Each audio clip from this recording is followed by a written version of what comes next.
Right, Karl. This is where he shines. This is where Karl gets. This is what Karl gets Mondays off for. Yeah.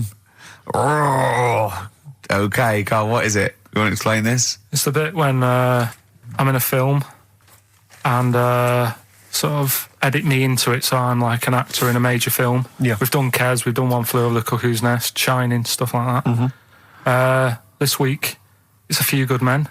Brilliant film. Brilliant film. With Jack Nicholson and that. Yeah. So you listen to this, and will we give the question later on?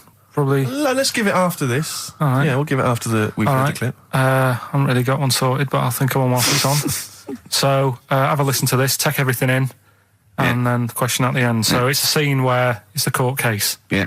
All right? All right. All rise. Call your witness. Yeah, he's just coming now. All right, Jack. Colonel. What? I'd appreciate if he would address me as Colonel or Sir. I believe I've earned it. Defense counsel will address the witness as Colonel or Sir. All right. All right, Colonel. Bit smart today with all the army stuff on. You ever served in an infantry unit, son? Nah. Brother did. He was in the army. Got kicked out though, because he went for a packet of fags in a tank. Weird that, isn't it? No, it's not. It's tragic. I wouldn't say it's tragic. I'll show you something tragic. I always carry this book around with me. I always show it to people. It's got like the top 50 weird people in the world in it, right? It's all sorts of weird stuff in it. Look at this one here. It's a fella, right? He's got 2 heads. And the weird thing is, right, is the top 50 weird people in the world. He's at number 50, he's got 2 heads. Right? Makes you wonder what's going to be at number 1, doesn't it? Are these really the questions that I was called here to answer? No, but look at it. Imagine if you were his mate. You wouldn't get a word in edgeways, would you? If you maybe didn't have any friends.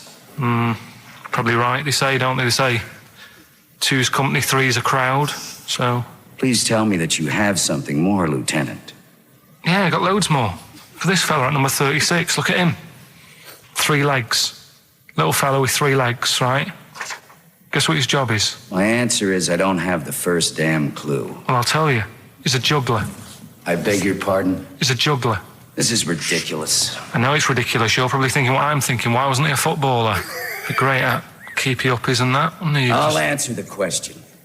You want answers? It's just that I'd like to know the truth. Because you can't handle the truth! Gentlemen. Well, I've paid for the book, so I think I'm entitled to know why I don't give a damn what you think you are entitled to! You better get somewhere fast with this, Lieutenant. What about this one, then? This lad here, he's 12 years old, he looks 48. What do you think? No. Why not, though? You said you didn't want to know any more about the juggler. You didn't say you didn't want to know I know what more I about said. I don't have to have it read back to me like All right. Lieutenant, do you have anything further for this witness? Well, just wanted to know if you thought Mr. Webfoot at number 42 should have took up swimming, but... Absolutely. And you'd say that now, wouldn't you? Forget it. Well, I don't know what to say, really. That's Karl Pilkington in the film A Few Good Men with Jack Nicholson, acting alongside Jack, and I have to say, giving him a run for his money. I think Karl is a really good actor. I genuinely think that. Should we put him in something? Yeah, definitely. Okay. Right, what's the question? What's his forte, do you think? Just sort of playing that sort of stuff. Okay. Deep stuff. Yeah, okay. Yeah, so we can sort that out. Think of a question there out of that little lot. You've not got one? Well, I've got... It was at number 36, whatever it was. What was it? Don't know.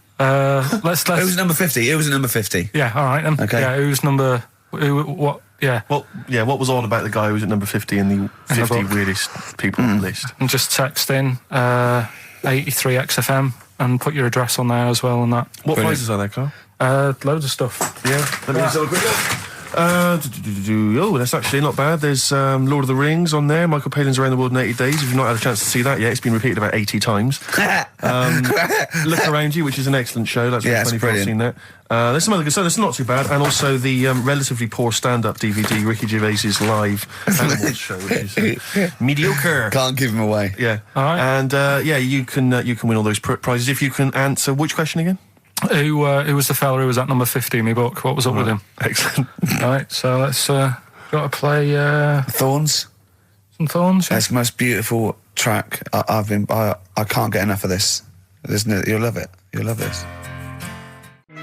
Billy Bragg, the Sunday Boy on XFM 104.9. Ricky's laughing because he's just thrown something at Carl. It made him jump. Yeah, that's worked well. Here are the prizes for the film quiz thing, which I think is what it's called. Brilliant. People will be loving this. It's Trance Anthems, Brilliant. 2003. We know we got a lot of trance fans listening. The best air guitar album, obviously. Yeah, of course, yeah. The best club anthems. Yeah. Series 1 of Happiness by Paul Whitehouse. The very best of Father Ted on DVD. We've got Teachers. We've got Knowing Me, Knowing You. Not too bad. Yeah, a few bundles there. Good stuff. Christmas gifts and things like that. So Knowing Me, Knowing You, I've noticed on VHS, which is good. Yeah. That's quite quaint. Excellent. Yeah. Brilliant. All right. Yeah, so explain the conceit of this? It's when, we sort of dig out a film that I've been in. Mm-hmm. And this is... I don't know if I'll tell you what film is, because that might be the question, thinking about it. Because there isn't that much going on in the clip. I think we need to know what the film is. Do you? Yeah. All right, it's Rain Man. Okay. Why is he called Rain Man? Is that going to be the question? Yeah, I know the answer, Carl. Don't worry. Don't look at me like that. I do. Oh, well done. Yeah, you watched the film. Yeah, you should. Right, so it's you, Carl, in the film Rain Man. Yeah, it's the bit when Tom Cruise is in the doctors with the ill man. All right. There we go. You ready? Well, I'm not a psychiatrist, but I do know that his brain doesn't work like other people. Wait, I am sat here. Don't go talking about me like I'm some sort of div kid. Got a good brain. Works well. It stores all sorts of information and stuff, doesn't it, Tom? He remembers things, little things sometimes. Well, don't say like that, little things, as if it's stuff that isn't important. Are you good with numbers? The doctor's asking you a question. Yeah, I know. I'm just thinking. Good with numbers. It depends. Not that good at maths, but I remember facts that have got numbers in them. Like I know that 1 person in 2 billion will live to be 116 or over. Right? Weird thing is a lot of them are Chinese, so, sort of makes you wonder if they're lying. I'm afraid I don't understand what you're talking about. What do you mean you don't understand? It's not... All right, here's an easier one for you then. Goldfish have better memories than people think. He's right. He's right? Yeah. See? There you go. Goldfish related. Oldest goldfish in the world was 41. No. Yeah. Funny thing is there, if it was a goldfish with a dodgy memory, could have been older. Could have been, pushing 45. So. That's amazing. That is amazing. He should work for NASA or something like that. Well, don't go that far. They're the sort of things that I like reading about. I've got that big book there. It's full of Did you read all this? Yeah, don't... You read all these stories that are in this book. Don't bother touching Maybe it. you better put it back. Give it back. Get off. Okay, no, Ray, take it easy. I'm not gonna... I won't touch anything else, Ray. Come out. It's okay, Ray. It's okay. Come on. Can I ask you something else, Raymond? No. Well, you've annoyed me now. You've kept coming here saying I'm daft and that and messing with my book. Just go, will you? Excuse me. Were they messing with your big book of freaky facts? Yeah, that's out of order. Good. Right. So what's the question? Why is he called Rain Man? Yeah? Yeah? Everyone happy with that question? Yeah? Yeah. Okay, Ricky.Gervais at xfm.co.uk. Why is he called Rain Man? Right? Yeah. Right, okay. Are you in a film this week, Carl? We're doing that now. Yeah, go on. Get it over with. Hang on a minute, then. Get it over with. Let's get this show over with. We can go home. You can go off to Lanzarote and sit on some ash. Some charcoal. He's not happy about that. That's annoyed him. The listeners have all ganged up on him. Yeah. XFM giving him 2 CDs. We've had more calls for his resignation this week than ever before. What do you think of that, Carl? What do you mean? There's another reason. Do you know what I mean, though? Because he's grumpy. He's not just giving it. He goes, well, I can't help it, can I? I don't want it. You're being paid well to do a job. People have tuned in to be entertained, to have good songs. Me and Steve are working I'm pressing here. the buttons. I'm paid to press the buttons. That's what I'm doing. Has every CD started on time? Then Yeah. why would they give you Monday off if you just paid to press the buttons? Don't get every other Monday off, do I? So have you stopped doing that now, have you? Well, yeah. Why? Because there's work to do in that. I'm not moaning about it. Let's get on with it. Right, Scrooge, right, is the film that I'm in. Thought I'd do a Christmassy one. Okay. Right? Yeah. Get people in the Christmas mood and that. Yeah, you have. Yeah, you have got people in the Christmas mood. You're like Santa visiting them. So... It's you in the film Scrooge. Yeah. Which Yes. version of Scrooge? The old one. Is it? If it's just you moaning with bells, I'll be annoyed. Right, go That on is then. essentially Scrooge. yeah. Right, Scrooge, listen to this, and then there's some question at the end. All right. And you can win some stuff and that. Yeah. All right. Yeah.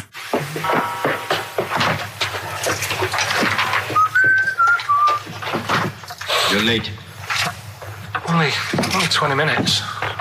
What do you mean by coming in here at this time of day? I've just been doing some Christmas shopping, haven't I? Probably do some more shopping on Monday, because it's my day off, isn't it? Yes, I know it is. You don't have to tell me. Do you want to see what I've bought Suzanne? No, thank you. I don't mind showing you. It's only a Christmas present, isn't it? Just bought some more condoms. Why?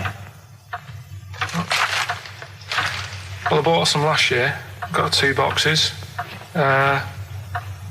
They all got used, so... I'm very glad to hear it. How much do I pay you? Why are you asking? The presents I buy has got nothing to do with what I earn. Like I say, if I won the lottery, I wouldn't go mental on her. Do you know what I mean? I probably wouldn't even tell her, because I think she'd want to travel around the world and all that, and I'm not into that, to be honest, so I'll probably keep it quiet. Why? Well, once you've been around the world, where do you go next year? Each to their own, though, innit? You know what I mean? Well, what do you want? What for Christmas? Not that fussed, really. And you, it's just as well I'm not that fussed, because do you know I do some work at XFM? Do you know what they're giving me for Christmas present? Nothing. No, might as well have been nothing. 2 CDs. That's it. I was well fed up. I'm sure you will. They give you a list of about 30 albums, and you get to pick 2 off the list. So I've gone for Kings of Leon album and the best of Bob Marley. Mr. Marley has been dead these 7 years. In fact, he died 7 years ago this very day. Did they? Do you know what sort of donuts Bob Marley likes? It's not my business. No, it's not a proper question. It's an old Peter Kay joke. He likes the ones with jam in. Do you get it? Garlic bread. It's good, isn't it?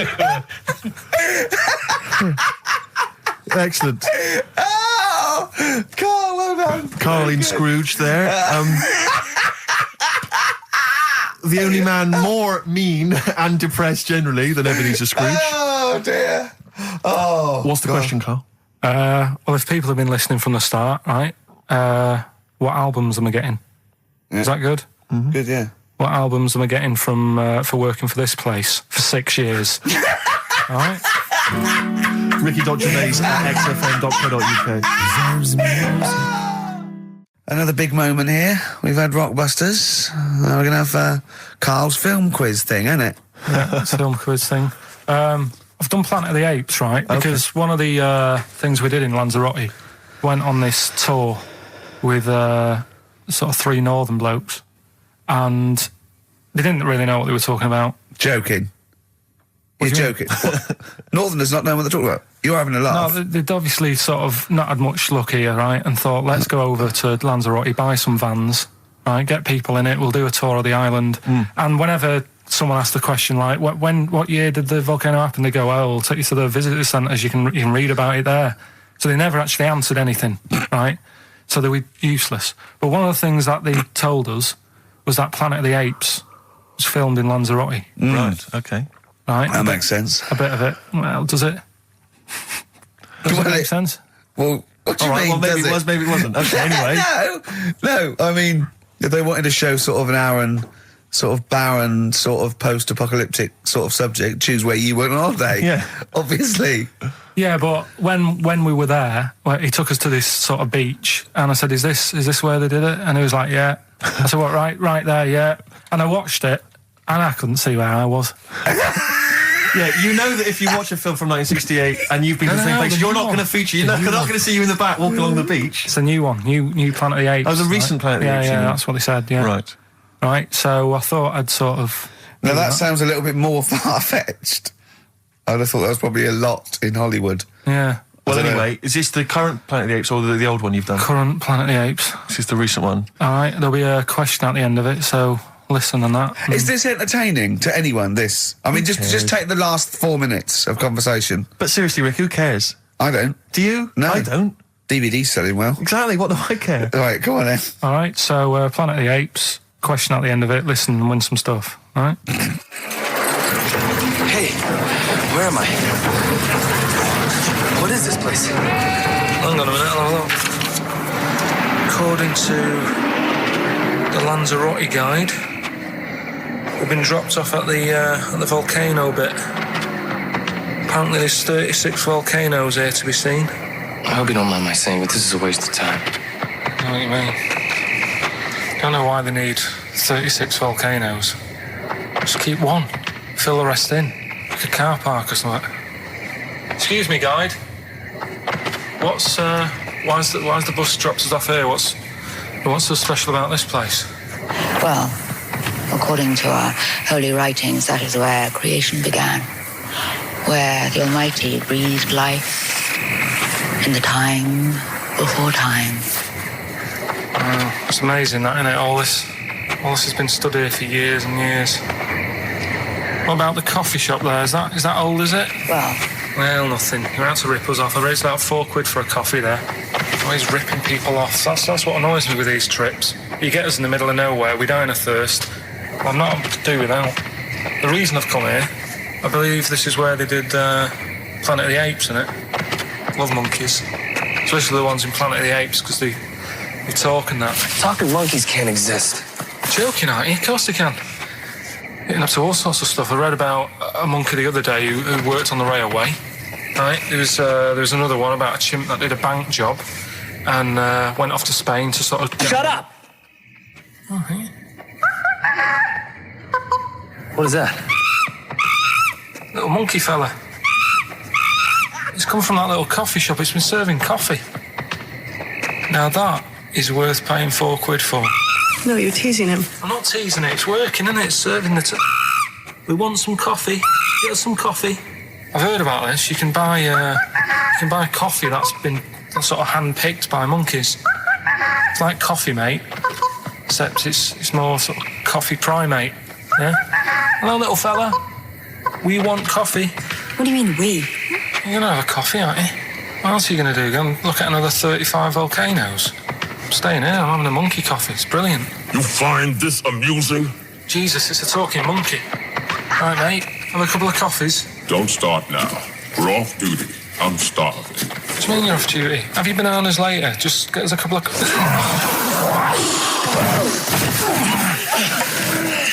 Right. I understand that you're tired and you've probably been on your hands all day. Just forget the coffee. You go and get some lunch. After you've got some coach, you lazy ass. You damn human!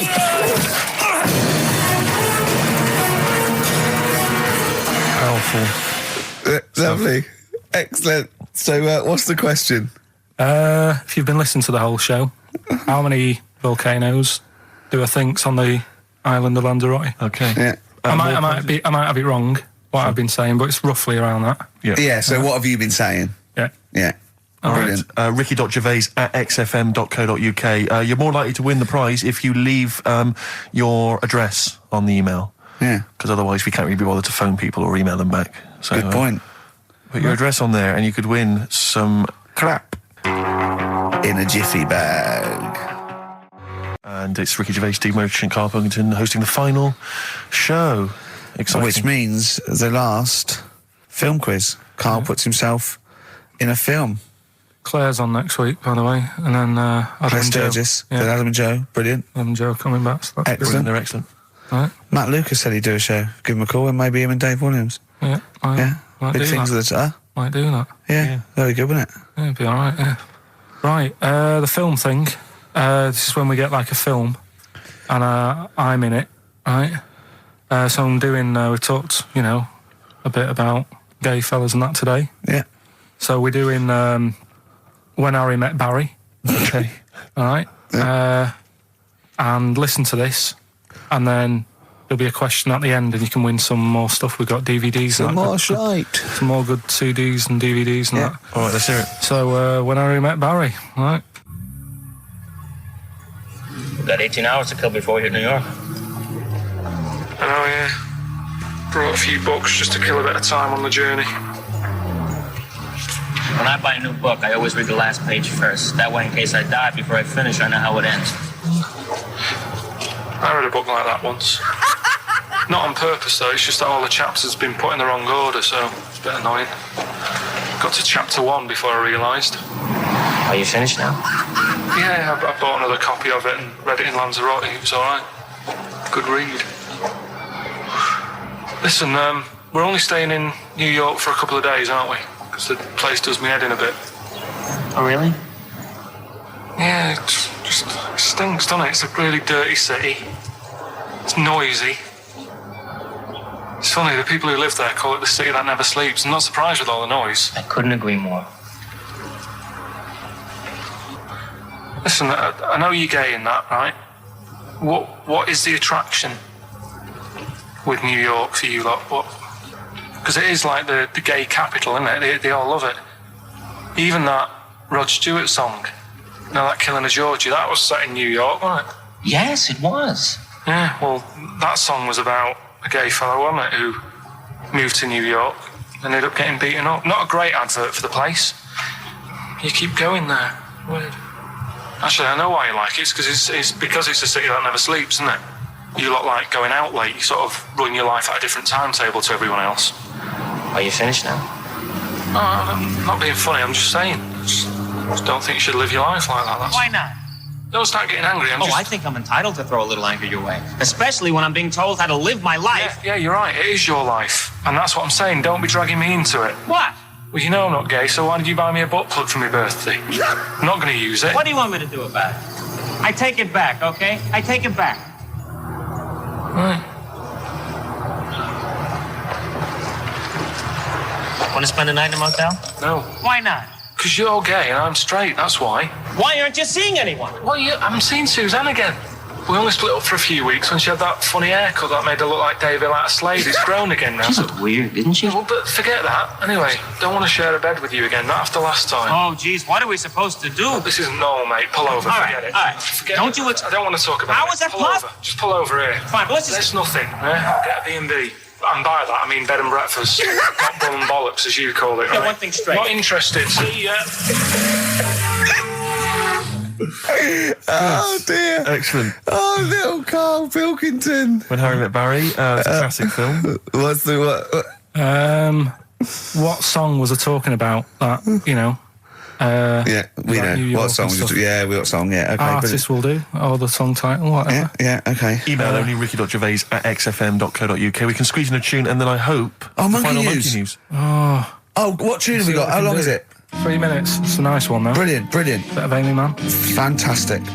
What have we got now? Right, so we're looking into animals that we get rid of. I've spoken to someone about snails. I've spoken to someone about jellyfish and that. And looking at cockroaches today. She's an expert. She's just not just some random person. No, she works in a museum, a good museum. I said I'd give it a plug. It's the one near Knightsbridge. It's got dinosaurs and that in it. It's worth seeing. Natural History Museum? Yeah. So, He's not sure. He's not sure. this is what happened.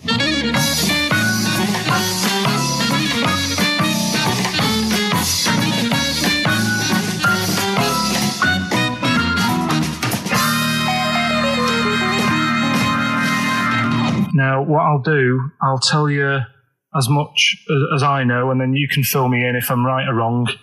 And then at the end of it, we'll get to the bottom of whether we need them or not. Okay. All right. So, first of all, the first thing that I found out is that they have 18 knees. That's not exactly possible. They're insects, so they have 6 legs. Yeah. And a knee is usually the junction between femur and tibia. That's sort of classic human knees and every other animal knee. So with 6 legs, you can only have 6 knees. Could somebody sort of got mistaken for seeing one that was a bit double jointed?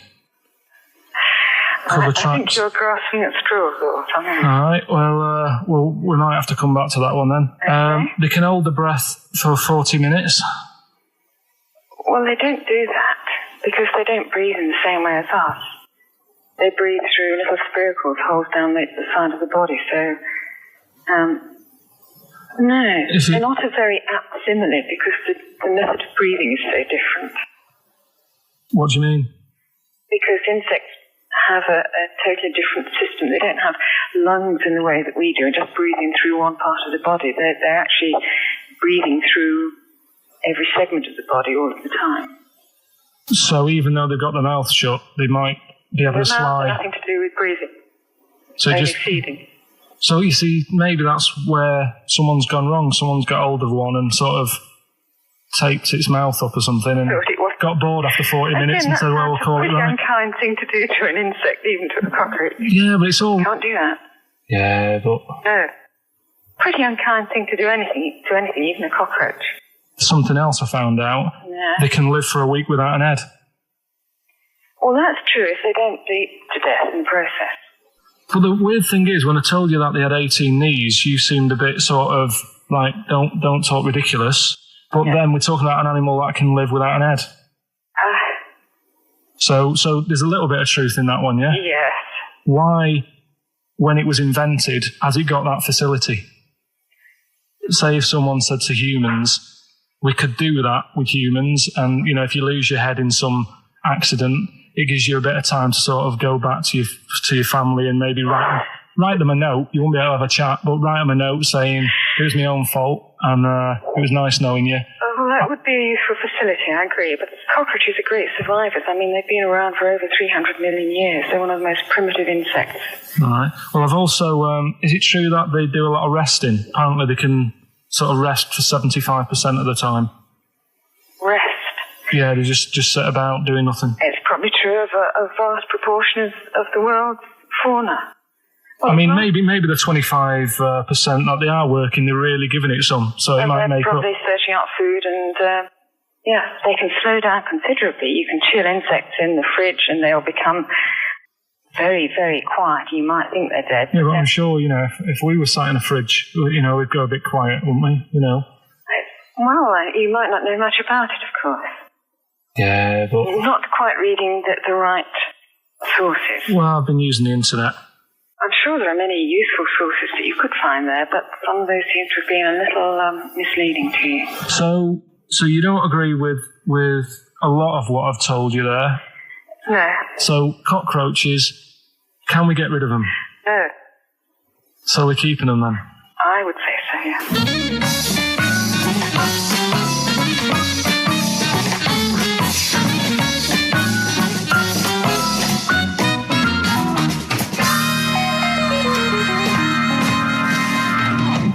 I think we should get her on more often because she sounds like she'd be a bit of an ally, really. Because she knew immediately that you were talking nonsense. She even said, I think you should be more concerned about your sources, which I've been trying to tell you for a year, right? The fact, I mean 18 knees, where did you get that from? It was on the internet. They can hold their breath for 40 minutes. I mean, I don't know what you read and take on. Mad world, don't it?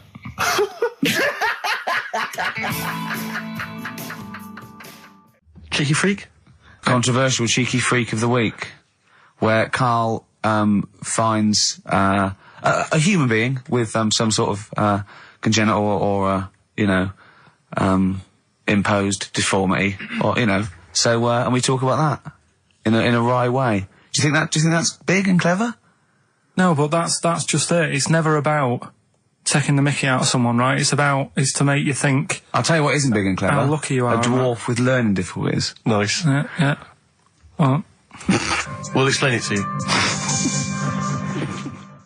See, you know the sort of things I find incredible. Go on. Mirrors. Shiny objects. Kettles. Yeah. Oh, God. Well, listen, remember the time when I told you about the baby that had a baby? The baby that had a baby. The baby that had a baby. Yeah. It's happened again. No, it hasn't. Well, it didn't happen the first time. It was in the papers, I think, on Monday, in all the tabloids. So it's a twin where one has grown and the other one is still at a fetal level. No, it wasn't, though. It had grown. He was saying to his mum... Who was saying to his mum? The little kid who was 7 years old. And he kept saying... Yeah. He was pregnant. And he was pregnant? Yeah. I know.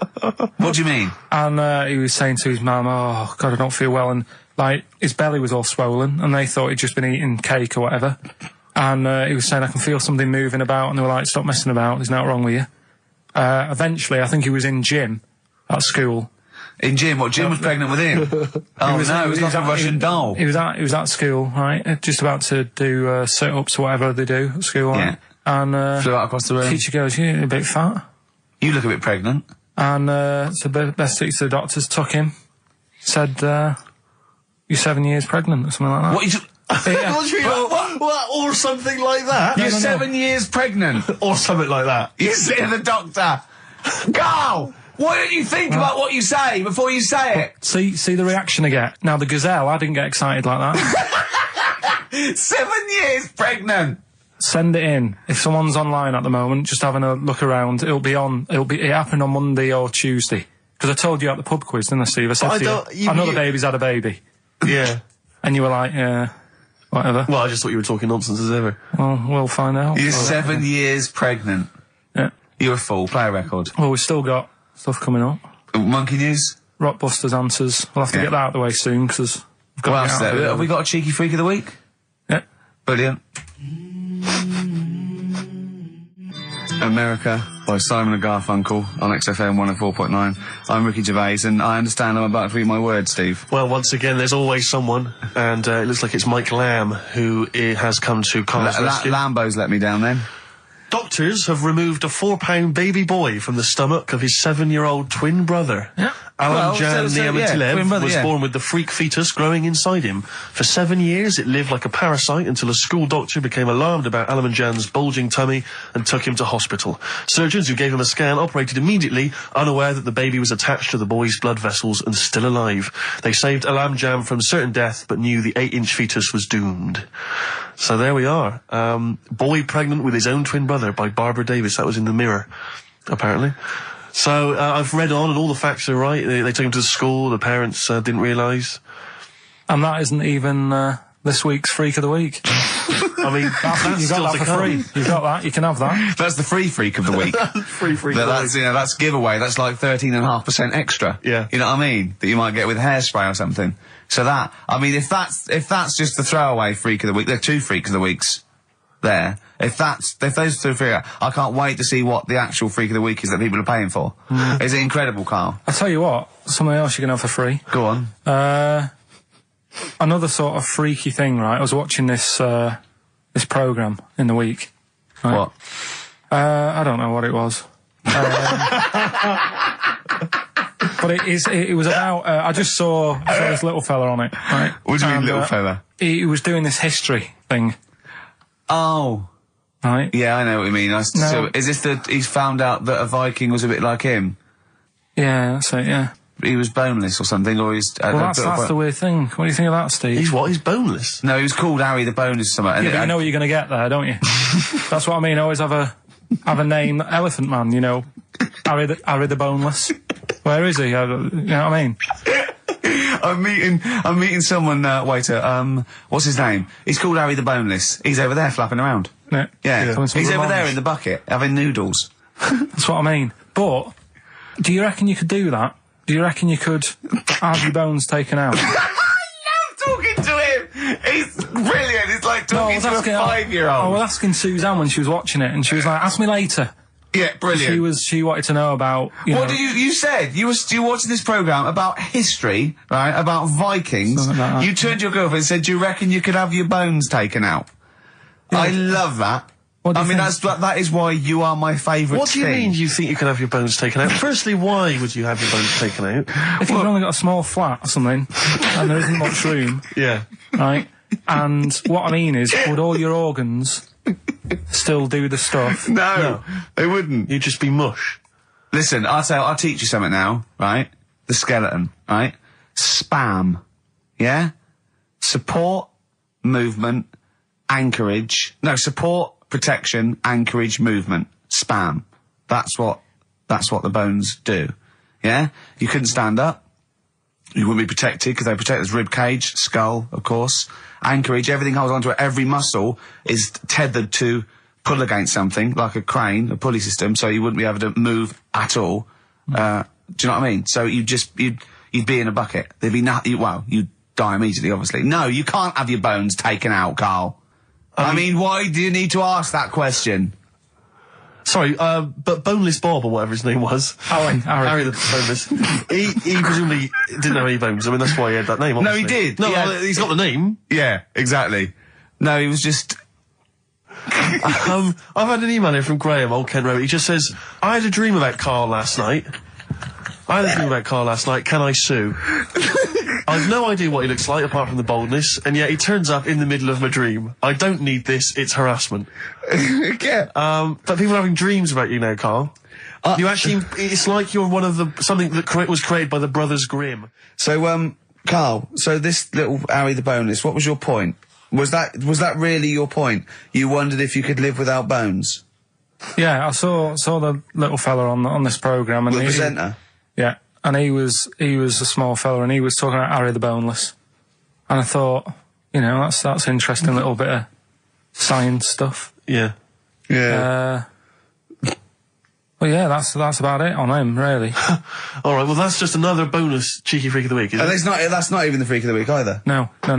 That's still to come. So you've had a pregnant Siamese twin. I know, it's been mad You've had a boneless fella and another fella talking about him. They're not even involved in freak of the week. No. This is getting mad. Play a record. Let's play a record. Let's have cheeky freak of the week afterwards, shall we? Yeah.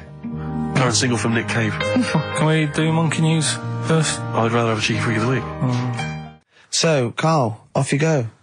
Well, we're not going to do Freak of the Week here, okay? Right?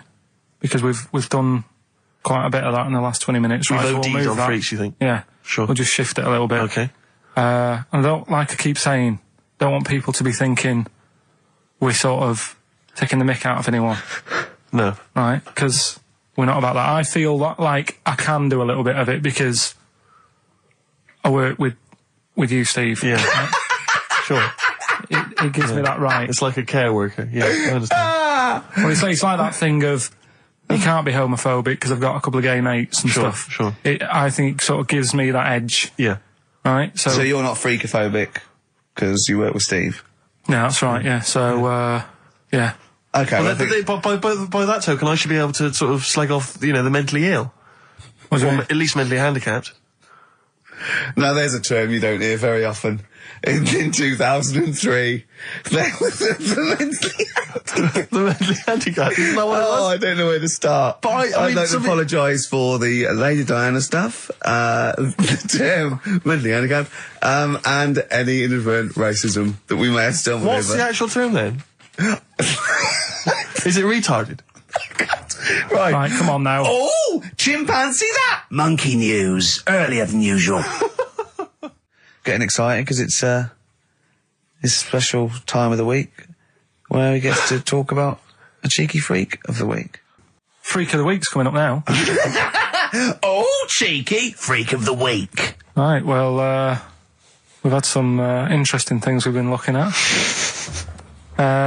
This week, it's about the strangest couple that ever got married.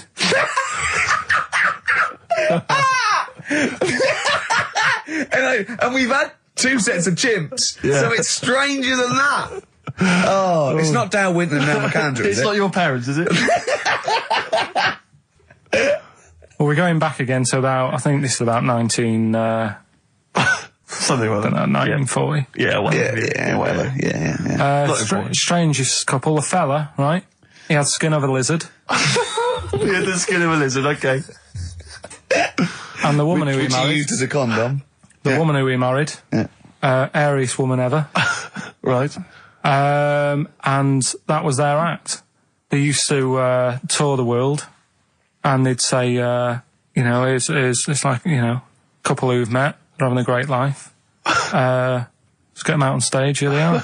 And they'd what do you mean out. he had a skin of a lizard, first of all? That's what he said. He had some sort of some illness. So he was called Lizard Man, and you like that because it was a good description. I thought that's good. I'm here, hello, dude, we've booked a table for 2. Who are you meeting? I'm meeting Lizard Man. Oh, he's over there. Yeah. You know he is, right? Yeah. I'm meeting the hairiest woman in the world. She's over there.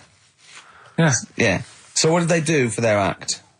Now, bear in mind that we had some Siamese twins last week, and their act was having a bath.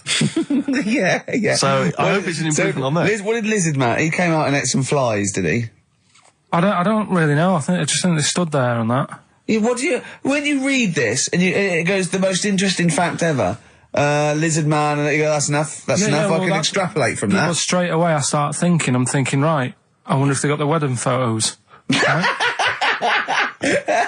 And then, like you said, that they had a kid. Oh, what would that be like? Exactly. It'd be like an ostrich, wouldn't it? It would sort of like. That's what I was thinking. What did you think it would come out like, the baby?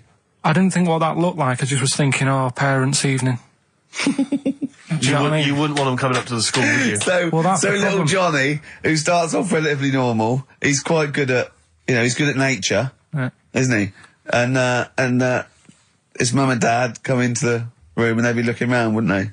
Well, it's always like that thing at school when, like, you find out your mate's mum and dad are really old. Right, Have you ever seen that? Yeah. When you go, your gran and granddad bought you?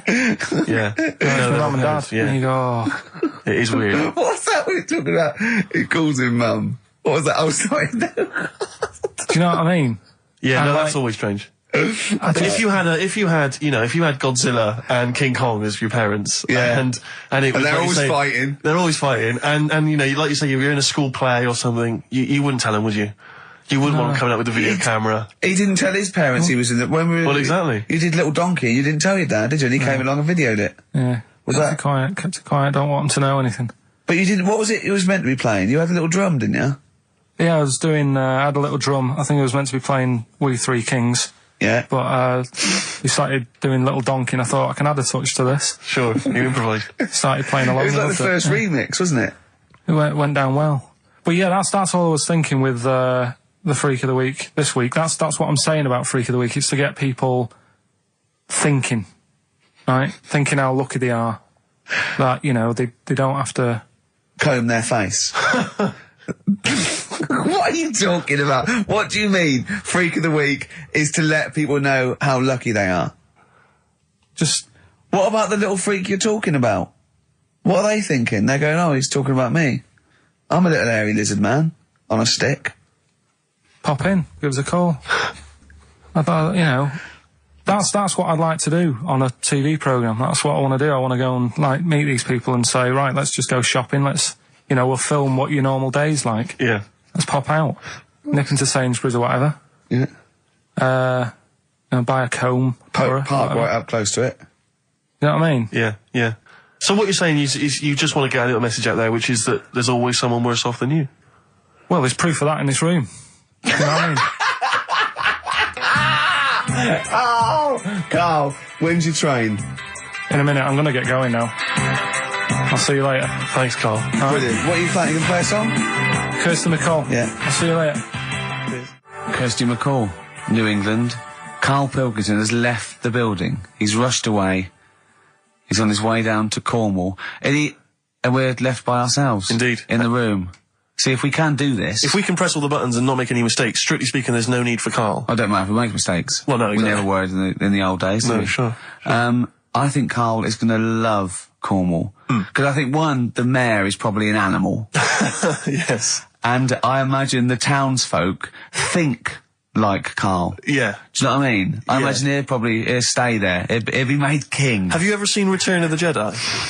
In Return of the Jedi, the Ewoks, the little furry creatures, they see C-3PO, and because he can talk and he can speak their language, they actually elevate him to godlike status. What are you doing here? Hooray! He's back. What are you doing? You could have stayed till the end. I'll see you later. What are you doing? What are you doing? Right. Well, there he is. He's on his way. Yeah, if you're listening online in Cornwall, I mean, I can't imagine that's ever going to happen. But, you know... on a clothesline with a bean tin at one end and a big bean tin in London. Or if I'm cool in London. Yeah, or if the foil helmet you wear to fend off laser rays from aliens out of space are somehow picking up the show, then Karl's on his way. Look forward to meet the bold one. Because he's got a sort of like, you know, the obligatory sort of red face that would go well down there now. Because I think he's been out in the sun, or he was... pre-boiled when he came in. But he's rushing down to Cornwall now, going from Paddington Station.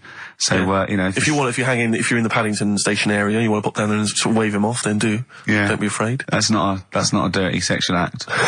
Wave him off? Yeah, I'd love to wave him off.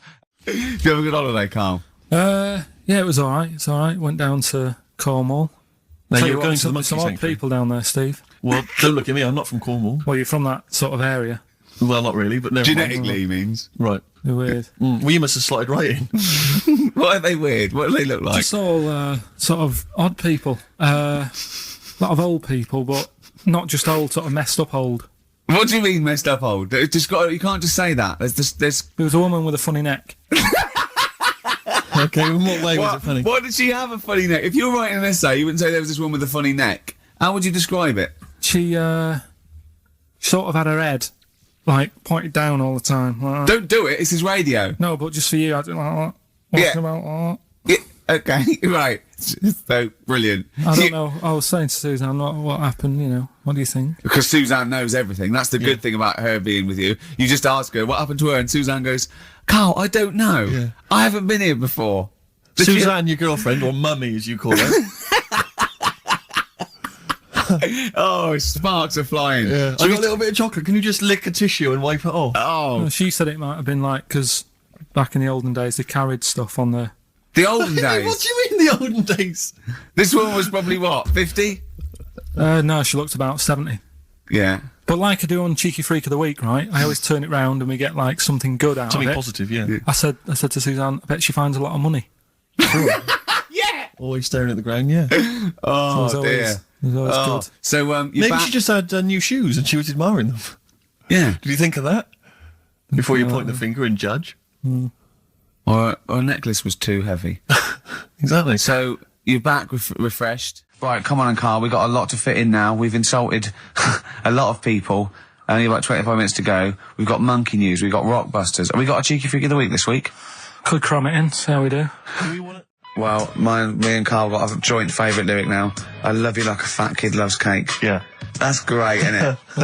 I mean, I like it because it's funny and humorous and cheeky. You like it because it means something, don't you? You think that's the absolute truth. If someone was to say that to you, that would be the most romantic thing they could say in it, because it's... I don't know, I'm just thinking you know what it means. It's like the Elephant Man, right? The Elephant Man, that's what he's called. Again, you know what you're going to get. The fat kid loves cake. You've said it all, you don't have to say any more. I can't believe it. I'll tell you what made his day the other day. I love it. Jonathan Ross said The Elephant Man is one of the best films ever made. Yeah. Endorsed by a celebrity. I know. Well, by a film buff, really. It is good though, isn't it? It is a very good film, yeah. We have got Cheeky Freak of the Week. Right. There's been a lot of stuff going on this week. In the freak world? Yeah. Is it really? Yeah, there's loads. I mean, stuff that we can... The one that hasn't made it. God, this is one that hasn't made it, so we'll judge it on that. Go on. There's a woman, right? Do you know how, I mean, in a way, I thought Elephant Man, it was a bit tight because, you know, they sort of took him on a freak show, did a bit of a road show with him and stuff. Yeah. There's some woman, I think she's in India, like now, who, makes a lot of money because she's got 3 legs and, like, 7 toes stuff. And she was saying, people pay quite a lot of money. Not Squiddy Patel. It's not that much money, like, compared to here, but over there, it's like loads of money. Sure. And all you do is, you go around to her house and you pay this lot of money, and people just go, oh, look at that. Extra leg. Extra leg. Right. It's quite a lot of money in that. So she hasn't even got to go out on the road anymore, like in the old days. No, that's what annoyed me. It's like, well, you could get to them faster. You go and see them if they're paying the money. Sure. But yeah, what she could do is go in and buy a pair of shoes, right, and then nick one on the way out, because they only put one out, don't they? Good idea. So she could get, 3 for the price of 2. Just one of the many perks of having 3 legs. Just one of those having 3 legs. The other one is, keepy uppy. But she'd be good at that. Shouldn't do that. She just stays at home and puts her feet up. But anyway, that's not even Cheeky Freak of the Week. That's coming up later. Coming up later. Oh, brilliant. Steve, you're thinking of taking over as producer, aren't you? Well, I just think it's a shambles. I've asked for Cheeky Freak of the Week, and it appears that Carl's not ready. He's not prepared. No, I can sort of remember it. It's just that I like to have all the information. Contempt for the listener. You've just had a whole bunch of adverts and placebo in order to get it ready. We're having a chat and that. Right, do you want to sort yourself out in future? Yeah, this is what we were chatting about. Someone emailed in about they watched the £200 tumour thing, and when it was removed, it was carried away in a wheelbarrow, right? Karl said, what, even when she had it removed, she still carried it round in a wheelbarrow? And he went, I thought it's sort of like she'd become attached to it. You definitely are my favourite thing in the world. It's great. Look at the way he's looking back. But I think they're all the same. The people, I have had more emails about people saying I watched the £200 tumour and I shaved me arse than anything else. When we ask questions about science, Shakespeare, we talk, nothing. Science concept. We talk about political issues. One person emailed in. They said I tuned into the £200 tumour documentary. It looked disgusting. I couldn't watch for long. What were you expecting? Yeah, that they might sing and dance, do a little show for you. Anyway, so these are really your listeners, Karl. Now I think you know what I mean. You find your niche, you attract your. I think me and Steve are pretty much just here. I think the people that we had in the early days, Rick, they've long since abandoned us. They jumped ship. They've got jobs. Yeah, they've got jobs. They're out now. They've been released. Exactly. Yeah, they're getting their life back together. Carl, what's the Karl. situation with Cheeky Freak? I've got like a couple of bits. Like I say, I haven't got the in-depth stuff that I know. Oh no, because usually it's it's pretty scientific. Exactly. Yeah. Do the jingle. We've come up with a new one, haven't we? The Freak, say chic. Cheeky Freak of the Week. Right. Well, couple of bits. I don't know which one to use as the main feature for this week. It's not good, is it? Well, there's been another one born. What? Little kid. Who won? 4 eyes. Insult. Just a guy who wears glasses. Come on. 4 eyes, 2 noses, 2 mouths. That's weird, isn't it? This bloke, did he also have 2 heads, 2 bodies? Sort of born slightly separately? He wasn't stood next to a mirror? No. It's weird, that, isn't it? That's all you've got. I love that. That's weird. That. Imagine the doctor said that. Well, Mrs. Parks, kid's got 4 eyes and 2 noses. Weird, isn't it? Any clues? Yeah. Any clues? So that's it. That's all the information. Well, I'll tell you what, that shouldn't be the main one. Okay, I've answered your question. Like I say, what's the idea of this feature? What do I say all the time? Dunno. I always say, think about it. Think about what that would be like. Okay. What? Giving birth to him? No. Being, I think it's a girl. Being like her. 2 mouths. 4 eyes. What would that be like? Mad, innit? I don't know what this feature is. I don't know why. Is there another one? Is that, you said that? I hope everyone took the opportunity there during that silence to just think about what it would be like. I know I was. What? Could she talk with a mouthful? What? Is that allowed? Because she's got 2 mouths. Yeah. Would that be alright in her house? She'd be eating one, she could talk with one mouth and eat with the other, I suppose. Well, listen, the main one, right? You've thought about that, that's good. The main Cheeky Freak of the Week, I haven't got all the details. Smallest person ever. Right? How big would you say that is? Karl is now sort of like holding his hands up like a fisherman, long ways. That's about 1 foot. Right.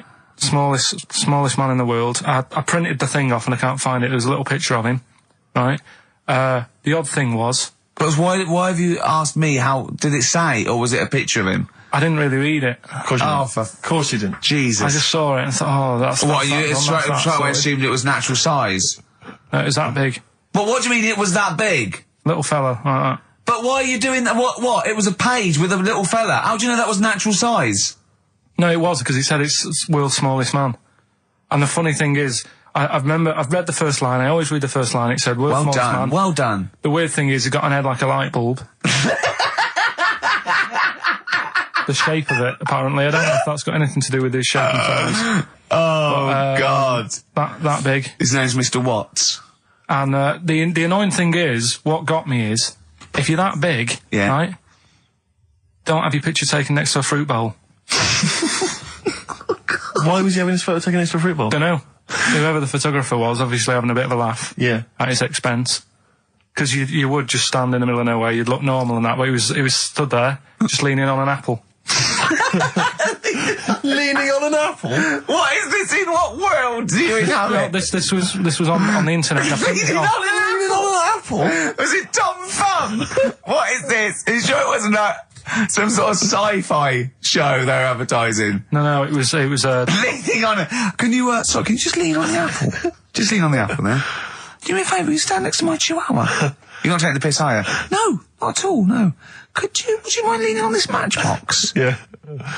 Leaning on an apple. And that's what, so it just said he's the world's smallest man leaning on an apple. Smallest man, said about his head being like a light bulb, I don't know what that meant. And I just thought, right, that'll do, that's that sorted, Cheeky Rig of the Week done. I think that was on like Monday, right? I found that, I thought that's done. Printed it off, forgot to get it off the photocopier. Someone's nicked it. Play record. You got to... You know, it's just... Steve. No, can I just say, no, Carl, please, if I say, let's have Cheeky Freak of the Week, and you haven't done your research, you haven't got the information, just tell us you can't do it. But don't lead us on. Don't say things like on radio, hold your hand up to me and go, how tall is that? It's nothing. That's radio. Nothing. It's nothing. I think it was that big because he was leaning on an apple. It's not enough information. But, imagine Trevor McDonald coming on, going, some news, some stuff, how big's that? How big do you think that is? Yeah. Because there was a fella, coming up after Chris Tarrant. Play record. I'm angry. I'm actually angry. And if Monkey News is in any way similar, you've really pulled your finger out with that, have you? Mm-hmm. Good. Let's have Rockbusters answers next. Silence is Easy, Star Sailor on XFM 104.9. Right, it's the quiz of the week. If you want to go out and do some shopping, this is probably a good time, and come back again for about 15:15. But don't forget, what I will say is, even though these clues, we're going to do songs of phrase, by the way, where Carl picks out a phrase that he might have said once, tries to find words from songs to put it together. You've got to guess as many as you can, song or artist, I can't remember. But even though you might look at it and go, that's mental, I don't know any of them, you might win if you get 2 right.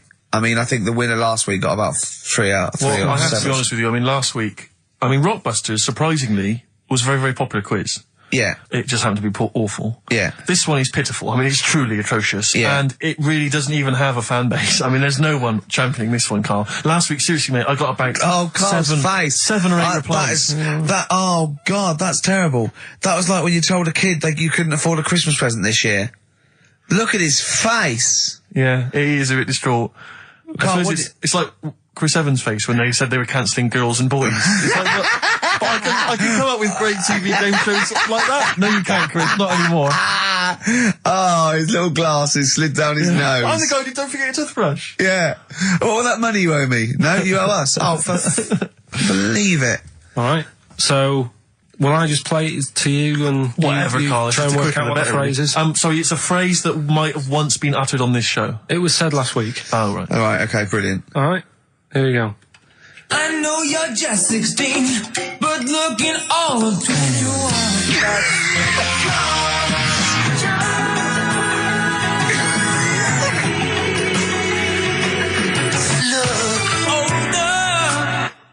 Right, I can't hear it. I know what that is. That's ridiculous. What was it? What it is it's something like, right, you're only 16, but you look 26, and the Chinese look older than they are or something, because he said that. The Chinese don't age well. That is mental, Carl. It's the most convoluted, ridiculous, racist piece of material ever to be uttered on radio. Play it again.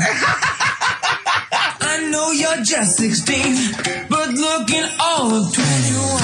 That's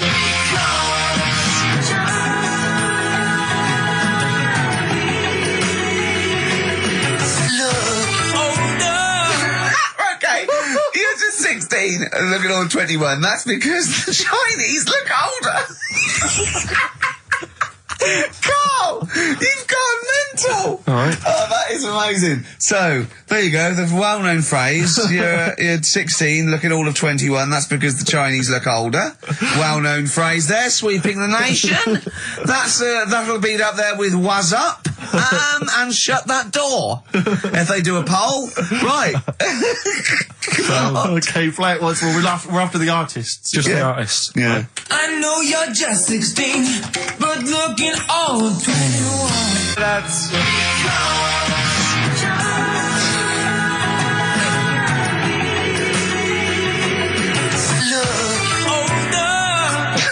Unbelievable. All right, let me tell you what the prizes are. We've got, I assume this is the new album from Mower. Everyone's going crazy for Mower. I've not heard people stop talking about Mower. But there it is. We got the new album from the Webb Brothers, which might be quite good. The Polyphonic Spree album, the best dance album in the world ever, which is ideal perhaps if you're having a barbecue and you've got lots of 8-year-old children coming. The Polyphonic Spree, I look at them and I think, well, you're a pretty good band, but if that album sounds like $1 million, you're going to make that 40 quid each. I know, it's extraordinary. I mean, they're the sort of indie equivalent of the So Solid crew. Yeah, you're not going to make any money. The manager's getting 20%. Exactly, yeah. And also on DVD, Red Dwarf Series 1. So, some absolutely barnstorming places. And if you can identify what artist to use in this well-known racist phrase, that's because the Chinese look older. Play it once more, Carl. One more time. I know you're just 16, but looking all of 21. That's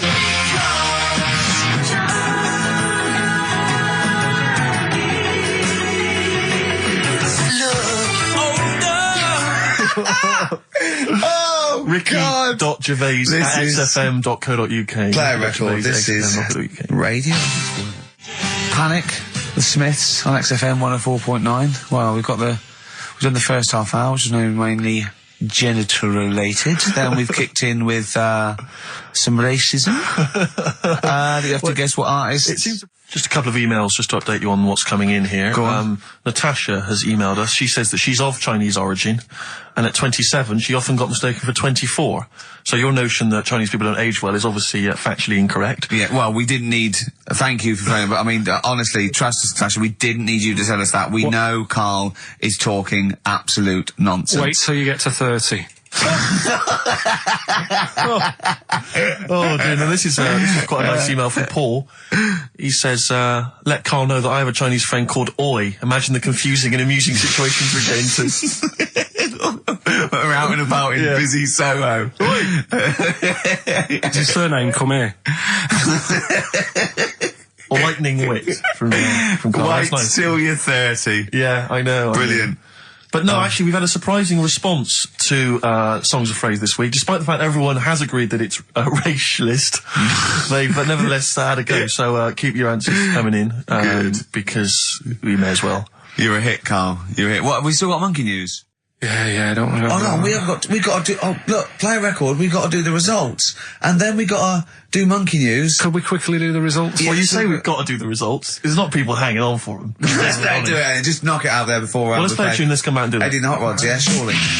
Carl, quick, the results, then monkey news. I need some monkey news, but I need the results first. Right, play it again and give the answers. Here we go. Songs of Phrase. Songs of Phrase. Name the artist. Name the artist. I know you're just 16, but looking all of 21. Hue and Cry. That's Who's that? Hang on. It's not our fault. Well, that's Philip Bailey again. That's too little. Right, it was... That was Roxette. The Look. Yeah. Right, we had Hue and Cry started it off. Yeah. 16. That was Dean Martin. Because Jane's Addiction. Yeah. Because Chinese Philip Bailey. Philip Bailey, that's second outing he's had. Last one we used him for Chinese, where there was a hairy Chinese kid. He's never got so many royalties being used in racist game shows. Brilliant. Then Roxette and finishing with George Michael. Oh dear. So brilliant. Who's the winner? Well, the winner, actually, it looks to me like he's got all of them here, from Bognor Regis. It's Stuart Birch. Well done, Stuart, and you get that bag of tat. Bognor Regis. Yep. Oh, just need his address. address. Me back as well. Yeah, if you just email in your address, Stuart, and you can have those goodies. If you're not interested, don't bother. Do you want to do you want to set up Songs of Phrase? Yeah. Oh, God. If you've not heard the show before... I thought we weren't doing this week. I thought we weren't. No, we'll do it once, right? And then next week's the last one, so we'll do Rockbusters. That might be the last one ever, depending on whether Karl decides to come back in October or not. Exactly. I'm bored of it. I told you I'm bored of it. Why are you bored with it? I get bored quick with stuff. Yeah. I told Suzanne the other night, and I looked she was, that I haven't got rid of her yet. She's, you know what I mean? Things... Did you put on her soft music though first, didn't you? You didn't just start getting that right. You know you're a very lucky girl. Sorry? Well, I usually get bored with you and that. Yeah. Oh, dude. You're lucky you haven't pissed off. Yeah. Do you want to open the champagne or what? Well, she was annoyed the other night. What's that on your ear? Don't worry about it. Where'd you get on? We're walking to the pictures, right? To go and see Bruce Almighty. Sure. Why? And just something to say, innit? Yeah. So you were trying to sneak in the back. So on the way, cutting across Leicester Square, and those fellas who sell roses, he comes over. Do you want one? Do you want one? I said, don't do that. She's allergic to them. Right. So he'd go away. Yeah. She got all annoyed about that because she's not allergic to them. Well, she's not allergic now, but they're about £3 each. What But the point of that, Karl, is not that she really wants a rose, it's that you're willing to spend £3 on her. Taking her to the pictures. How much was that? That was £8 each. Did you pay for it though? But didn't you ever... If I know you had her dressed up as a small child. yeah. Me and my son, please. Or you made her sit on your shoulders and wear a long coat. Yeah, exactly. Anyway, listen, Songs of Phrase then. You paid for her to go in and then you went and had a pint while she watched it. Yeah, there's no point in both of us seeing it, but tell me about it. Tell me what it's like. Oh, right, Songs of Phrase. So let's explain what Songs of Phrase is. You do it. Okay. Oh, really?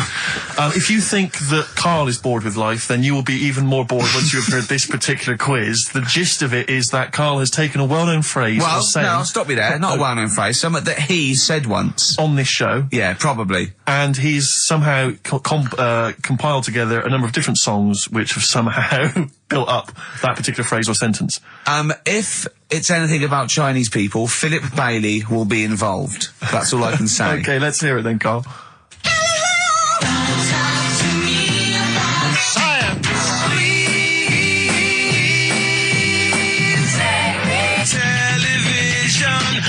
Right. Alright, I don't know what that is. I don't know what that was. This is appalling. I don't know this is what appalling. That is. Karl, I do not know what that is. What is the phrase?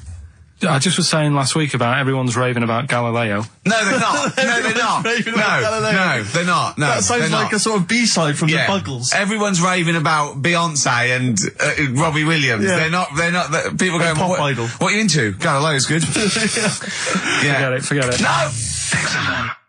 Placebo, song for Karl there.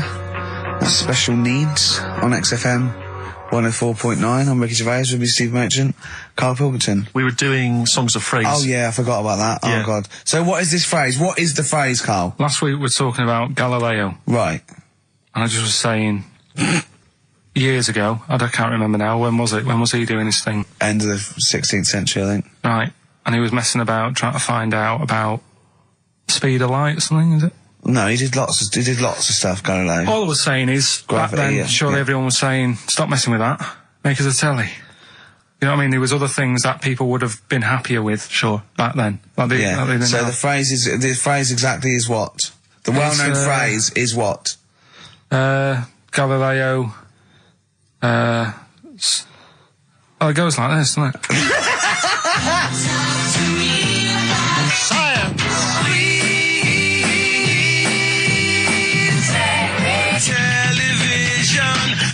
Right. So it's Galileo's stop talking to me about science. Make me television.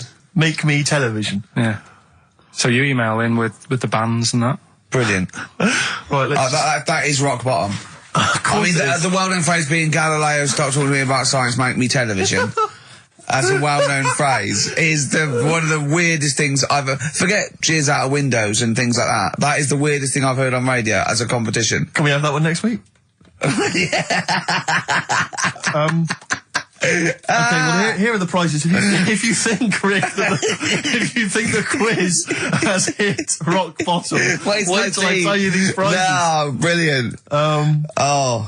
I know that we're very much pushing new music on XFM, and it's an alternative music station, so you'll be pleased that we're giving away now That's What I Call Music 55, featuring the likes of Busted and Daniel Bedingfield. Brilliant. You really know how to cater to our audience, don't you? The best dance album in the world, that includes DJ Sammy, Scooter, and Liberty X on there. So look forward to that. Yeah. This is not so bad. Nick Cave and the Bad Seeds, a live DVD of a, a performance, and some, pardon me again, but, anyway. That basically sums up the prizes. So, I won't tell you the rest, they're all monotonous. But, anyway, I think those crisps, Rick, have gone down the wrong way. Although I was eating goulash earlier. Sorry. I'm fine. So anyway, yeah, that's some of the prizes. And you can win some tat. So if you can identify these artists. The well-known phrase, Galileo, stop talking to me about science, make me television.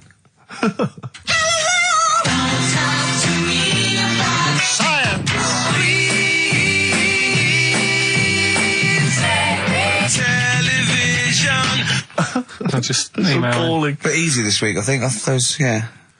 Play a record, Carl. I mean, it's ridiculous. Ricky.gervais@xfm.co.uk. The Pixies.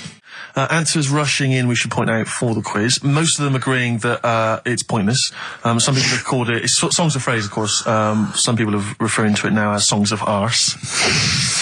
Which is more than appropriate. But you'll be pleased to know that it's ending this week, and next week we've got the return of the even more pitiful Rockbusters. For the last one. That's back for the last one. We'd perhaps also need your petitions to Karl. If you want us to stay on the air, then you need to petition Karl, giving good reasons why he should stay, why this show isn't boring, or rather why he shouldn't be bored by it. I mean, you're bound to be bored as listeners, but obviously he's running out of steam now.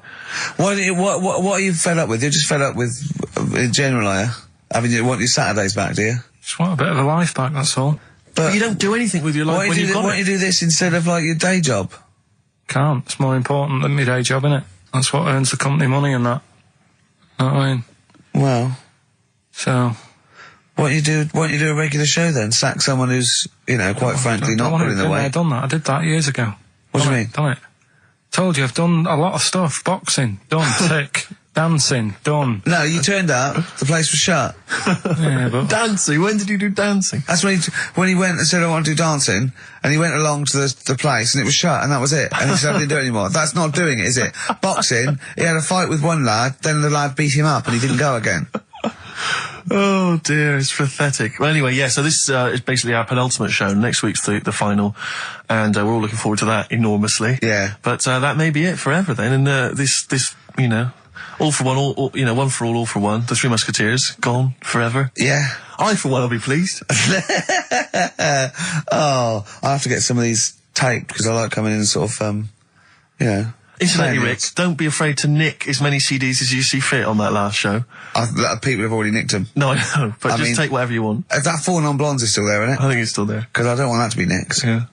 And I got a feeling, because I don't think there's any Smiths in the library, but there's quite a lot of Gina G. Really?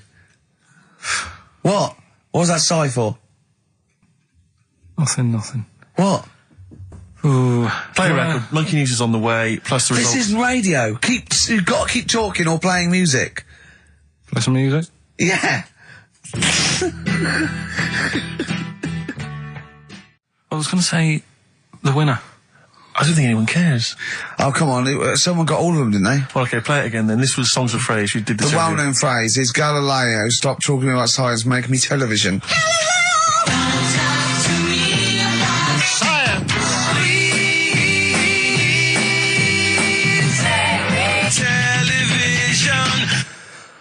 The most convoluted, banal quiz on any radio station ever. I mean, I'm including Moyles, Chris Evans, do you know what I mean? Simon Bates. That's worse than anything they ever did. Apparently, Channel 5 have bought the rights. Anyway, what were the answers, Carl? We had Queen in there, Altered Images, Thomas Dolby. Yeah. Beatles, Aretha Franklin, and Red Hot Chili Peppers. Well, extraordinarily, Tracy and John Burton from Colchester and Essex got all of those right. Why they would want the prizes, I've no idea, but good luck to them. They can enjoy those at some point. God bless. The French have tried to keep that secret for over 100 years, It was only Steve. the upper crust people. Nearly 200 years, that is a top secret. Somehow Euston Station upper crust got hold of a document, left behind in an old sea chest, possibly Napoleon's, could have been Josephine's. Unfortunately, jotted it down.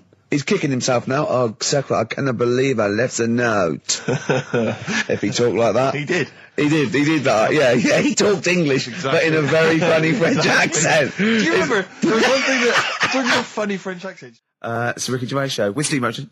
Thanks. You were going to tell us a little story about Just a Volvo passed my estate. test. Yeah. My parents had a big Volvo estate, and there's quite a big car to drive. My parents didn't have a car.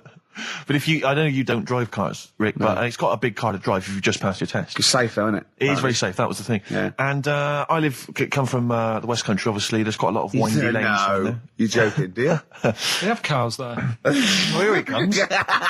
Blimey, Carl. Learned on a tractor, automatic it was. Do you want me to tell it or not? Oh! Don't move up the accent! Oh no, I'm not worried. Oh, go on. Go on. So I went to this party. You never got him being from the north. Not when he's telling an anecdote. He's never telling an anecdote. Oh yeah, fair point. Yeah, come on. I remember once, right, an American came to our school. We were all about 13 and 14, and he was like, you had to be his friend. And there was like people vying for his attention because he was sort of like this cool American bloke, right? And, he was like good at sports, straight. He's always, it's just great. And, I remember someone saying like tube of toothpaste, and he laughed, said tube. And I go, well, what is it? They said tube. It's tube, right? And people go, no, it's tube. Right? And they go, it's tube, right? And I went, I say tube. He went, and they sort of looked at me, and they just thought, you liar.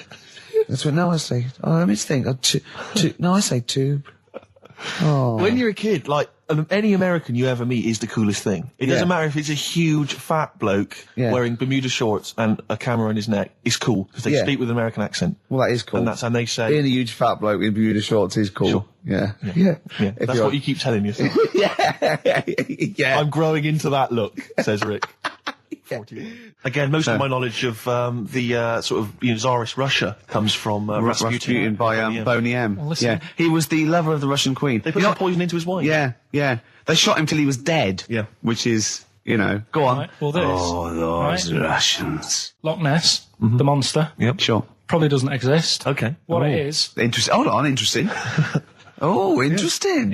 What they thought probably didn't exist. Curious viewpoint. Hold on. What proof have they got for that, Carl? How can they go around saying stupid things like that? It's methane.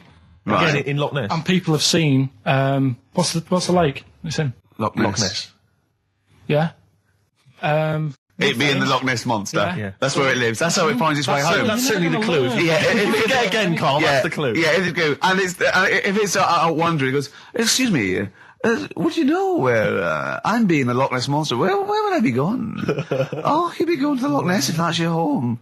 It's way over there, you big monster, you. So the bubbles from the methane bubble up out of the water. Yeah. People think, oh, God, it's a monster's head. But it's not, it's just water sort of shooting up because of the bubbles. Well, that's two of the great mysteries of the universe solved by Karl P on a Saturday afternoon. That is fantastic. Yeah. So, that makes me think a lot of things. So, when mediums are sort of like going, oh, I've got something coming through. Do you think they are exhaling a lot of methane gas? And thus making them not think straight? Do you think everything's down to methane gas? Do you think that all the mysteries of the universe are down to methane gas, Carl? What did it say in the documentary you saw? About what? What was the budgie happy? We know that budgie was sad. Was it in a room? Because they used to take canaries down the mines, didn't they? They used to take canaries down the mines, they'd smell the methane, and then the budgie would be happy. I'm not going to teach you anymore. Play a record. Oh, should we introduce this, shouldn't I? Go on, then. Oh, it's Beatles, Long and Winding Road. Smooth. Are we getting paid for this? Our Freaks Electric, Richard X and the Sugar Babes on XFM 96.9. Well, nearly through. We've had a few laughs again, a few tears. Absolutely, as always. Excuse me, and don't be alarmed. I look quite frightening, but I'm merely a nice monster. I seem to have lost my way home. Could you direct me in the right direction? Nice to meet you. Yeah, Karl Pilkington. Hi. What's your name? Why do you need to know my name? Well, it might help me to find out where you come from. Oh, my name's the Loch Ness Monster. Okay, all right. Give me a second. What was your name again? Loch Ness Monster. See, this is what I mean.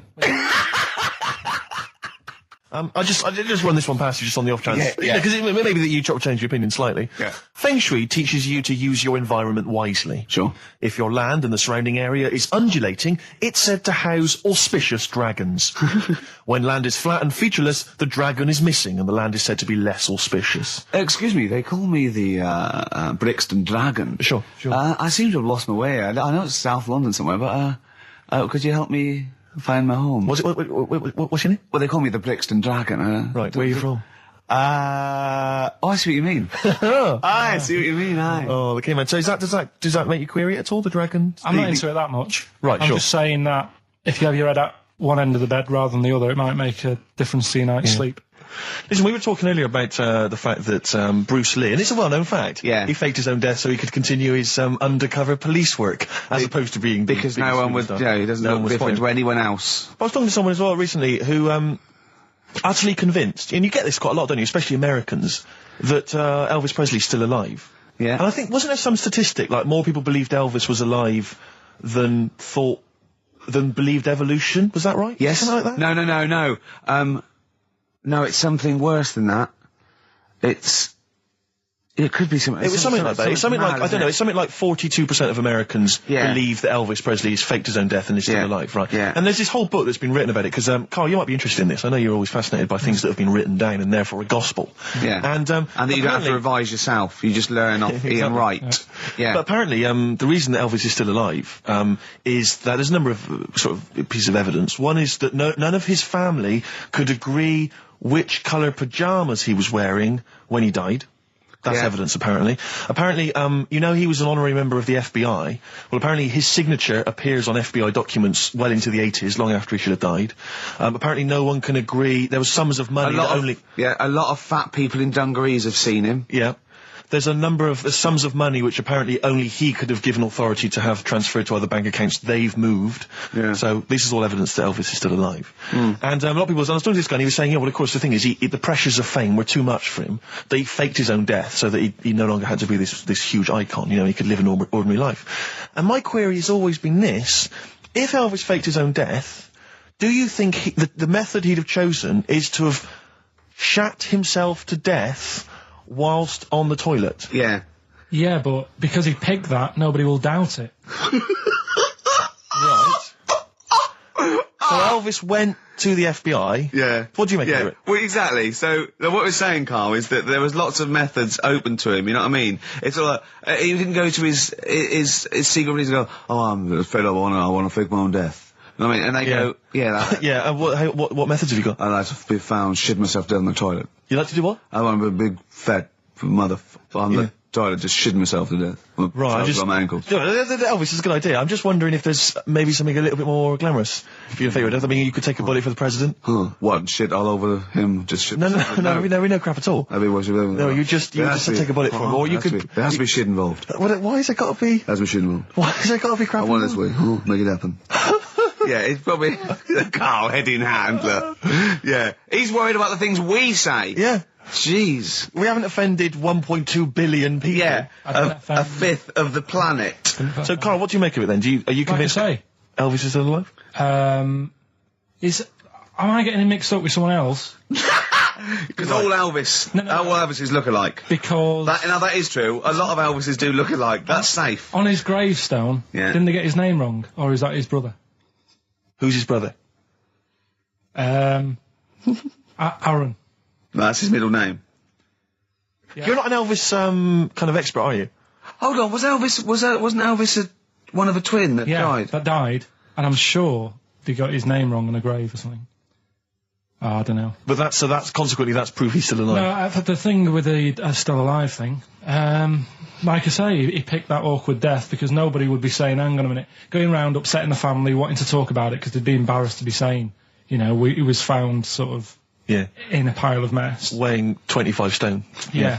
So... Because you notice he also expanded to a huge size as well, so he was just a huge fat blob of a man. He also did that to add, extra... To the glamour. I don't quite understand these people who fake the deaths, because... Well, a lot of them don't. A lot of them don't, Carl. This is what, in a roundabout way, we're saying. We're saying that a lot of people that say people fake that they didn't, like Bruce Lee and James Dean and Elvis Presley, we're saying they didn't fake their deaths. He did die, didn't he? His head come off, didn't it? Oh, God. Who's this? James Dean? His head came off. Oh no, I know where I'm trapped in a toilet with no toilet paper. That's where I am. And I'm thinking maybe I peel off some of the wallpaper, things like that, but there's nothing I can do. I got to go upstairs. Well, exactly, but I'm going to have to go upstairs and find... Toilet paper, was there any? There wasn't. There wasn't? Oh. I'm going to have to go upstairs and maybe find a notepad or something like that. Oh. And so I try the door, right? The door's wedged, and I'm pulling on the door, and I can't get the door open. It's just like it won't come open. And it's already... And I knew it was going to come to this at some point. Like, this is like... The clock's ticking. I'm trying to pull the door open. Trousers around my ankles again. And I'm thinking, well, what I could do is I could open the window, I suppose, and try and climb out, but... Not really, because I got the trousers around the ankles. And that's or if it was raining, just stick your ass out, 2 birds with one stone. Sadly, it was a beautiful day, Rich. I call it the World B-Day. And so what I'm thinking is, I've got my mobile phone in there, luckily, because it's in my pocket. I'm thinking, well, maybe I can phone... I was seriously... Kleenex. Maybe I'll phone the fire brigade. At this point, it just dried. No, it hadn't. It was... Hold on. Was that little puppy not around? Because sometimes you can call that. It's got a little bit wrapped round it. Listen... Or just use the puppy itself. There's 50 million people around the world going to hear my voice in 30 minutes. Exactly. Where's Steve? He's not locked in the toilet again, is he? Exactly. Oh, no. I watched Call My Bluff in the week. Is this with Toxic and Colin? It was quite good. I quite enjoyed it. I imagine you could get on there if you want. I used to watch it with, what's his name? Famer. Famer. Yeah. Oh, that's great. You're brilliant impressions, because obviously while Bowie was playing, you were doing your infamous Bowie impression, which is the best one you do, actually. Well, that's just because Carl said, you know what? He said, I'd love to go out for a drink with David Bowie. Of all the people that come in here for sessions, I think he's really good, him. And I said, I think he'd like you as well. That's all. And I just went, hello, Carl. You're strange. You're alien. It interests me. Myself and Ian, I'd like to put you on the... Yeah, I just imagine you and Bowie in a pub somewhere. Isn't that pretty much the same impression you do when you do Ian Canfield? No. Ian Canfield's more like that. But not on air. On air, he's sort of like this sort of eloquent 40-year-old capital DJ. Yeah. But when you talk to him in the studio, he's slowly turning. He's slowly turning into Tommy Vance, isn't he? Mm. It's one of his pillars of rock. Canfield. He loves Vance, Lemmy, Diano. If we run out of material later in the show, which is likely. Yeah. Considering we're now talking about Ian Canfield's... We ran out of it at 1:05. Exactly. But could I maybe just sort of interview you as David Bowie? Yeah. In a sort of humorous sketch? Yeah, that would be fantastic. Maybe it could be the idea that what if, like, David Bowie was, a cab driver? What would he say? What was some of the funny things he would say? We saw that, what was that in when it said, Dead Ringers coming up? If you've ever wondered what, it would sound like... Dead Ringers is this impressionist show. They did it's on Radio 4 and they did a TV version. Yeah, I saw it. What did you make of it? Didn't like it. It was all right. No, it was just that the write-up in the Radio Times, I think it was. The Radio Times said, ever wondered what it would be like if Robbie Williams was singing George Formby? Or what would it be like if there was an animal hospital... was hosted by Anne Robinson. Yeah. Yeah. I have wondered. Were those two sketches on there last night? Yeah. Yeah. What were they like? You are the weakest dog skink. Or something? No, what was it? It was something like... They had to vote off an animal to die or something. It was something like that, yeah. It was. This is flagging. Quick, do your Bowie again. Oh, come in here. Look, it's Tin Machine. Now let's play Changes. Hello, Iggy Pop, you nutter. Stop cutting your sound. Which one? For some reason, they want one of us to do an impression of Leslie Phillips. Can't do it. I Doesn't he say ding dong? And hello, and all that. That's not bad. But I want Carl to do it, though. Yeah, go on, Carl. Go on. Hello. Well done. Say ding dong. Ding dong. Nice. Yeah. Do we do any other impressions? No.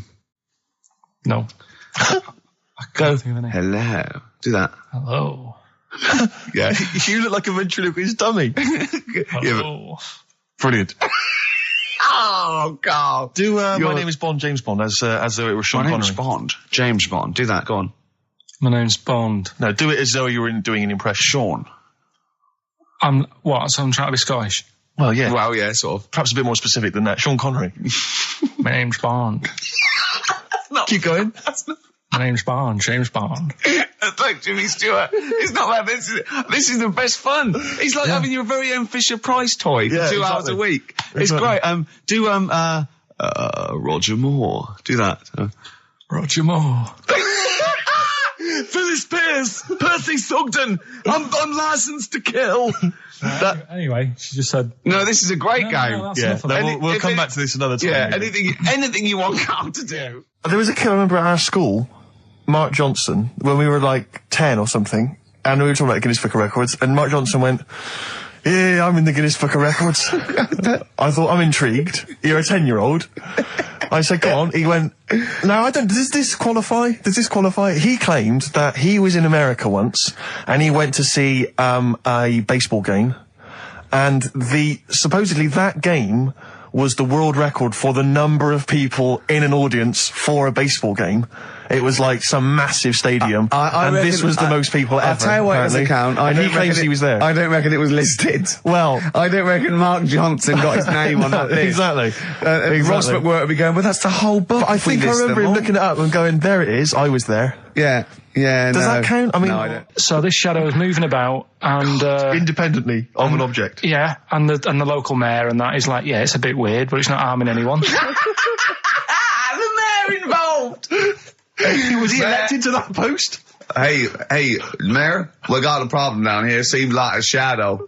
Well, it's not causing any problem. No, it's just causing any problems. Yeah. We've also got Educating Ricky, where Carl educates me. The one last week, a girl, right? She was deaf, and she was having an argument with her mum, and she pushed her and she hit her head, and then she can hear again. Yeah. Don't know what I learned from that. No. It might be subliminal. Someone might be going. It might be a metaphor that I will learn from. Yeah, it's like a parable. Yeah. So look at his face. We might as well be talking Dutch, mightn't we, Carl? What's this? Bit of Aqualung. Oh. Aqualung. Rockbusters next. And the middle one was that Scottish fella's made an error. That was Mystique. Mystique. So, did anyone get that? Extraordinarily, almost all the people who emailed it. I'm beginning to think it's us then, because I was thinking mistake, I was thinking muck error and muck mistake, but mistake. Yeah. So, do you want to pick a winner? Yeah, I was going to give the prizes to Amy Massey, who's from Wiltshire, the West Country. Losers down there, probably as weird as you. Yeah. Carl is our sort of, I say producer, but he's the one that pressed the buttons because I was Dog's Body. Yeah, but I mean, it was just because I was too big to run the desk. Yeah. I used to have to do. Literally too big. You couldn't get there. Yeah. And then we discovered that, he looked a bit like a boring sort of, alright, yeah. But then when we sort of, poked him with a stick, he came up with, he doesn't realise, but some of the I think, some of the funniest extraordinary things I've ever heard. Say hello, Carl. Alright. Yeah. Should we play a record and do Wash Up with you? Yeah, we'll play a bit of Aqualung then. Aqualung! Alright, that's Aqualung. Good time's gonna come, innit? Right, Carl. I imagine him in dictionary. Well, I've come up with cat. If that helps at all. Yeah. Memblent. Yeah, what does that mean, Carl? Just anything you want it to mean. What I've got, there's a dog that's got a cough in Singapore because it smokes 20 a day. Right, what was it? It was, why don't they just get a diary or some paper or something to write on? Yeah. Because snappy. I couldn't think of a heading for it. It's basically, Go on. people who have tattoos, I've never understood it, right? That they have something put on their arm. Well, sorry. Have we started the educate? Is this part of it? Are you educating me? This is something that will be useful in my life that I didn't know about. Yeah. Go on then. No, it's just that they've got a machine out, right, that does tattoos. Tattoos. Well, because obviously Ricky doesn't travel on the tube anymore. He's too rich for that. I never did. I always thought it was beneath me. Sure, but I used to walk everywhere, didn't you? But I'm still forced to take the tube, and I sat on the tube, and it pulled up, and outside the window, just happened to be on the station, was one of the posters with us. So I was kind of there, not realising it was behind me, and these big kind of fat German or maybe Bavarian guys. Well, they're in lederhosen eating sausages. Yes, they were. They're Bavarian. Yeah, they were. And I noticed one of them kind of looked at me, then looked at the poster, then looked at me, just happened to say it, and wittered something to his friend in German. You know, I don't want to try and do an impression. That's freaking goggle-eye. Oh, wow. I think that... No, but I know what you're thinking it means. It doesn't mean that. Right, okay. It means... What's a rough translation? Elegant boy. Right, okay, yeah. And so anyway, he pointed goggle-eye. He pointed out the poster and his That's mate... lanky piss and streak. And his mate burst into laughter. And then we pulled they've got a great sense of humour, the Germans. Well, that's the thing. But we rumbled onto the next station, and the poster was in exactly the same place. And this time they tapped the shoulder of someone else on the train and pointed me out. And that person also laughed. An Italian? An Italian bloke, there was a French. Was there a bloke with a beret and a little moustache on the other side? Yeah. Was the United? Did you get on the United Nations Express? Just oh, imagine that. Yeah, it was fake. See the freak. Look at his freaky goggle eye. Right, whereas I love the fact that before you were at least pretending to be speaking German. Now this is an Italian with an accent. It's just a guy speaking perfectly good English. So you've not even disguised the insult there. Oh dear. Oh, that'd be lovely. Try and insult me in other cod languages. You could bring Europe together if they just instead of Esperanto, that there was just one common language. The language of freaky goggle eye. I'll tell you what would bring the Europe together is you maybe representing England on the Eurovision Song Contest. That would be great. With a self-penned tune. Should I do that? That would be magnificent. It's got to be worth thinking about. Just about everyone being the same. Yeah, like just about people being equal. Everyone, not and also mentioning the euro. Yeah. Just doing that. I like all different cheeses. Oh, je t'aime la musique pop. Yeah. La baby belle. Et le cheddar. I'm not a fluent French. Le grand fromage. Yeah. Oh, it'd be lovely, wouldn't it? And they'll all be there, all in their different. Well, every uniforms. line could be maybe in a different language. Yeah, and what would I wear? I'd wear sort of like a kilt. You'd wear a kilt, but you'd also have on your head one of those kind of big, what are they called? Those big furry hats that Beefeaters or whatever wear. Or one of them. Is it kind of a busby or something? A busby? Yeah. Wear one of those, or maybe a kind of policeman's helmet, Bobby's helmet with the kilt. Yeah, you'd have the clogs. I'd wear the policeman's helmet under the kilt, so they just thought I was really enjoying the show. Yeah. Good idea. Hey? Excellent. I think we talked for about 3 minutes without having to mention some kind of genitalia. We should celebrate by playing one of my tunes of the year. Really? What one is it? U2 Electrical Storm. Oh, I know you're a big fan. Good choice. Well done. Cheers. Anyway, I didn't get around to getting drinks. I can't believe it. Didn't get around to getting the drinks. Right, so I said, right, I'll pay for the cab. Right. Oh, what a lovely Christmas gift that is. Yeah, £2.50. I paid, no, it was like £3 there, £3 back. So £6 you spent on him? Well, no, I spent more. See, that's what he said. He said, get the Bolton and back, can't you, for that? He said, oh, you spent on me £6 for my birthday. I said, no, I haven't, because I gave the taxi driver a tip. I'm a little bit worried about his attitude as well. Because even if, I mean, that is a stingy present, but you don't say... I mean, let's be honest, that's the worst Christmas gift ever, because, I mean, you're pretty bad, like we discussed in the past, but at least you spend a bit of money. Yeah. It's just thoughtless. Yeah. This is nothing. I know. You haven't given him any time. I mean, I would... And I knew my demographic. They loved it, my family. They couldn't believe their luck. You know. Well, a tenner. You spent a tenner on him? Well, the cab fare was £6. But the thing is, I don't think he's saying that. I think it's the fact that this is like, you know, frittering away. And it's kind of thoughtless, he would have loved to, I'm sure he would have been appreciative of a lovely £10 gift that you cared about and bought. A book he probably likes, Fly Fishing, doesn't he, by J.R. Hartley. Mm-hmm. If you'd have bought that, he'd have gone, that's what I was looking for. Well. Or what I was looking for, Carl. Bloody hell, Carl, you little bald twat. That's just what I wanted. So, alright, so just calm down. So what have you got planned for Christmas? Is this what, I mean, are you doing the same place with Carl, Suzanne? Excellent. You've paid me milk bill for this week. That were nice. I'm spent this year. So have you planned anything for Suzanne, or are you just... Yeah, I'm taking her out Christmas Day for something to eat. So, do we need them? Do we need them? And you should explain do we need them for those that don't like the show. Well, it's sort of education about animals and stuff, and if we need them. So, like, David Attenborough once said, you can get rid of people off the earth and it would carry on, there's no problems. But, you know, get rid of a monkey and you could have problems on your hands. So Is that a direct quote from Attenborough's current autobiography? I think so, yeah. So what I've done today, right? He always starts everything with, right, so then. Yeah, exactly. Yeah. So... Yeah. And he always ends things, you got yourself all sorts of problems. Yeah. So that's done. That's coming up. Enjoy that. I think I can just sum up the station, can't I, Steve, with that just last comment? I think you're probably right. I just came in, I just went to the toilet there, and it's a disabled toilet that's close to it. So, you know, you go there, I had a wee, I thought, oh, the thing doesn't work, didn't flush. I came back and said, oh, the toilet doesn't work, doesn't flush. And, Carl went, no, you just stick your hand down and pull that wire up at the... Think of that. Put your hand in the water. I mean, just when when David Bowie interviewed Zoe, there's toilet's not flush. He goes, all right, baby, just stick your hand down, pop the shit down the U-bend, and just wipe your hands on your pants. Thanks very much. I mean, sums up this station, doesn't it? Absolutely. Next week, we've had loads of suggestions, Carl, for your best bits. It's basically all your best bits. Me and Steve are largely irrelevant in the voting.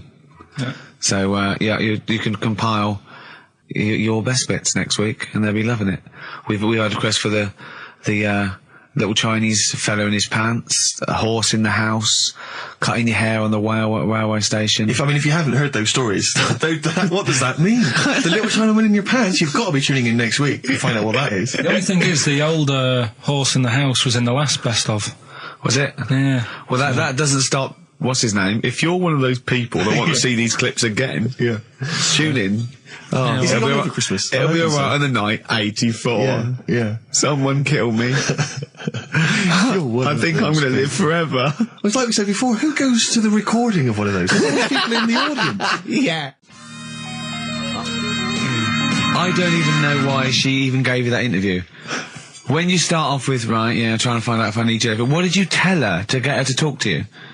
Just said I'm doing some research on stuff. Did she think you were a schoolboy or something? No, she just said, oh, all right. She said, you know, how long will it go on? I said, not long, just like 5 minutes, have a quick chat. And she loved it, didn't she? She sounded happy to take part in that. So the fact I love the fact that you've got an expert and you suggest that she's going to be having sex with Noah. He's a good info, so you're happy. She goes, yeah. I took Suzanne out for a walk, right? Yeah. Went round, Covent Garden. Right. Past the place where it was on. The stage door was open, you snuck in. Well, I said Madness are alright. And because when you think about it, Madness songs are quite sort of musical anyway, aren't they? So you can't... They're quite musical. Do you know what I mean? They sort he of... means they're like a musical, like a musical. Knees Up Mother Brown. I thought it was alright, enjoyed it. Blur the musical would be good, wouldn't it? Blur the musical would be excellent. Yeah, little Cockney So you bought tickets there and then and just went in? No. They're not selling, are they? It was fairly quiet, because we only paid the lower price and we got upgraded for free. Nice. So you enjoyed it, did you? I'd loved it. And would anyone like to come on stage with us? Yeah. The little bald fella. Yeah, go on, I'll give it a go. And what home are you from? Where are you? What are you doing tomorrow? Well, I'm going. No, you're coming here tomorrow. Come here tomorrow. Is he not doing well? That's a disappointment. I don't know. I mean, it was New Year's Day, so maybe that's why it was quiet. Carl, what have you got lined up for us as the producer? Right. Well, Rockbusters. Been off this week again. Has he? Yeah. Another week off? Another week off, yeah. No, I didn't have a full week off. I had 3 days off because I was working all over Christmas. Yeah. And still didn't stop working, preparing stuff. You've got a nice load of prizes there that I've sorted out. I had to come in especially to sort that out. Mm-hmm. Yeah.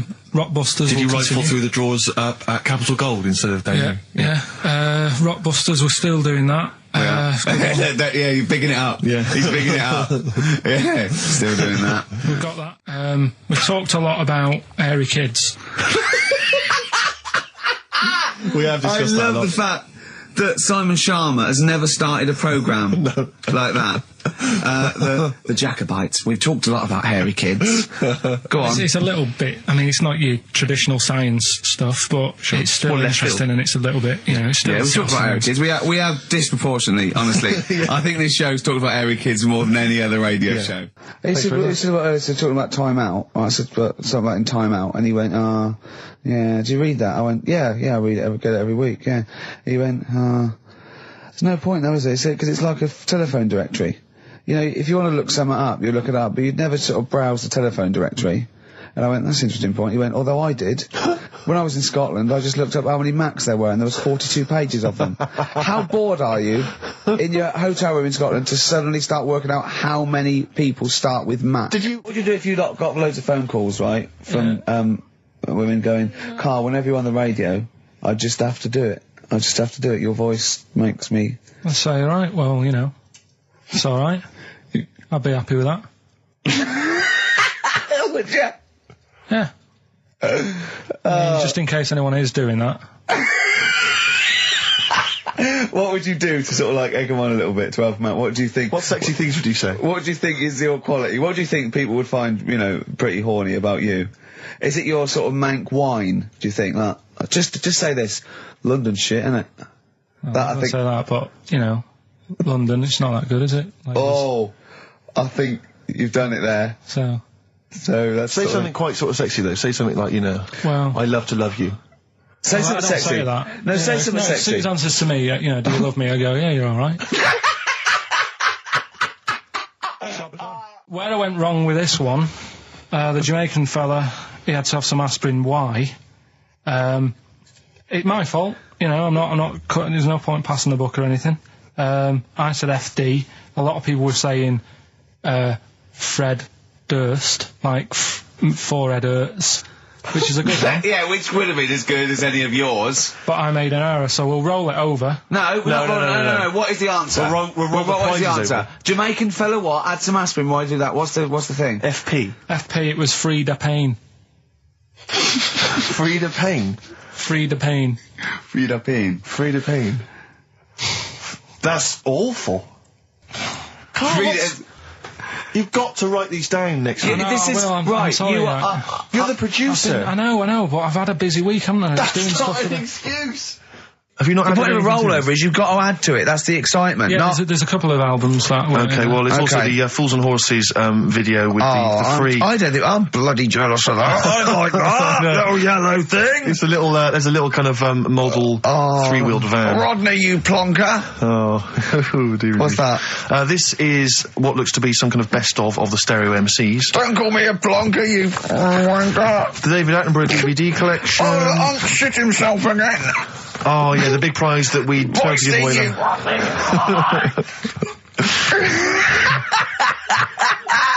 Best chill out album.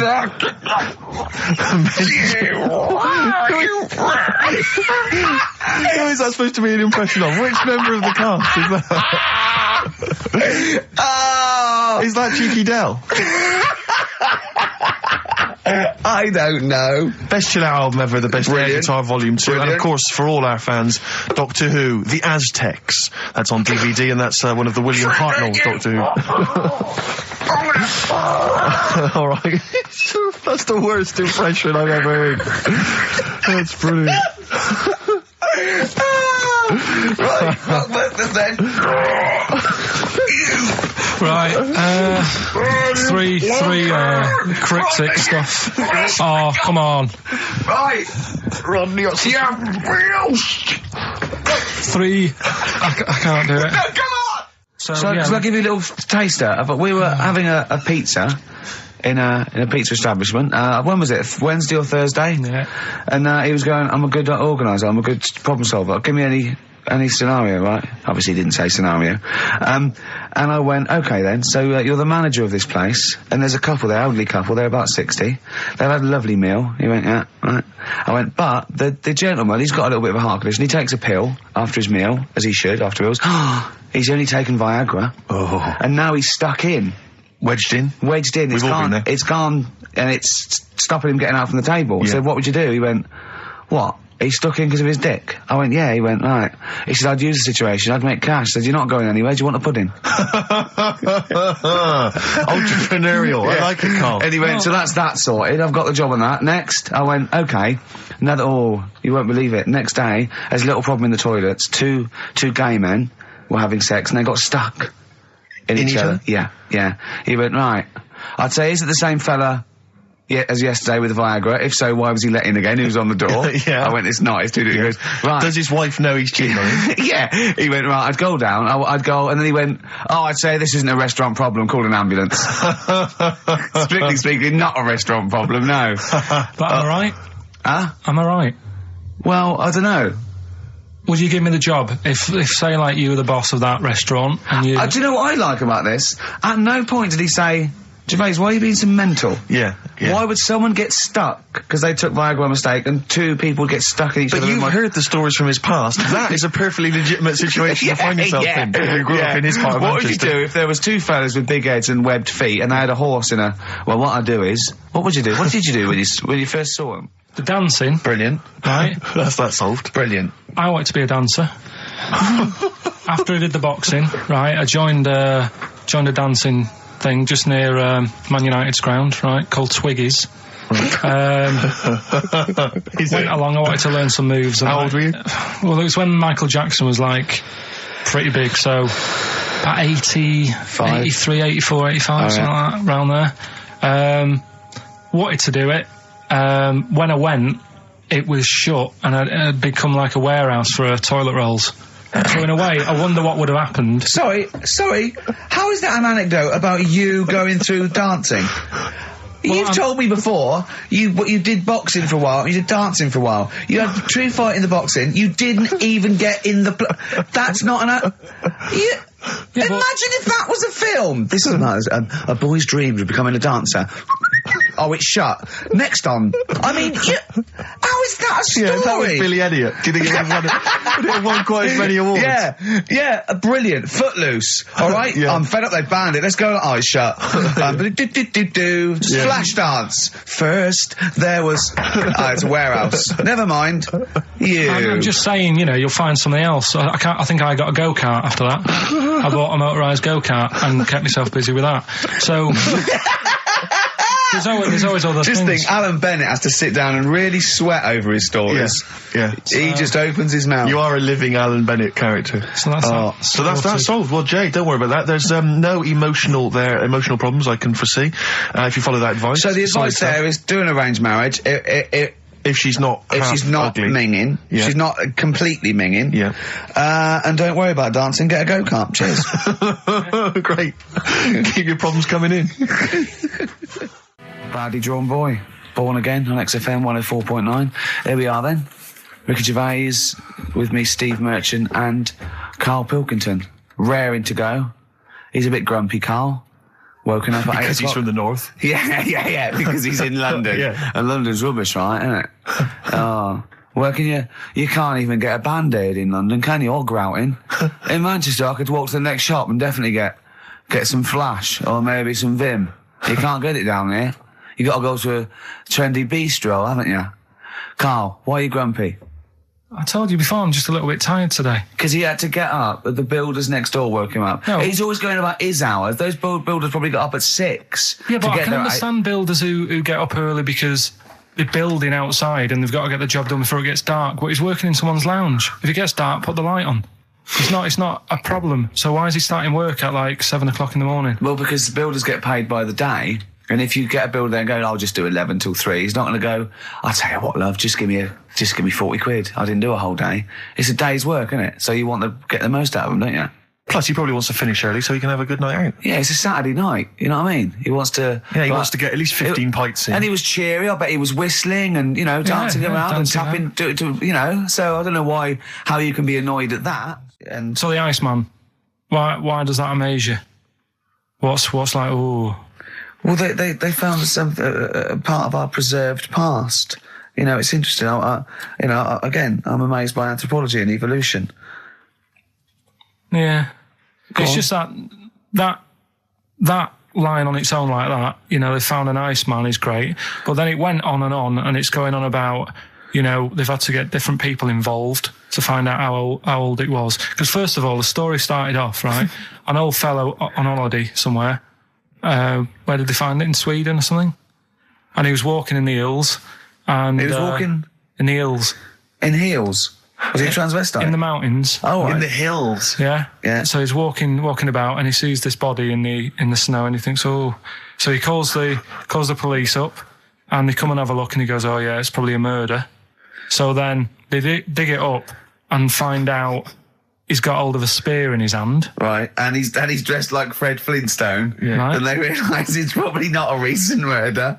Right. His knuckles are dragging on the floor. He's a Neanderthal man. They think, hang on, Karl Pilkington. But when they found out, hang on, it's an old thing. It's an old thing! Can it? If it was a murder recent, then you'd go, hang on, how did this happen? Who does he belong to? Yeah. But the chances are whoever murdered him is also dead.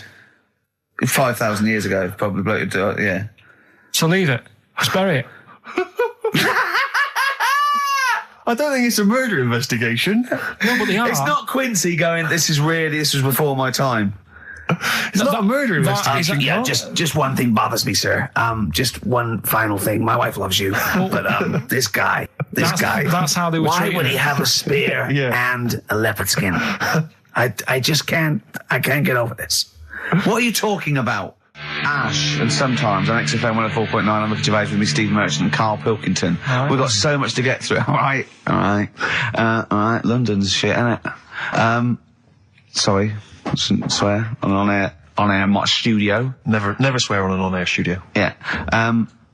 Apologies. Not really swearing, is it? I'll tell you what swearing is.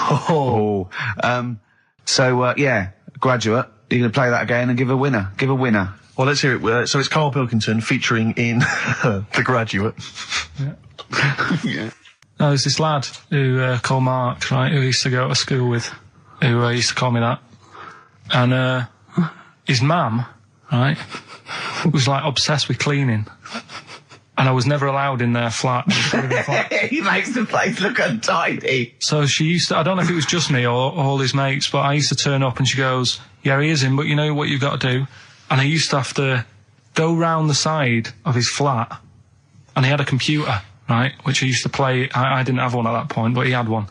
And I used to have to go round the side of the flat and stand at his bedroom window with his window open, and I'd be sort of leaning in playing the game. You are joking. I'm not. His mum. You had the weirdest upbringing I've ever heard. The things you were willing to do. It's the strangest. What is this town like? No, I stopped going. Was there always music? Right? There's the horse in the house there. Oh, look at these two kids with big heads and webbed feet. All right, Ronnie. All right, Reggie. What was it like? She was obsessed. It is like you've grown up in a cartoon made for children. Yeah. No, his mum was really obsessed with cleaning. Can I play it through his window? I used to. Mrs. Ramsbottom, can I play it through Mark's window? Alright, you know what you have to do. She used to be up till about 3 in the morning. Pilkington again? Have you washed your hands? Well, up till 3 in the morning, washing. She used to be up doing the tiles in the kitchen. Washing until 3 in the morning? It was at 3 in the morning.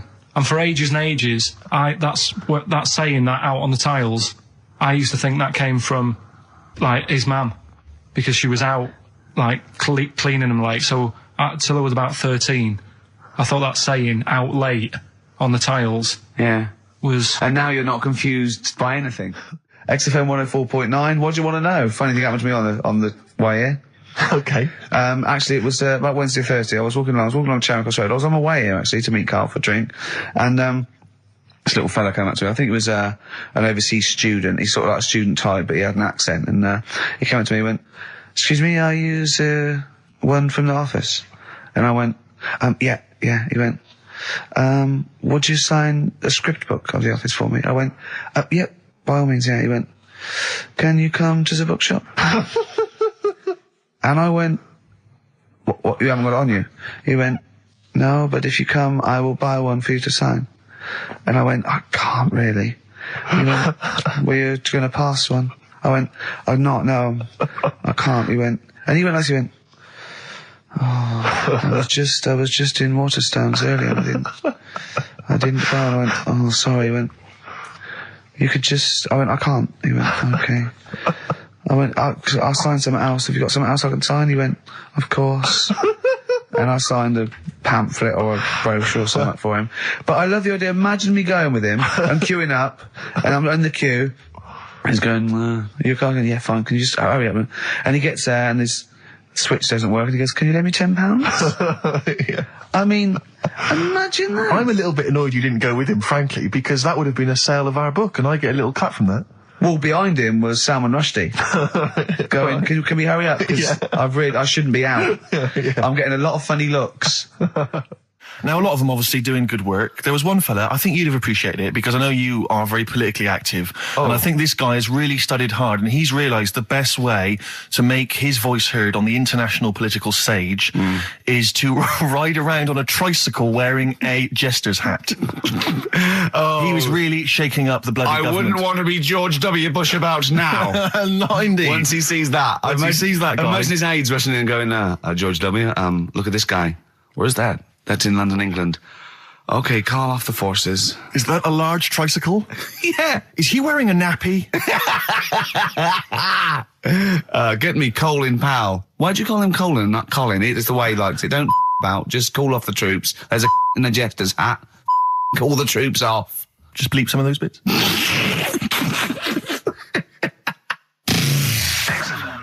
I remember when I was growing up in Manchester. No, you can't. So it's funny to me. I tell you, XFM 2.9. I said no. I saw a weird thing. I saw where in Leicester Square I was coming through. I saw a hairy Chinese kid. No, I don't. It was weird because they're not usually hairy, are they? Did I tell you about me Auntie Flora? Is that supposed to be Manchester? Did I tell thee about me Auntie Flora who shat herself for 3 hours once? Did I tell you? I don't... there was a woman born Carl, once... you have to phone us, we've got nothing. Oh, God, he's so annoying. Little Flaming Lips on XFM 104.9. Well, we got through it without Carl. I think so, yeah, I've enjoyed myself. Didn't mention him much, did we? No, I don't think so. I don't think we need him. I always quite enjoy it when he's absent, actually. I know, because we can have a nice chat as opposed to him just going, remember when I had Chinese hair and there were old woman eating her own legs and my dad put a Forrest Gump in a wheelie bin. Yeah. Claire brings a certain kind of level of class to it, dare I say that, you know. She's inept in her own way. In her own way, yeah. I mean, there's no one... Oh, no, there's no one any good working there. I mean, no, I don't want to give you that. There's no, like, proper... the only proper DJ is probably Camfield. Do you remember once when we were talking about the A-Team, and I was slagging it off on your show in the old XFM. Yeah. And I was going, I mean, I quite like the A-Team, but sometimes it's too far-fetched to enjoy without it being ironic or it being for kids. And I could hear fuming from outside. I could feel him going... He didn't know who to call. He wanted to call Vance or someone or Lemmy. He didn't know... Right? And then I said... And if you can't find the A-Team, they outwit the might of the FBI every single week. But an old woman who's having trouble with her landlord can find them. Yeah. And the door burst open, and Campy went, "That is because Hannibal sometimes disguises himself as an elderly Chinaman." And that was his explanation for the whole series. Yeah. Oh, that was for Camfield. That's lovely. That's for his 12th birthday, which is coming up very 13. soon. Oh, he's 13. Yeah. Teenager, yeah. Oh, he's gonna rock, Steve. Indeed. Oh, you'll have the Scottish widow coming round. Oh, dear. That's, what's her name, by the way? I heard you talking about that. That's, Amanda Lamb. Amanda Lamb, who's in the Place in the Sun programme. Is she actually a widow? Is she a Scottish widow? Hoots, man, my husband's dead. Do you want any money and a bit of my clam?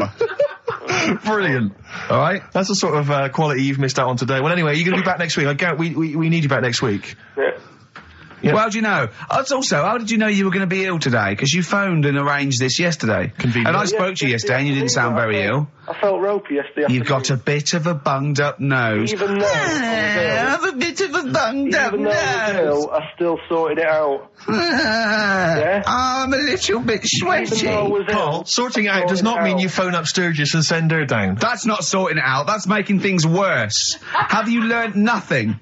Thanks, Claire. If you're not part of the solution, you're part of the problem. Mate. Yeah. My leg's a little bit achy. Oh, wearing wet jeans. Oh, I put wet jeans on again. My lasagna it was frozen. Think of that. A well-known phrase from the show, and it's hairy Chinese kid. Yeah. Where would you There hear is no that other radio show in the life? world. This is... Go on. If you've just tuned in, I mean, what are you thinking? Think if you've just tuned in, you're going, well-known phrase from Shaw, hairy Chinese kid. Oh, yeah, classic. They'll be playing that in charades this Christmas. You bang out of order, first of all. Okay. Do you have a good night when you're with us? I tell you what, I wish I'd lost a tenner every time I've come down. That would have improved it. You point out there about the football analogy. Mm-hmm. Alex Ferguson, when did he score a goal? Right. He doesn't. He tells the others how to do it. Right? That's He my doesn't role. take up one of the 11, though, does he? No, exactly. It's not like you can only field 10. Yeah. Because we only got 10 again. I want to be in the 11. Exactly. He's not running around in midfield, falling over. Yeah, shouting, oh, what have I told you? Yeah. No, well, you know, my mum and dad have sort of moved from Manchester. They reside now in Wales. Oh, yeah. And it is... Look at his face, turning his nose up. No, but it is pretty depressing. Do you know what I mean? It's just one of them places that... it's like you go back in time and that when you go there. I mean, maybe the major cities there, maybe Cardiff is all right. What, even coming from Manchester, it's like going back in time? It's like one of them places that it feels like every day is Sunday. Do you know what I mean? It's just depressing and grey and slate Lots everywhere. of vicars walking around going, I'm late. Well, yeah, it is the sort of attitude they have, right? This is true because my mum and dad live there and that, right? And they love it. It's all right. It's an healthy place to go when you get older and that. But this is why they don't move on in Wales. Well, I'd just like to make another... No. Sorry to any Welsh people listening. We're not saying you don't move on. Carl is. No, but... Sorry about the little Chinese shoes again. The thing as well. is, it's good that, in a way, that they do that, and they don't want to be, like, you know, rushing about everywhere, because the way London isn't that great either, is it? Because it's totally opposite here, right? Yeah. So I'm not having a go. It is a bit dull. I think even people who live there will agree with me, right? But, like, one of the shops that my mum and dad use, right, it's only a little sort of villagey type shop, can't be bothered staying open for hours and hours, right? Because there's not enough people who use the shop. Yeah. So what you do is, they get used to what you buy. And They leave it out. They put it in a phone box outside. They put it in a phone box? Yeah. So it doesn't get wet. So my dad's loving that. Well, Once he yeah. found that out, it was like, brilliant. But how is that a bad thing? That's brilliant. Well, it's not for other people. It is for my dad, because he's picking up all sorts of stuff. Oh, Chickens. no, he's not. Oh, yeah. He's not nicking other people's shopping. Well, it's not like nicking, is it? Because it's not theirs yet.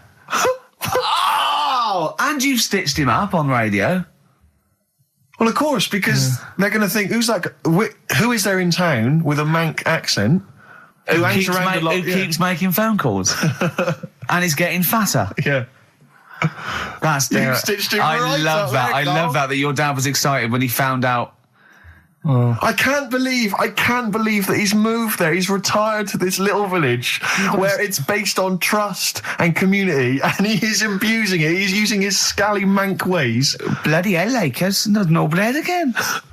There's old women Was going empty. hungry. Yeah. Their cats aren't getting fed. And your father is just... I can't... Oh, that's obscene. That's obscene. Oh, I think it's Die Thief. That fella from Manchester. Come on, Monkey News. We'll play a song and we'll... No, do let's Monkey play a song, News. let's play a song. Oh, it's a great track. Cheer up, Carl. Is it new? Is this Waiting new? for an Alibi with Thin Lizzy. Oh, what year Doesn't was have to it be new. It's brilliant. What year was it out? Oh, Einstein wasn't new when he came up with the greatest theory ever. Oh, hold on. Hey, hold on, you're not new. You're not new. So anyway, I found these things. Do you know what I mean? yeah. So explain this again. Right, so I got back off holiday. The first job I found out I've got to do is work with Ricky for a voiceover. I do a regular thing. I do X-Ray magazine, but I'm allowed to make the script up. And they said I could, so I did. Right, so imagine this. Well, I know you, Rick, and I know you like to put a lot of work into these things. Yeah. You want to do a good job. So he rolls up, he says, let's do it then. He said, what's in the magazine? I said, well, here's a selection of stuff. This is what you've got to sell. He said, leave it with me. He goes into the little booth, and the first one he comes up with is this little advert for it, right? X-Ray magazine. It's out now. It's £3.50 May edition. Music of Tomorrow. Dandy Warhol's picture, and there's a free CD with all the Placebo and the Donners and Smog and Nightmares on Wax and Alpine All Stars. Only £3.50. It's out now. Buy it, innit? Have you got a sore throat there? Well, that's all right, isn't it? And he was going, you can't. I said, we are doing that. I've done one. That is it. That's it. So I persuaded him. He went, right, okay, we can possibly put that on XFM, right? I'll have to see, right? And so I wouldn't do it again. And he went, but you need one for Capital. He said, Right. Capital will know what I went, right, I'll do one more for Capital. Right. Because all the stations advertise the XFM magazine, right? So this is the one that he thought would be all right for them. Ooh, hello. Hello, you loonies in Radioland. Dr. Frog here to tell you about the new edition of X-Ray magazine. It's out now and it's only £3.50. You've not heard of it? It's a great music magazine. And you get a free CD featuring bands like Placebo, They Wear Makeup But Leave 'Em Alone, Gold Chain, Smog, OK Go, The Donners, and all great bands that you'll love to... Froggy here, hello. Bye. Ribbit, ribbit, Froggy says bye it. Oh, well. So then, he says, that's it. It's good to see, is Dr. Frog still on there? He's still on Classic. I said, that isn't going to go out. They're not going to be happy with that. He said, you've had your money's worth, I'm going. Yeah. So I'm left with that. I then have to get the bosses in. And because I've let him go, in a way, it's my responsibility. Yeah.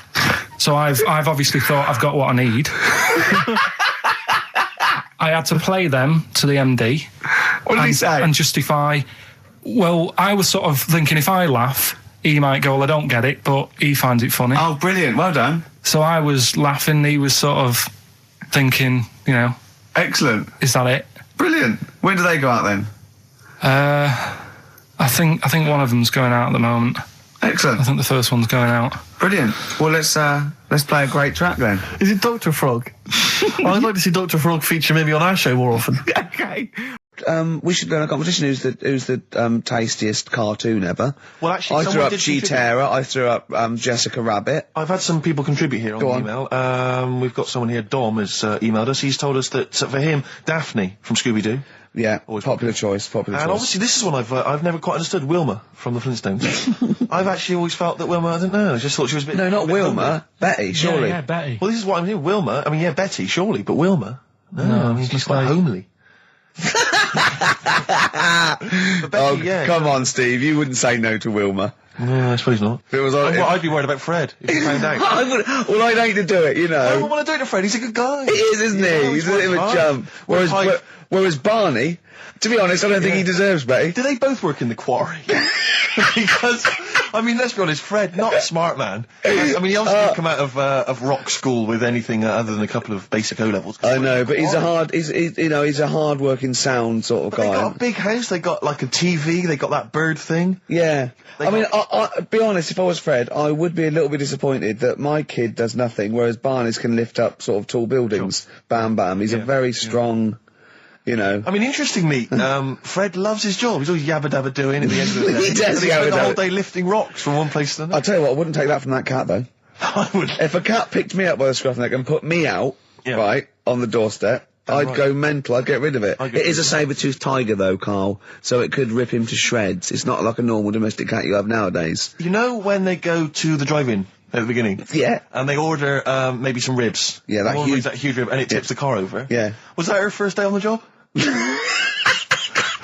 Because I've never been ordered before. Yeah, I was that. She'd have realised. Yeah, we're out of pig. We've got Brontosaurus rib. Exactly. He goes, won't that knock the car over? No, it won't. I don't know. Rick, can I tell you now? That was an accident waiting to happen. It was really, wasn't it? Yeah. And it did. Oh dear. Mind you, I went to Texas once, and I had some ribs, and it was like the Flintstones. It was huge, and not only did it look too much like an animal that I couldn't actually eat it.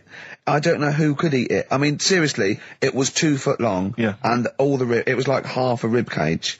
And It's incredible. My friends lived in Texas for a while, and they once were in a kind of diner, and there was you know those kind of benches that are attached to the table itself, like a kind of picnic bench. Yeah. And this huge fat guy came in, he came wobbling, he ordered like this kind of everything you can eat meal, and his fat kind of sort of, you know, kind of... His big fatty fatness fatted on the fat table, It wrapped itself around the table and everything. He was chowing down, and when he tried to leave, the table came up with him. Oh no! Imagine that! I mean, they are fat, aren't they? They're big people. They're huge people. But it was that thing we were talking about before, that bloke on Jerry Springer's show who was like 80 stone, right? Now, I felt quite sorry for him. He was really sad and he was crying. It is rad, but my point is this, right? When he got to say 50 stones, didn't he go, that's too much, That's not enough. For a land animal. Exactly. Do you know what I mean? Yeah. That's big, isn't it? I mean, I'm getting worried. I'm 13 stone, and I am genuinely getting worried. I'm thinking, oh, yeah, God. when you've got that big, when you've actually got your own mare. yeah. When you have to get in helpers to look what the scale says. Yeah. Like 4 or 5 people lift up your belly and go, it's 52 stone. You go, that's too much. Exactly. I'm going to only have 9 breakfasts. When you begin to appear on the Ordnance Survey map. yeah, exactly, yeah. When You've got your own symbol. It's like, we can see 2 things from space now, Fatty and Steve Merchant. We'll be landing at about... Well, no, I'm just saying, at all, you're not fat, are you? You're freakish and big. Just another quick thought. Someone's mentioned Daphne from Scooby-Doo, and but I've always had a soft spot for Velma. Velma? Because Velma's got glasses. I mean, I'd have She's clever. Can I tell you what would have happened if I was in that environment? I was maybe on the... Your glasses would have got tangled up. I'd have always had I'd always been making a play for Daphne, right? And Velma would have fancied me, but I'd have always ignored it because I was playing for Daphne. And then when I finally realised it was never going to happen with Daphne, I'd have blown it with Velma. Maybe not, though. Maybe not. Sometimes those, you know, they might, you know, appreciate honesty and go, listen, I've been hitting on the good-looking one. Yeah. Oi, Four Eyes. Yeah. Do you fancy it, Chubbs? Exactly. Something like that. Let's be honest, is what you're saying. Well, yeah. I'm wondering, I don't mean to be libelous, but Velma, she was quite short, the glasses, the short hair. Lesbian. Hung around with the dog and lesbian. The bloke. I'm beginning to wonder if she was, maybe. See, unfortunately, I said lesbian there, and you still carried on with your assessment of what it is to be a lesbian. It's bad enough doing the cliches of having short hair, but you said the dog. Yeah, well, she hangs around with a dog. So do lesbians do that? Well, have you seen some lesbians? They're right dogs. Good night. Have you seen what I've done there? You know what I've done there, Rick? Comedy award winning. Oh, God. The first cut is the deepest. Let's hear it, Rick. On this album as well is The Killing of George. Georgie Part 1 and 2, remember? About the gay bloke. Georgie Boy was gay, I guess. His favourite song. Carl's favourite song, right?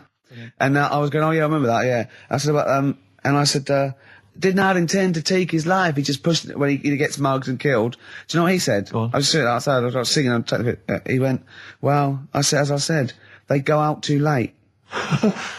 They go out too late? He meant gay people go out too late.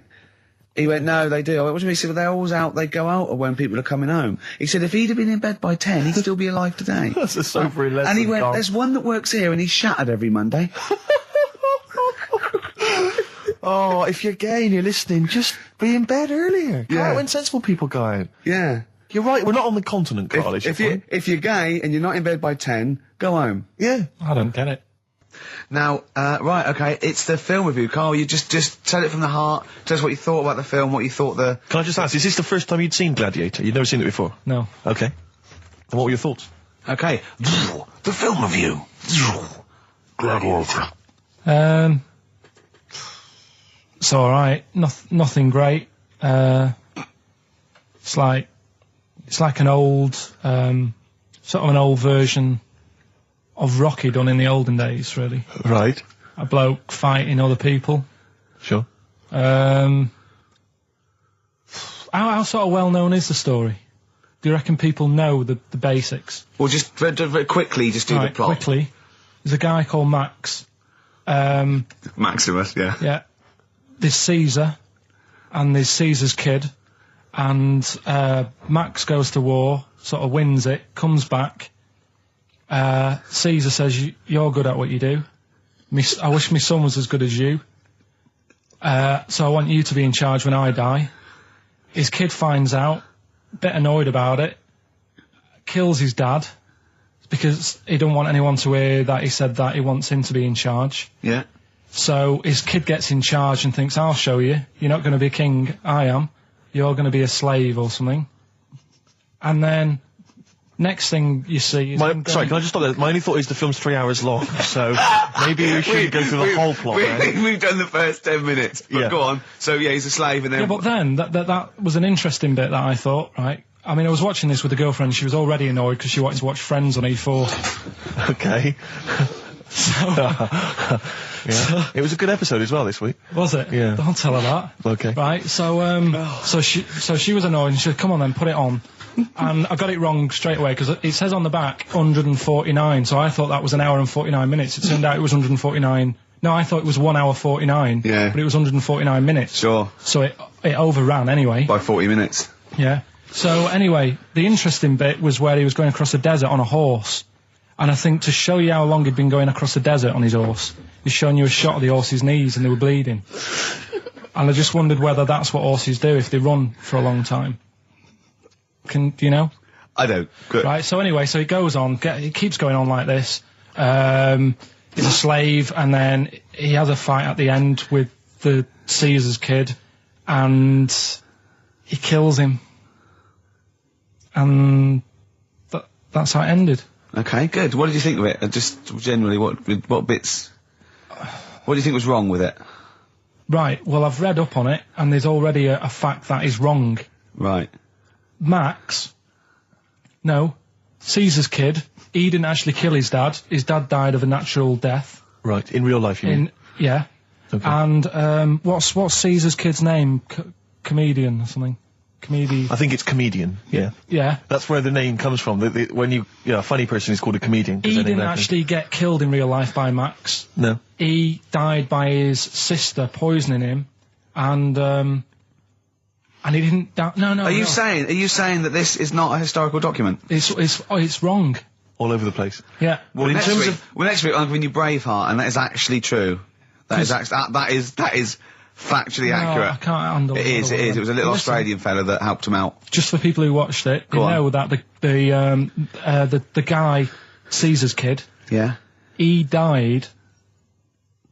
His sister tried to poison him. That didn't work. Apparently, he was a gay fella, and his boyfriend, who was a wrestler, strangled him. Where did you get this information? On the internet. I thought I'd look it up to see how much of it I actually got right. Yes. And that's what I read. Okay, so out of 10? 5. Really? Yeah.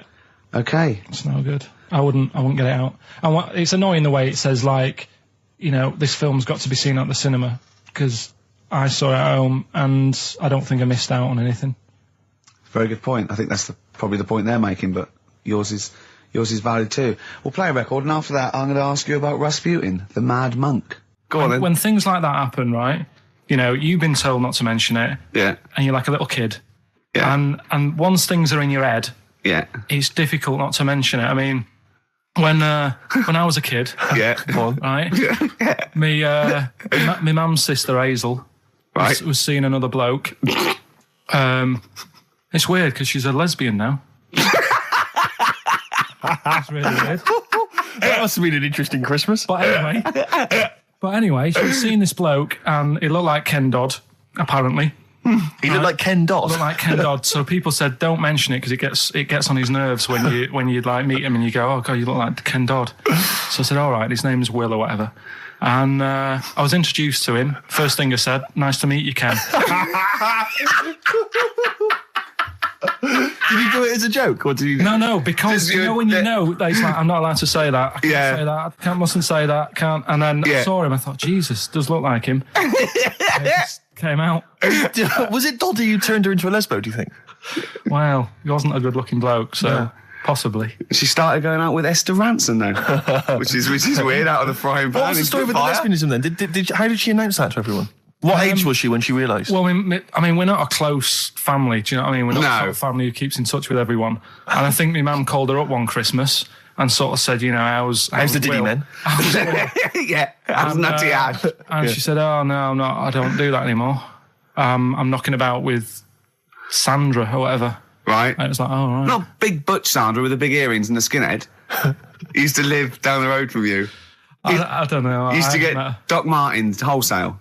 That's Sandra. All right. Well, I'm going to be kicking some ass today because I'm going to be shamelessly self-indulgent. And we've only got 2 shows to go. So I'm playing some of the most beauteous tunes in the world. I was just telling Carl, lined up a Simon & Garfunkel track, Only Living Boy in New York. He went, why is he the only living boy in New York? I went, what? He went, what does that mean then? I went, I don't know. He went, well, what's it about? I said, I don't care. I said, it's a lovely song. He went, no, but what's it? I said, I don't go into that. I said, he went, I like a story. I said, like what? I said, killing of Georgie, no trickery. Killing of Georgie. I think we should play that at the last. It's good. I heard it the other day on Radio 2. It was cracking. It sounds like, well. It's really good. Tell them what it's about again. It's about, little gay fella. A little what?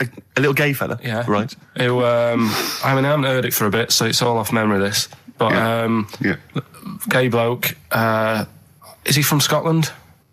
I have no idea. But he's from somewhere where gays aren't liked. Okay. Right? No. Well, he is. George Boy was gay, I guess, nothing more than the kindest guy I ever knew, right? Now, all he did was, right, his father said, how can my son not be straight? Kicked him out. right? Goes to America. Yeah, but you can handle all that. You can handle your dad not getting on with you if other people around you are into the same scene. Yeah. But he was like, he was left on his own. He didn't know what to do. Yeah. He was getting stressed out. Yeah. So he goes... And this was before, I mean, this is... When did this record come out? 77? 77, yeah, something like that. Right. And he's... During punk. Right, I see, yeah. So you know, the Village People had come along and made gay cool. Yeah. That had already happened, but it wasn't respected. But he was watching the telly or something, and he saw that New York had loads of them over there, and they're all having a good time. Sure. No, sorry. At no point in the song does Rod Stewart say little gay Georgie was watching telly and saw loads of gays in New York. At no point in that song. No, but this is what I like about that song. You sort of picture what's going on. You make it up. Yeah. Okay, so the little gay fella was watching telly, and there was presumably the and now from New York, the gay show. Yeah. Or whatever, because it was a big scene over there, wasn't he, in the 70s? Yeah. Okay. Right? Go on. So he goes over there, and he's having a great time and that. He's meeting... Went to New York town, very quickly settled down, soon became the toast of the Great White Way. Yeah, they loved him. All the old queens blew a fuse. Yeah. Yeah. And then, I don't know, he was out late one night. Yeah. And he's walking home. Yeah. And gets attacked, gets killed, and he's lying in the They gut. didn't intend to take his life, they just pushed their luck a little too far that night. Yeah, you see? So... Yeah. But what's good there? Is it good that he had a bit of a good life and was able to be himself? Yeah. Or should he have stayed in Scotland? He didn't come from Scotland. Again, I really... Right, I think... is there any way we can get this song before the end of the show and play it? Because I've heard it recently. A lot of people listening will have never heard this song. They wouldn't have any idea Can I say what you said when we were talking about that song once before? Is it bad? It might be. Because we were talking about, Georgie Boy, and he, got it. I don't know. What? It's when you said... Well, no, it's a fact. I don't think if... Well, he said, so it's looking at Georgie, he gets out, so dies, right? He goes, well, they do go out late. I know... gay people I go know out a few late. gay people, and they start to party late on. That's why in Soho, right? Girlfriend got in a cab, right? Suzanne was in a cab, and the cab driver was taking her to an early start, right? She works at the BBC. Yeah. Early start, 4 a.m. It was going down. It was mental in Soho at 4 a.m. Yeah. They were all still like starting the night out. How do you know they're gay? It's Soho, isn't it? Fair enough. Okay. Play a track. I'd love to be able to try and dig this out. Yeah, we will. This is Simon and Garfunkel, The Only Living Boy in New York. It's lovely. You know, when I went to the BAFTAs with you, and I wasn't really enjoying it, you were like... What? No, you didn't are tell such us an this. ungrateful... There are so many people. You're like a little charity case. You're like... Oh, I had God. chicks queuing up around the block. You'd usually have to... someone like you would have to write to Jim or Fix It or Esther Ranson to get them to meet us sort of people. And now it's on your doorstep. I'm amazed that you didn't enjoy it. Why didn't you enjoy it? You got to walk down the red carpet. You went in. There was George Best, one of your footballing heroes, was there. A load of other big names. You sat there in prime position. You came backstage with a load of other big names. Hey, you had a lovely bit of grub. You were filming this thing for the DVD we're making. That's you, a cameraman on our DVD. And yet you think, now you look grumpy because you had a couple of pints and I can't believe So it. tell us why you didn't enjoy it, because the ceremony, what didn't you enjoy about that? It was interminable, wasn't it? Far too long. Wasn't it awful? 3 so boring. hours. I'm sorry. I thought you were going to say something. Really? Sorry. 3 hours. Yeah.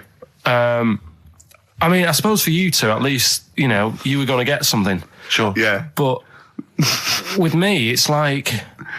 I mean, I've never graduated or anything, so... Have you not? I'm trying to think of a situation. Basically, I sat there for 3 hours knowing that I'm not going to get anything out of the night. Yeah. Right? Now... Sorry, when we invited you and you said yes, did you think you were up for an award? No. But I thought we were going to be sat round tables, having a nice bit of food, whilst people are going up there winning awards. Yeah. But 3 hours of the same thing over and over again. I mean, if a film's 3 hours in the cinema, you go, well, it's long, but, I wonder how it's going to end. Yeah. But this was just like the same thing over and over again. Some guy going up, thanks a lot, cheers for the bit of brass. And then going down, sitting down, the same thing over and over again. Honestly, right, I'd say it was one of the worst things I've ever had to do. Link! Fucking hell! I enjoyed the night afterwards when we did have a bit of lamb and a nice bit of veg and that. That was all right, and I went home and I was happy, and I got the little freebie bag that you're talking about that we're giving away. Yeah. Which wasn't much good stuff in it. Oh, all right. Right. No, what would you have done on that Saturday night? Suzanne what would you have done or the Sunday night rather? What would you have done had you been at home? I would have stayed in with Suzanne, right, watching telly, having a nice bit of pate on toast or something, cup of tea, watching 24. But instead, I had to buy an expensive suit, so I didn't show you up. Right? Yeah. How much did you spend on your suit? Well, in total, right, because, you know, the shoes and the suit and the shirt and the tie, it was about 600 quid. That's the most expensive evening ever. And that's what I'm saying to you. And the daft thing is, it's dark in there. I don't know why you've got to wear a nice suit. You can't wear a tracksuit, for goodness sake. It's dark in there. No, just the shirt and that. It doesn't make you a better person wearing a suit. No, doesn't make you a better person, no. We're not claiming it made you a better person. No, but that annoyed me. Yeah. I mean, it was an experience, innit? That's why I went, because you think, if I didn't go, if I would have said to you when you invited me, no, Steve, I don't want to go, then I would have never known, right? Yeah. And that's my sort of thing in life, right? Yeah. If something comes up, you should take it, even if you're not going to like it. It's a bit of an experience. Right. Do you know what he said to me? I phoned him up because we had to meet up. And obviously he had to pose as my gay lover. Yeah. To get in, right? Yeah. He phoned me, what? You said something to me like, I bought a suit, I'm looking good. He said, I'm looking good. People will think, how on earth did he end up with that good-looking guy? So he got into the role. That was what he said to me. He started getting into it. Such an insight. Play a record. I just must say that we've had an email from Darryl Foss. Lots of people have emailed in and say, well done on the BAFTAs and well done on your Room 101. They really liked that. Thank you. There's one guy, Darryl says, Ricky, has your dad only got one D-Mob suit? Because I don't know if you noticed, but Ricky wears the same suit every single time he appears on TV because he spent a fortune on it getting it tailor-made. I've only got one. It's a good suit and I he wears it all the time. And it's winter as well. It's like a pure wool, so I'm sweating everywhere I go. Anyway, usually it's too much cheese. I won't be buying another. Huh? I won't be buying another one. Ever. Yeah, that's it. Yeah. Suzanne told me today, right, because I've handed it in today to have the trousers turned up a bit. Why? Because it was a bit of a bodge job for the night. Yeah. Right. It was just some pins sort of holding it up the other night, but you didn't notice, and I didn't tell you because I thought you'd be getting on the stage and saying, "Look at that freak over there with his pants hemmed up." But I took it to the place to get it done. Suzanne tells me that I'm going to start shrinking now and getting to that age where you start going small. I know that must have been a revelation to you and a worry. Like, how small do you get? How small do you get? Oh, what are we playing now? I thought we'd have a bit of Marley music. Marley music? Oh. Okay, go on. Well, Right. there's going to be a bit of a change, isn't there? Yes, that's absolutely right, Rick. Normally we would end the decided show, obviously, with just- a song for the ladies. But because it's sort of Carl's penultimate show and we're going to play one of his favourite tracks, what are you going to... Yeah, I just thought we could play this. It is obviously the Killing of Georgie. By Rod Stewart. And this is a song for the gays. See, his father took it as a sort of personal slight, but you can't help it, you know. And as he said, you know, it's just gay. It doesn't make him a nasty person. Not at all. Are you enjoying this, Carl? Yeah, but I'm not gay. No evidence of him being Scottish. No, but... When he says they blew a fuse, they're not electricians. They mean it's sort of. And it's not a euphemism either. Oh, I'm worried. I'm a bit edgy. He's out late. I know. And he's taken a shortcut, which is mental. Not in New York City. Yeah. He doesn't know the area. He's from Scotland. I bet it was them that were screaming. Yeah. I'm suddenly worried. This isn't a true story, is it? Who knows? If it is, we don't know that. Just want to say that we're not... Oh, well, that'd be terrible. See, how come you think this might be a true story? I just got suddenly worried then. No, but how can this be a true story, but the bloke jumping out of a window and hearing his phone ringing? No, because Rod Stewart, I just suddenly thought, what if he's written a song about this and this bloke did actually exist and was killed? Then I started panicking. Yeah. I don't think it is it? I'm almost certain it's not. Okay. Is that it then? Is that it? Then we got to pack up and go home. Yeah? Well, I think we've enjoyed ourselves. I've loved it. I've loved every minute of it. Karl.Pilkington@xfm.co.uk for your suggestions as to what you're willing to swap for the signed bag. See you next week. Bye. Carl, what was that? That was your little song with the story, That's another little feature that we do every Saturday. So make sure you tune in. It's a song that's got a good story in it. There's a lot of music about these days. What's that story about then? What's that story you about? don't know what they're going on about. Whereas that classic from the Kinks called Lola. Yeah, what's it about? I'd listened to it for the first time properly this morning. Yeah. And what I've worked out from it is a fella who goes out for a normal Saturday night out. He's in Soho. Yeah. He's having a Coca-Cola or whatever. And he sees this woman. He thinks, oh, she's all right. Won't mind a bit of that. So he wanders over, and he sort of gets talking to her. He looks at her. She's got a great figure, nice face, and all that. Lovely knob. And she speaks, and he goes, "Oh God." Got a bit of a bloke's voice. Yeah. Got a bit of a voice like a bloke. But he thought, that's her only down point. Sure. So he dances around with her, and I think he sits on his knee, I think he said. Yeah. Anyway, it turns out it's a fella. Yeah. Right. So, a sobering lesson. Yeah. What do you take from that? Look, always sort of, if you think you might be talking to a bloke, just look at his sort of Adam's apple. And he'll probably have a hairier arse than a woman. Yeah, I think you've gone too far then, though. I think you're already getting too close. It's a bit late to pull out. No pun intended, definitely. There was a pun intended. Oh, was it? Alright, was it? Yes. Alright, okay, we don't be disgusting then. Right, okay, right, the results of, we ain't got a winner for the first time. Yes, we have, we've got loads of winners. No, we haven't. We've done this feature for 3 weeks. This is the first time I've managed to sort of... What? Well, let's go through them then. What have they got wrong? The first one. The first one? Well, hang on, let's do them in reverse order for a second. So what's the last one? The last one, the clue was, that bloke does sport on the telly and he's got a little kid. What's that? That's Destiny's Child. Des, who does ITV Sport, has got a Tiny's Child, right? No, that's fine, they got that. Okay, Destiny's Child. What's the middle one? Right, the middle one. Right. Child. The second one was, he doesn't like women, yet he's got a couple of kids, that's a bit weird. Yeah. Right? That was PD, that was Puff Daddy. That is offensive. Go on. But it's not Puff Daddy, it's Puff Daddy. And he's not even called that anymore, he's called P. Diddy. Well... Okay, fair enough. But they got that one. Yeah. And if I'm being tight, these lot are as well. Yeah. Yeah. Tight means something in Manchester. Go on. Right. And the first one that they're having problems with, I don't think them birds should be allowed in this area. Got it. Boyzone. It's not Boyzone. What's the clue again? I don't think them birds should be allowed in this area. That is perfect. A boyzone. No birds. No women. No women, yeah, birds, right? A boyzone. Sorry, Carl. If that isn't the answer, their clue is better than yours. That is brilliant. What was yours? Boyzone, it works perfectly. What's your answer then? Bangles. What? I have no idea what that means. Like seagulls. So you don't want them in this area, so you're banning them. Bangles.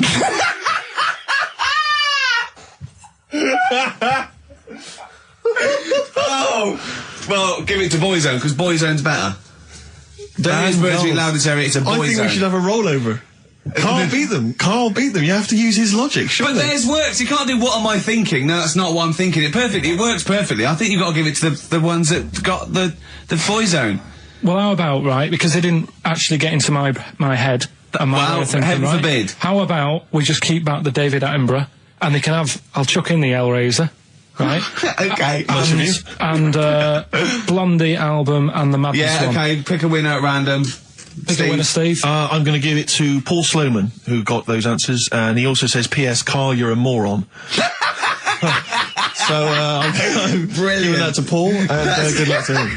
Right, well, he's got a crazy night tonight. If we can rush these over to him, he's got a cracking Saturday night. Well, if I'm a moron, I might get your address wrong when I send them to you. Ooh. Coming right back at you, Paul. Yes. Right, John, play your song. Carl's annoyed because they didn't get banned goals. A song from song for the ladies. I think we seem to have missed this a lot of weeks, but I've been wanting to play this. It's not for like ages. us to forget things.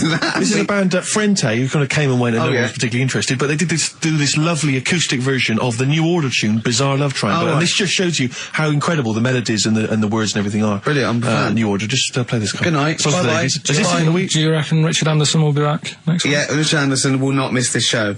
Kids, they know too much now. Yeah. You just spare. You just spare. Yeah, no, right? Yeah. Listen to this one, right? Go on. My dad had me niece in the car, right, running her to school one day, and she was in the back of the car with a mate, and they were chatting away about stuff like kids do. And he got onto the topic of one of the mates, who he said, I mean, you've got to remember, Nice, this point was probably about 5 or 6, something like that, right? In the back of the car, talking about My Little Pony, whatever it is they play with. Subject changed. That Lisa in our class, she's a lesbian, isn't she? Right. That's what they were talking about. Yeah. Chatting away about it. Just openly talking about lesbianism. And probably, this is the topic that they're talking about in the pub when they're having out drinking. Yeah, but they might have thought lesbian was a funny word or something. You don't necessarily know the ins and outs of it, do they? It's weird though, isn't it? Because when I was younger at school, you didn't you swore a little bit, but it wasn't like major swear words, and you sort of did a little bit of nicking, but nothing like they get up to now. I mean, my girlfriend, when she was about 7 or 8, just walking to school with her mum, and she called her a C-U-N. Right? You are joking. No, she said, because she thought it was she said she thought it was a big furry animal.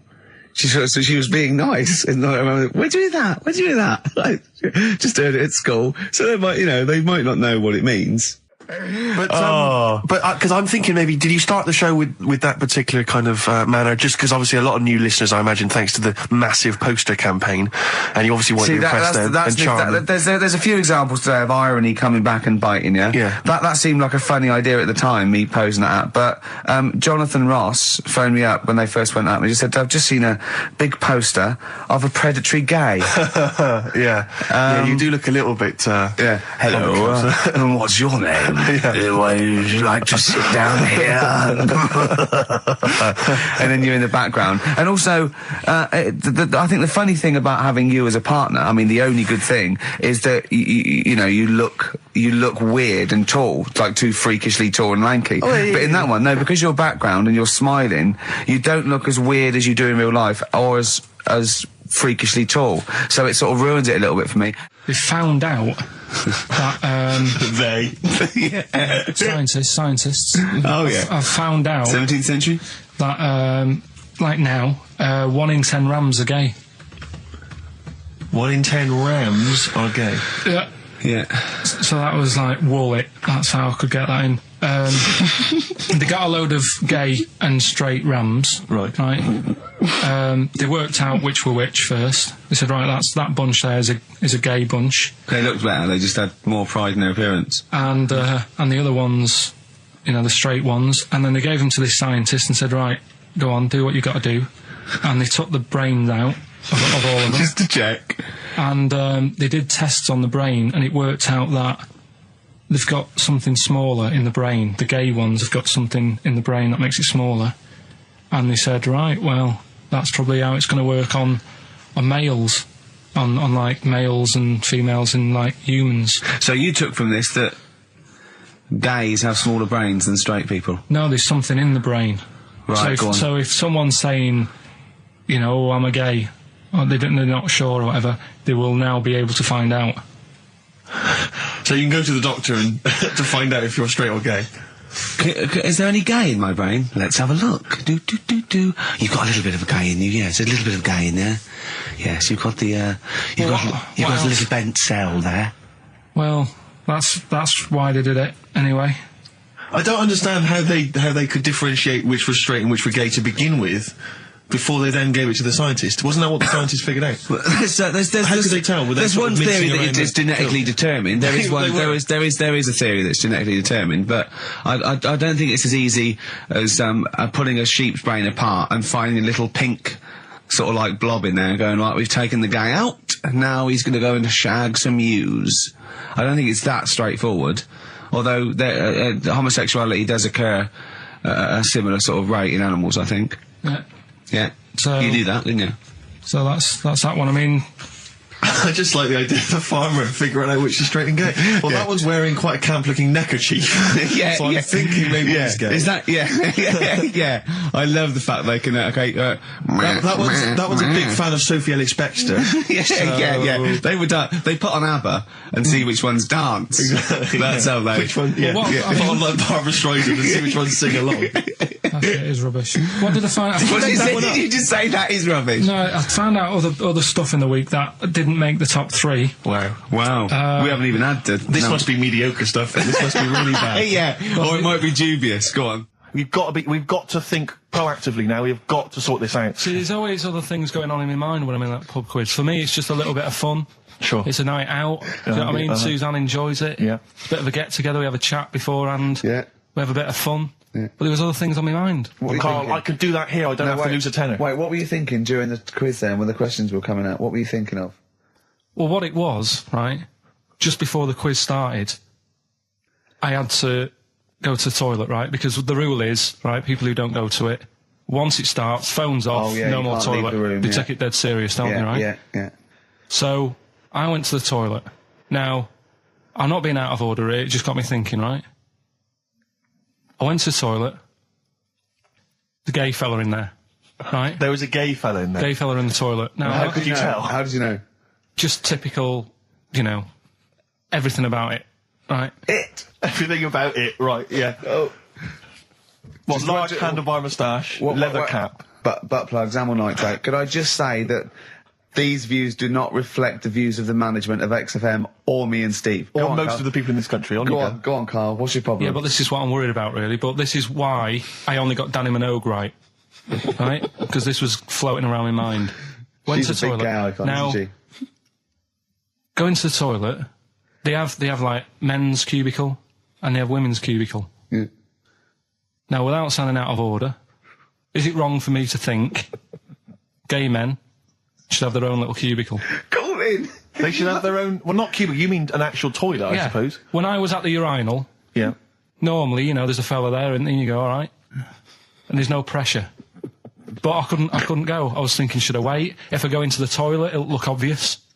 Yeah. I had loads of pressure, and but this was going on. What were you worried about? I'm so sorry. What were you concerned about? Viewers? I'm so sorry. Well, it's like, right, listen, when I was a kid, right, and it's all right for you to go into women's toilets when you're a kid. It's like, oh, it's a bit cute, right? As long as you're not, like, over 15 or something, right? Right. But when I was a kid, I went into a toilet, and women, when they use their little cubicles, they don't shut the door. Some of them just sit down on the toilet, right? And you see everything. And, no, seriously, that's probably one of the first times I saw, like, a woman. Yeah. That, right, and my Auntie Nora when she was staying over. What happened with your Auntie Nora? She was, she's into wearing caftans. Into wearing what? Caftans. Oh, yeah. What are caftans? Big, bellowy sort of dresses. Right. And, I used to sit on the floor at home in front of the telly. Sure. She was on the chair behind. Yeah. She did a bit of a sort of a Sharon Stone scene. Oh, God. Yeah. Did you see it? There was no underwear? No. What age were you? What was it like? What age were you? It was like a ripped tennis ball. What? Right, we're off air. Either that or put us in for the Sonys. Iced tea. That's how I'm living. A bit of old school hip-hop. Where's our tea? Good point, yeah. Go make me a cup of coffee or something. Well, before you do that, can I just qualify something? I'm a little bit concerned about your toilet discussion. What exactly is your point again? I was just a bit bemused. See, it's a tricky one. All I'm saying is, right, there was at the pub quiz, I go to the toilet, not thinking about anything. I try to go, right, there's a little gay fella next to me. I love this little gay fella. Now, the weird thing is, there's nothing stopping him having a little glance, right? Because he's allowed in the fella's toilet. Yeah. Now, I'm not allowed to go into the woman's toilet and have a little look round. Right. So all I'm saying is, should they have another toilet area? What, for gay people? Yeah. And so this would be gay men and lesbians? Is that going to complicate things? Well, I mean, I can only assume. I mean, to what point? I'll ask you a question, right? If you're intimidated, that's a shame. But most gay men aren't looking at your knob. You know that. What do you mean? I can only say that 99.9% of gay men who use a urinal standing next to what they assume is a heterosexual man aren't looking at his knob. What are they doing then? They're emptying their bladder. No, but the thing is, I can't talk. You're saying like, about would you have one toilet for lesbian women and gay fellas, right? What does that mean? Yeah, would it be mixed? Would it just be? Well, would it have a man on one? That's spectral man. One little picture of a woman with the other, and then what? What would the little icon be? A man and a woman. A man and a woman. Just having a chat. Yeah. In pink and dot lines. But you couldn't mix them, because then what would happen is you'd get people who are going, oh, I'll play up to this a bit. What, pretend to be gay? And yeah, you know, sort of grow a moustache and shave their head. And pretend to be a lesbian. Right. Yeah. So I see. So you know, people pretending to be gay so they could go in and have a look at the lesbians. Yeah. Right. So that would mean that we need 4 cubicles now, would we? Yeah. No, this is fine. 4 cubicles. So every pub now. How many toilets do we need? Every pub's now got 4 toilets. Oh, Carl, bisexuals. Yeah. Now, interesting. Bisexuals. How many toilets do we need now? Call the council. Do you use any? Huh? No. No, because they're interested in everything, aren't they? Because the little bisexual fella will be looking at your knob. Right. With them, what you do, you just have a door, you open it, and there's one urinal there, so you can't get a queue. They have to sort of wait. I just thought that, well, why can't there just be a thing between the urinals, so no one can look at anyone else's knob? Wait a minute. Just to go back to Ricky's point, what stops, even if we've got the toilet for gay men, what stops the gay men who want to have a look at your willy going in the regular toilet and pretending that they're straight? Most men don't wear gay across their head. Exactly. They don't have a tattoo. There's no branding yet in the British house where they have to declare. So we're going to have to expand this. So we've all got to carry identity. Do you know you can see a gay, can you? Coming a mile off. No?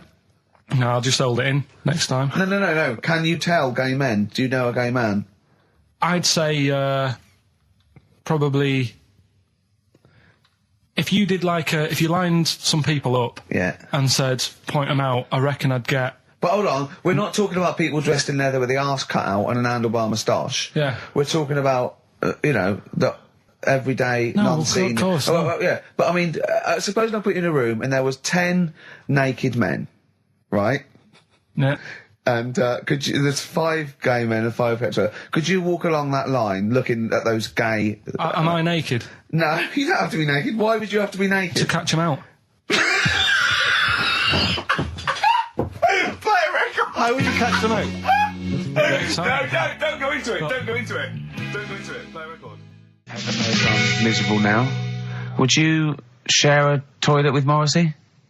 From Manchester, you have a lot to talk about, wouldn't you? Yeah. We've had an email, Rick, from Jim, and he's just simply said, what about a separate cubicle for bold Mancunians? Wow. Makes a lot of sense. Yeah. You just have your own toilet. I'm Ricky Gervais, with me, Steve Merchant and Karl Pilkington, and a few new characters, Steve. I can't believe As that. I said, I know you love Moyles and his sort of wacky stuff, and Chris Moore, Edmonds, one of the greats, and Edmonds, and just all well, I'm going to go along the same sort of vein. I've come up with a couple of, can I show you one? I'm excited. Okay, well, it always starts with a sort of doorbell. Okay. So, it goes, ding dong, I go, oh, no, hold on, Steve, hold on, Karl. Who's that at the door? Yeah. Hello. Oh, hello. Oh, look, it's Camp David, the right queer gay. Oh, hello, you look all gay today. Is that because it's nice weather? Oh, no, that's not what it means. Oh, have you got a girlfriend, Camp David, the right queer gay?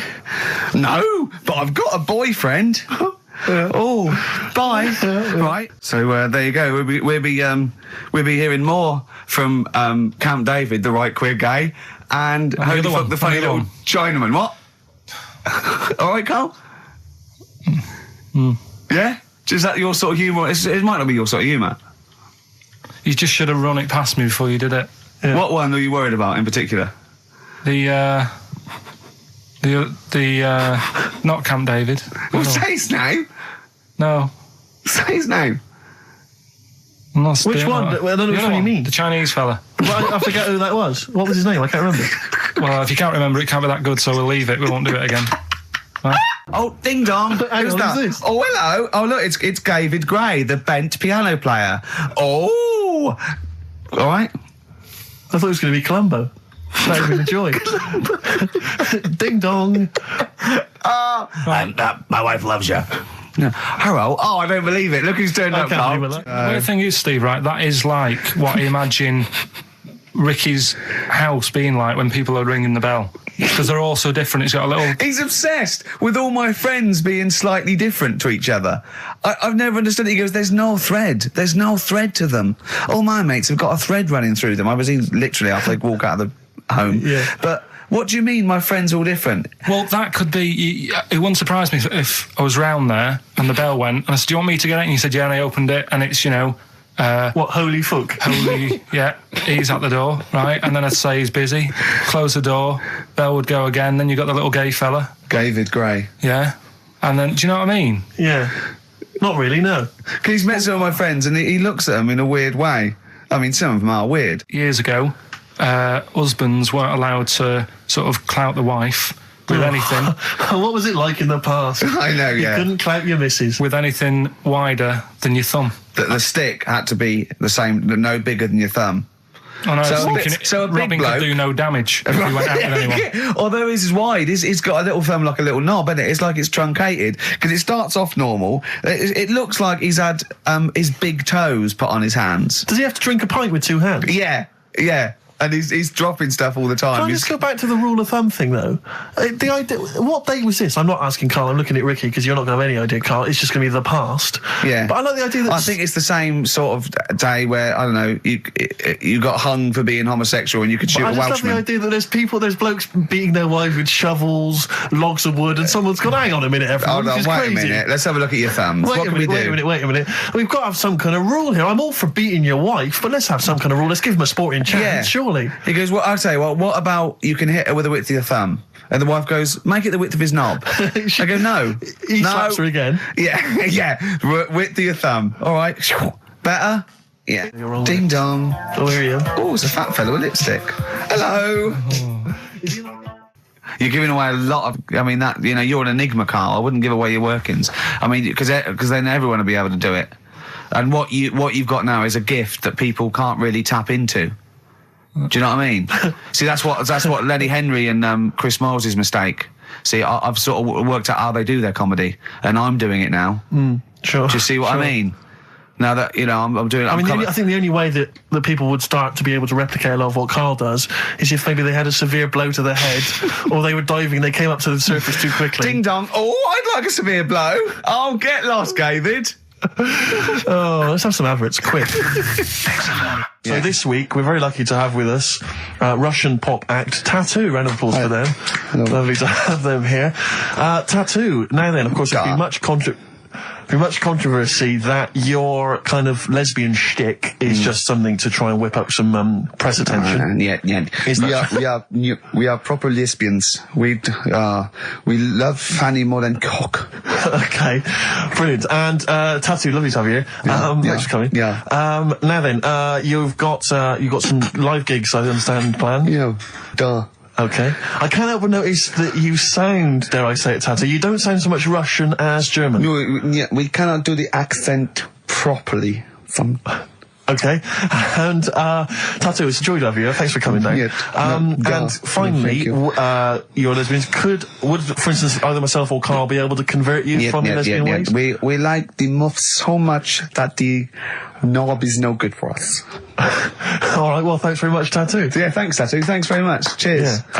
Next week, share. Brilliant. So if you've got any guests, special guests you love us to interview, then let us know. Ricky.Gervais at XFM.co.uk. And we'll try and get there. Oh, dear. Play a metal card. Rockbusters answers next. I was going to say, well, do you want to do that? No, let's do it next. After the record. Just going to say something. What were you going to say? About gays and that. What? In a bit. What were you going to say? Oh, we'll look forward to that. Martina Topley Bird. Need one on XFM 104.9. Right, there goes the girls from Tattoo. See you later. Well Thanks, done. girls. Cheers. Right, a couple of listeners Carl, what were you saying before we cut you off? Yeah, it's just like, you know, you had the girls in and that, and it reminded me, I was talking to Steve in a week. Yeah. I think it's, when people were talking about going to Stringfellas and that. Yeah. I was talking about seeing naked people. Yes, I asked him, I said, when he used to watch, say, he accidentally flipped onto BBC Two and some ballet was on, would his eye ever been drawn to maybe the gentleman's lower regions rather than the ladies? The gentleman's package? Yeah, would your eyes ever be accidentally drawn to that and you couldn't resist it? And you said yes. Yeah, because, right, and I don't think I'm, Oh, dear. Oh, go on. I mean, fair enough. all right. I'm always looking at the beautiful ladies, but fair enough. Yeah. No, go on. But, right. Have you ever looked at Wayne Sleep's testicles? I went out. Have you ever looked at Wayne Sleep's penis and testicles? I went out on a night out, right? And it was it got to some point in the night where 2 women and 2 fellas got on the stage. Right. Right? Started stripping off. Yes. Yeah. Just what, members of the audience? No, I think they were, like, part of the act. Right? Right. And, what was this, panto? The fellas had, like, their undies on, and the girls just had their knickers on. Yeah. Right? And, sounds pretty erotic at the moment. Go on. And at the same time, they all whipped their pants off. Yes. Right? Yeah. It was Bucks Fizz, wasn't it? The adult show. Now, I said to Steve, at that point... Sorry, I wasn't there. He said it's to be later. yeah. I said, well, you have a quick glance at the fellas. And then the annoying thing was, I thought, right, now I'll have a look at the women, and it was too late. They put the knickers on. How long were you looking at the fellas? Not that long, but why were you looking at them first? That's human nature, isn't it? Why? I don't know, but I'm sure you would have done the same thing. You just sort of think, well, how are they shaping up? So it's a comparative test. So who had the biggest knob? Which one of the blokes had the biggest knob? No, it's like, normal. But this is a whole new side of you. This is a whole other area. So you look at ballet dancers, you look at the gentlemen's. No, I don't. package. I just was, when he said this, it reminded me of this night when I was walking home thinking, didn't get a look. Because I was messing Where up. was this? What event was this where people are stripping off? Carl, I tell you what, you are the most interesting man I've ever met. But are you comfortable being nude and that? We've done this. Well, I don't know what this is. We did this last week about, are you comfortable being nude? No, I know, I was talking you're about probably that. most comfortable being nude. It's just probably not in public. Well, Ricky's only really comfortable nude when he's eating. Yeah, there's nothing to get, Yeah, you can just wipe yourself down. Yeah, you just sit in the bath, yeah. No, but I talked about that, and then when I went home, I was talking to Suzanne about it, and she said, "What's all that about? You don't like being nude, right?" And I said, "Well, it's not." It's like I'm part of an Alan Bennett play. It's just, I love the way you talk. Remember once, right? I don't know if I should talk about this really, but well, that means you should. So go on. Go on. Oh yeah, right. We went to Tenerife, right, one year, and I was still living in Manchester. I'm scared now. Yeah, I'm actually scared. I'm thinking about Suzanne, but she's. Well, I don't want to know anything about Suzanne, to be honest. It involves me more. Let's hear the story. But I'm just explaining to you that I don't like being nude. Yeah. So you're in Tenerife. In Tenerife, right? Didn't have much money. Stayed in this apartment that wasn't that nice, right? Had the cockroaches in it and stuff, right? Yeah. Didn't have much money to go out at night. So we're in this sort of death trap of an apartment, right? Anyway, so when I was younger, right, had a bit more energy. So he's 30. 80, I know. So start having it away a bit. It's a joy. Beautiful. It's so, good. Yeah. I mean, it's a wow. I love it. Go on. Right. So, doing what I do. Right. Yeah. Someone starts banging on the door. So Suzanne everyone's says, at it. So you mean knocking on the door, right? Okay. Yeah. Knocking on the door, right? So Suzanne said, "You better get it." So I said, "I can't get it now. Can I? I'll have to wait a bit." Right. I can't go to the door. Go on. So the banging's getting louder. Yeah. Someone at the door. Yeah. And she's like, "Hurry up! It must be important." I'm like, "In a minute." Just. So anyway. I don't want to know anymore. No, come on, finish the story. Open the door. It's a fireman. So I just stick my head round, and he's going, "You'll have to get out. The building's on fire." Right? So I'm like, "In a minute." Sorry, you weren't still having sex at this point? No, but, right. Still sort of got to wait a minute, or I can't get my pants on. Oh, Carl, I wish I'm so sorry. Right, go on. So now, the place is burning down. So it could be a serious big fire going on. Yeah. I'm sort of waiting. you can hear people sort of screaming and that, panicking. Yeah. Is that because the door's open and you're nude? The fireman's saying, will you get out, will you get out? I'm saying, in a minute. Right. And Suzanne was saying, you know, think of something that's not sexy. Sure. So I was thinking of people, you know, thinking maybe down in a fire might sort of calm you down. Yeah. Then the fireman said, we need a big pole. Yeah. Yeah, sure, go on. But what I'm saying is, that, to me, I wouldn't have wanted to go out and be safe over, do you know what I mean, over being naked. I don't like walking about with out on.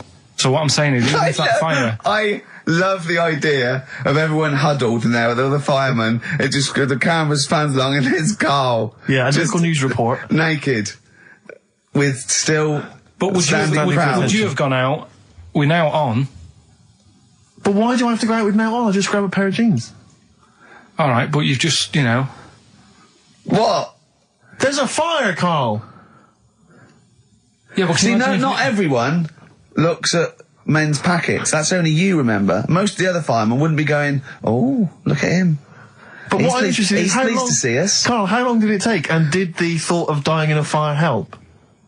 After a bit, but the fireman sort of had a go at me. Sure. What do you mean? Well, he wasn't happy that I was dawdling. Well, to be fair... But what can you do? Answers on a postcard. To the usual address, XFM. Who's your auntie with the tattoos? That's Hazel. Oh, right, yeah. Let's leave that. Why? Oh, let's Why? not talk about Leave it. What have I come across there? What's up with that Hazel? What's up with that Hazel? There's nothing wrong with her. What? Just a lesbian, which is nothing wrong with that. Well, no, but you've made it sound like there is now by not wanting to say it. My aunt is a lesbian. I know what you're saying, though. I know what you're getting at, just because I call her Uncle Hazel. Play a record. He's from Manchester. Please forgive him. I had earrings ages ago, but... Did you? Yeah. Oh, but you're a man who notoriously hates pain, and he's scared of everything. It hurt. I was about 18, and I took 2 in 1, and they did it right, and he just went, and I went, all right, I went, yeah. I just went, oh, God. Did you have them in both earrings? It was like a staple gun. I just went, yeah, and it did really hurt. I thought, well, I'm not doing that again. It hurts too much, and it just throbbed. Were you still living with your parents at the time? No. I mean, what do people... your kind of oiky Reading family, what would they have made of... Oh, well, they know I had them afterwards, yeah. But did they take the mick? Oh, God, of course they did, yeah. Yeah. Rick, you ain't going to eat like that. Oh, you'll get followed. Oh, look at you. Look at that. Yeah. That's disgusting. And when I was new romantic, my mum said, bloody hell, I thought I only had one girl. Which is the earring? Because isn't it like one ear is for gay people and one is for straight people? Is that just a myth? Or I don't know. It might be something to do with which ear you had it. Yeah, there probably was sort of like signs for that. Yeah, it's like when you're growing up, I had loads like a white polo neck, right, and a ring on your little finger. That means you're gay. Yeah, yeah. Like you can see him coming. He's just consulting your little chart. Exactly. Hold on. White polo neck. Yeah. Those are the earrings in the left ear. I got it. I don't know where I am. Wasn't there that thing that the famous cover of Born Bruce to Run? Springsteen? Yeah. Where you didn't know the handkerchief. Yeah, it was handkerchief in the right hand pocket. Dominant and was. Yeah, I don't know. But, where is this information? I wouldn't have known that. I might have gone around, with, if it was hot weather, something to mop my brow, I wouldn't have known that. Can't the gay people kind of notify us? Can't we have some kind of website or something we can check out? Do you still go to that pub with all those sort of like butch blokes? Lovely guys. With the moustaches and, leather caps, great guys. A lot of them are firemen, a lot of them are like traffic cops. Great people. You know what I mean? Fascinating you know you're safe in there. Yeah, also, there's no women to... No, it's like you're just having a great time with the lads. And there's nothing... It's just playing pool, stripped to your waist. I can talk. Oh, my back's still hurt. So, now coming up the Verve, after that, an amusing link about gay handkerchiefs. Oh, really? I'm looking forward to this. Right, competition time. Brand new competition we come up with. My favourite we've ever done, I'll be honest. And a great prize, the 6 cents. You get a clip of a great film, and then you get to keep the great film. Now, I'll just explain this competition. I think Carl is a little bit of a frustrated actor. And so, by the power of technology, Carl takes the role in a film. And there's a question about it afterwards. This is a scene starring Karl Pilkington from The Sixth Sense.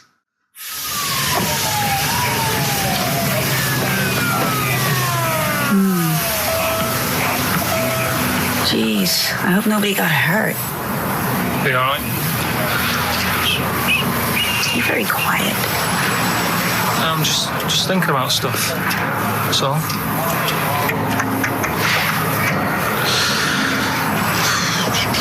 You're mad I missed the play, aren't you? A little bit annoyed, to be honest.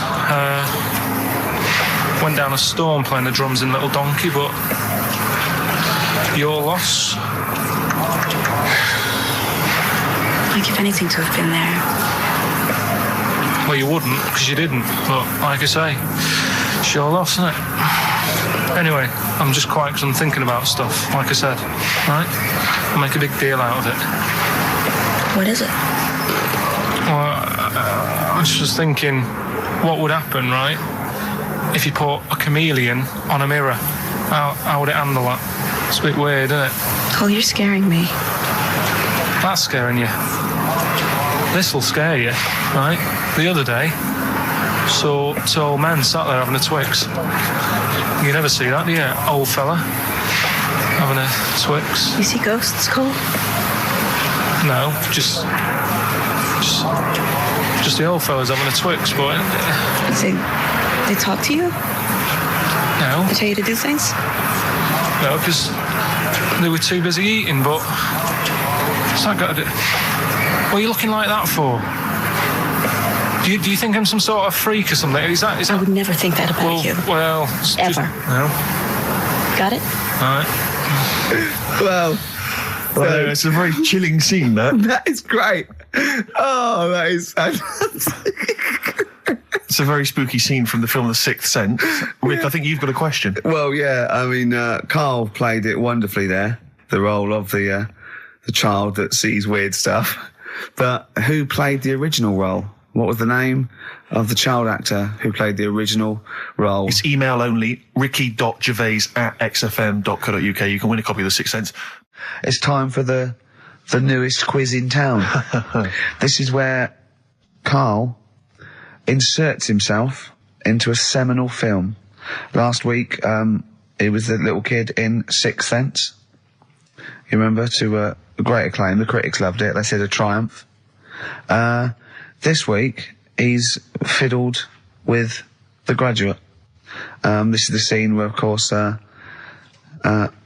he goes upstairs to the hotel room, and it's on the cards. She's a dead cert, Mrs. Robinson. Well, here we go then. So, you ready for it? I've brought some condoms from home that Suzanne got for Christmas. Benjamin. What?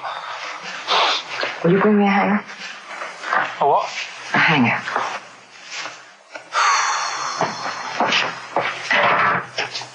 Tell you what, I've got wood. What? Just saying, I've got wood. I've got metal ones as well. What sort do you want? Either one would be fine. All right. There you go.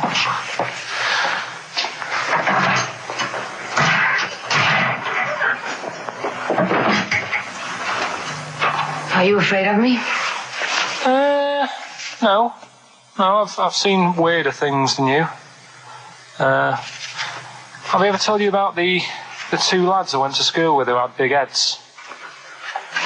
Webbed fingers as well. But not related, and weren't mates, but both had the same thing, which is a bit weird. Yeah, I'd never found out what was wrong with them. Can I ask you a personal question? As long as it's not about my head being round, because Ricky's always going on about that. He's saying I've got a round head. Well, you can admit that, can't you? No, it's. I'd say it's a normal sort of shape. It's just round. It is, isn't it? Yeah, but what do you mean? So is yours. Heads should be round. It's nothing to be ashamed of. I'm not ashamed. It's just a normal shape. Mm-hmm. And you can talk. Look at your saggy arse. Anyway, get your knickers off. Hello, darkness, my old friend. Oh, that was a joy. Oh, dear. Oh. was an absolute treat. Now, I should say that obviously the prize is a copy of The Graduate. Now, bear in mind that XFM is giving away these prizes. Yeah. Carl is so cheap that he wouldn't even buy it on DVD. He's bought it for $6.99 on VHS. It'll be panned and scanned. It won't be widescreen. There's none of the extra features that you get on the DVD. Oh, look at Carl's face. He's gutted. Carl, did you pocket the rest of the cash? No. I have to use my own money to buy these. Right? What, you're using your own money to give this stuff away? Yeah. So I had to go and buy that. XFM is so cheap, I understand. Right? I know. And, it's not worth having it on DVD, is it? Why not? It's an old film, so... So the quality is do you know what I mean? They can't really tidy it up. Of course they can.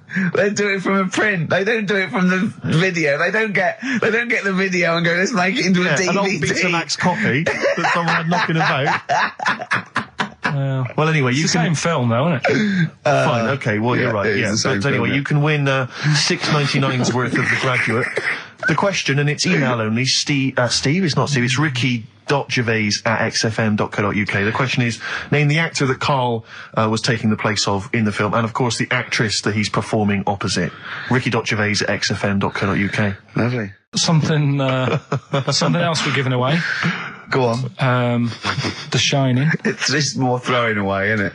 Once again, is it on video? Once again, it's on VHS. Just because you buy it out of your own money, Karl, stop being so mean. And I want to watch it tonight, because it's one of those films that... So you're going to watch this video, and then you're going to send it to someone as a prize? Yeah, it's one of them films that... Sorry, what, you just said yes to that without blinking? Oh, yeah. You don't think, like, Les Dennis doesn't have a quick go in the car on Family Fortune before he gives it away?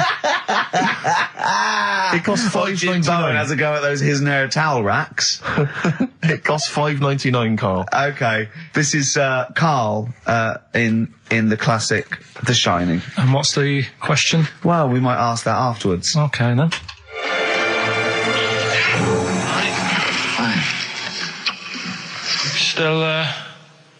Still trying to write the book, then? Yeah? Yes. Good.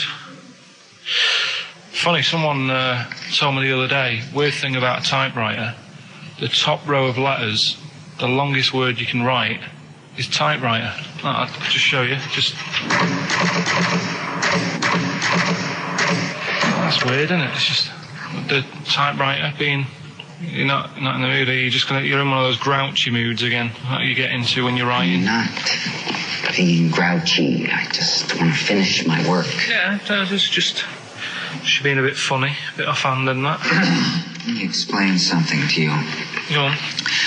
Whenever you come in here and interrupt me, you're breaking my concentration. You're distracting me. And it will then take me time to get back to where I was. Understand? Yeah, but I just was coming in to try and cheer you up, you know, if you... I mean, I'm full of ideas as well, you know, if you're having a problem coming up with stuff, got loads of ideas you could write about. The other day I read about this airy Chinese kid. What do you want me to do about it? No, it's just that it could make a good book, do you know what I mean, sort of following round. That's swell. Well, I'd buy it, you know. But if you don't want to know, don't bother doing it. But, do you know what I mean? It's just airy Chinese kid. It's weird because they're not normally that airy over there. Yeah, this kid cakes in it. But if you don't care... I wouldn't touch one hair on his goddamn little head. You won't have to touch any hair on his head. Like I say, he's covered. Leave the head alone if you want. Touch his hands. He's totally... covered in it, but... I love the little son of a bitch. Well, don't go that far. You haven't met him, but I can sort it out. I'd do anything for him. I don't think you'd expect that much. Just take him to the barbers 3 or 4 times a week. You know, he's a good little kid. In fact, I'll do it. I think I'll write a book on him. Yeah? How do you think you can handle that? Yeah. You're not too busy, are you? Well, yeah, I'm pretty busy. I've got to sort out some monkey facts for the show this Saturday, but I reckon I can still... Why don't you start right now and get out of here? Alright. I will. If you're going to be like that. Couldn't borrow a pen, could I?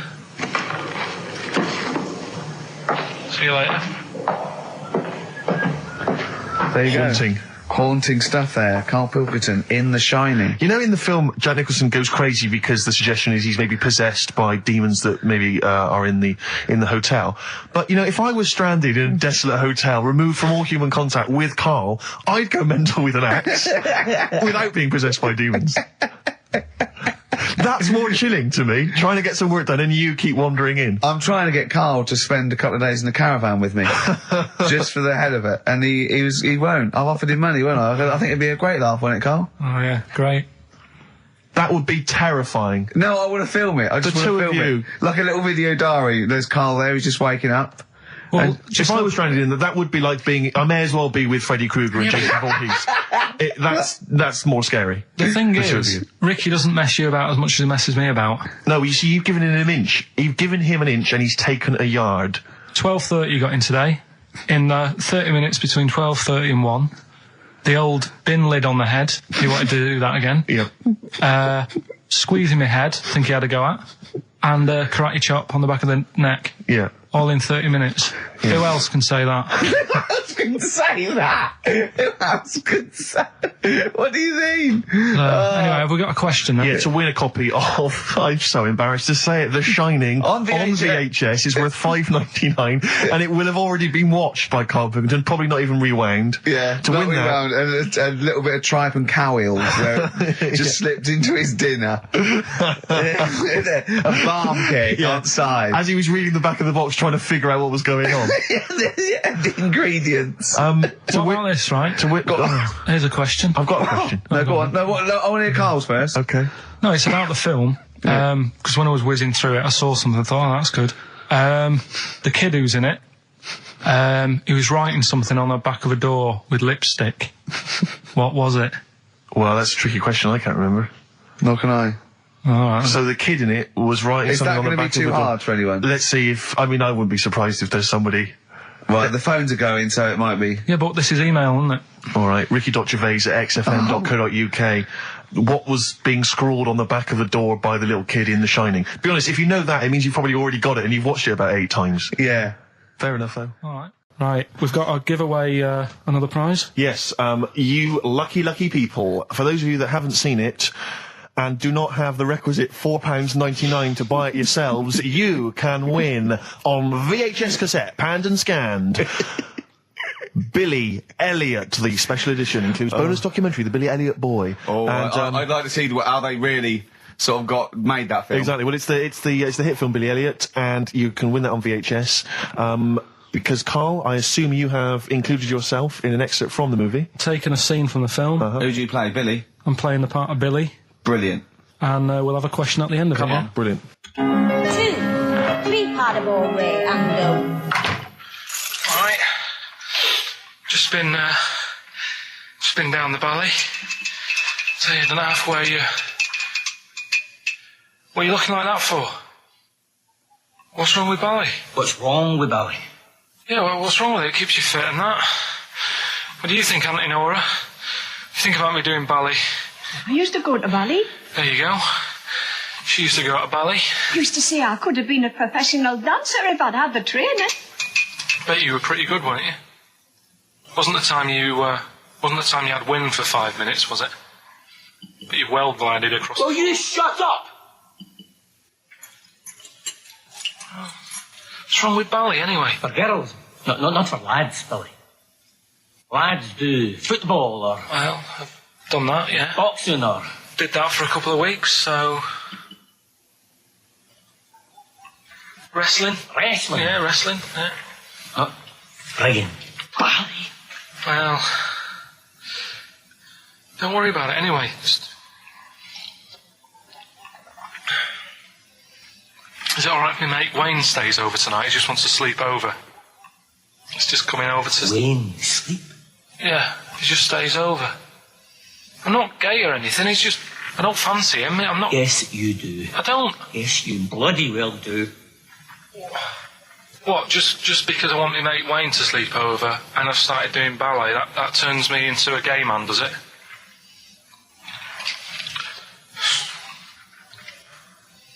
You haven't seen my Village People album lying around. You're asking for a hiding. Just joking. Just having a laugh.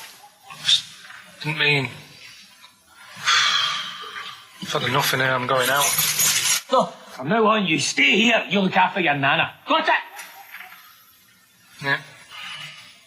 Yeah. All right. Well, there it is. What's the question? Powerful. I'd like to know, what was the name of the actor that Karl was taking the role of? Does that make sense? That's not grammatically quite right, but anyway, fine. Who was the young lad that Karl was taking the place of there?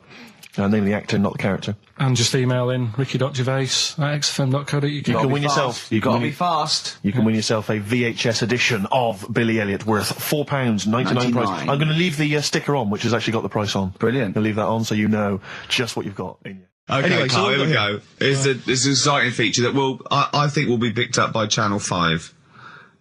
It's going to be Karl Pilkington, Do We Need Him? Where Karl goes around checking out animals with top experts, asking whether we need them in the world. Yeah.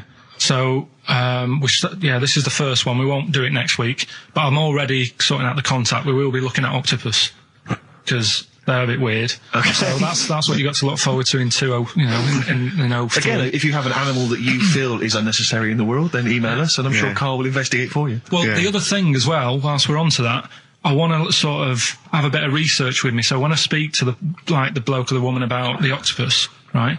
I want you want to be armed with the facts. Well, sort of response from listeners, so I can say, well, 70% of XFM listeners said we should get rid of them. Sure. Do you know what I mean? Okay. Like Jon Snow does on Channel 4 when he does all politics stuff. Yeah. So if you agree with me, just send an email saying yes. So yes, we should get rid of them. Yes, yeah. Or yes, get rid of them. Because the house believes always we should get rid of these animals. You're picking animals you want to get rid of. So yes is get rid of them. No is don't get rid of them. Well, and not no, it's Noah, because they go on the ark. The ones we keep go on the ark. That element I'd completely forgotten about, and I think that's a wise move, because I don't think that's working. I don't think you've thought through the whole Noah. So that's just complicating the show, I think. So yes, we get rid of them. Noah, they're saved on the ark. Yeah. Right, okay, so here we go then, jellyfish. So today we're looking at jellyfish in Pilkington.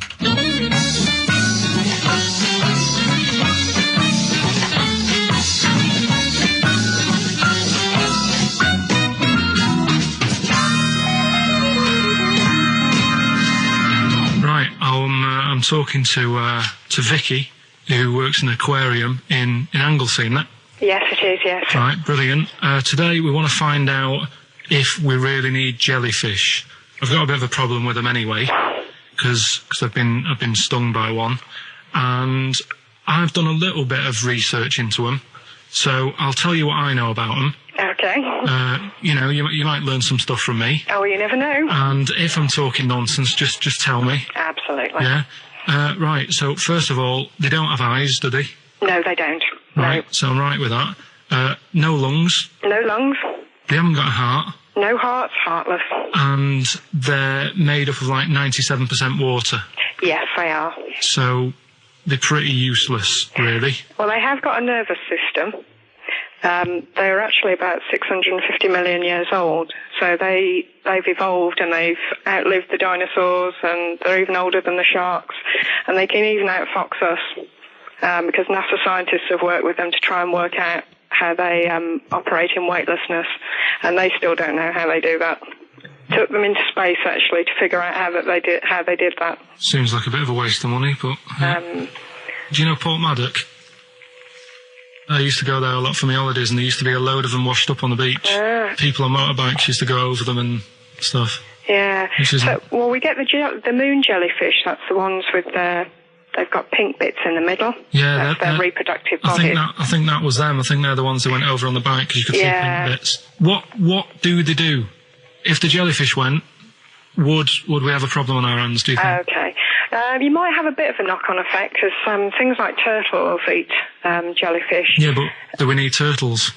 Well, don't forget that when you take out something from the marine system, something normally feeds on. I mean, they're not just there for the fun of it. Something either feeds on it or feeds on what they excrete. What you're saying is they exist to sort of feed others and also to eat some stuff that's... Well, yeah, they control the population of other fish and species that might otherwise be a problem. Okay, well, let's kind of wrap this up, right? The question that I'm asking today is, do we need them? Say if Noah on his ark, right? You've swum and got on the boat. You're all right. You're safe. He's going to keep you to sort of populate the world as well, right? So it's you and him. He's not a bad-looking fella, so you're happy. Yeah. He says to you, Vicky, do we need him? Absolutely.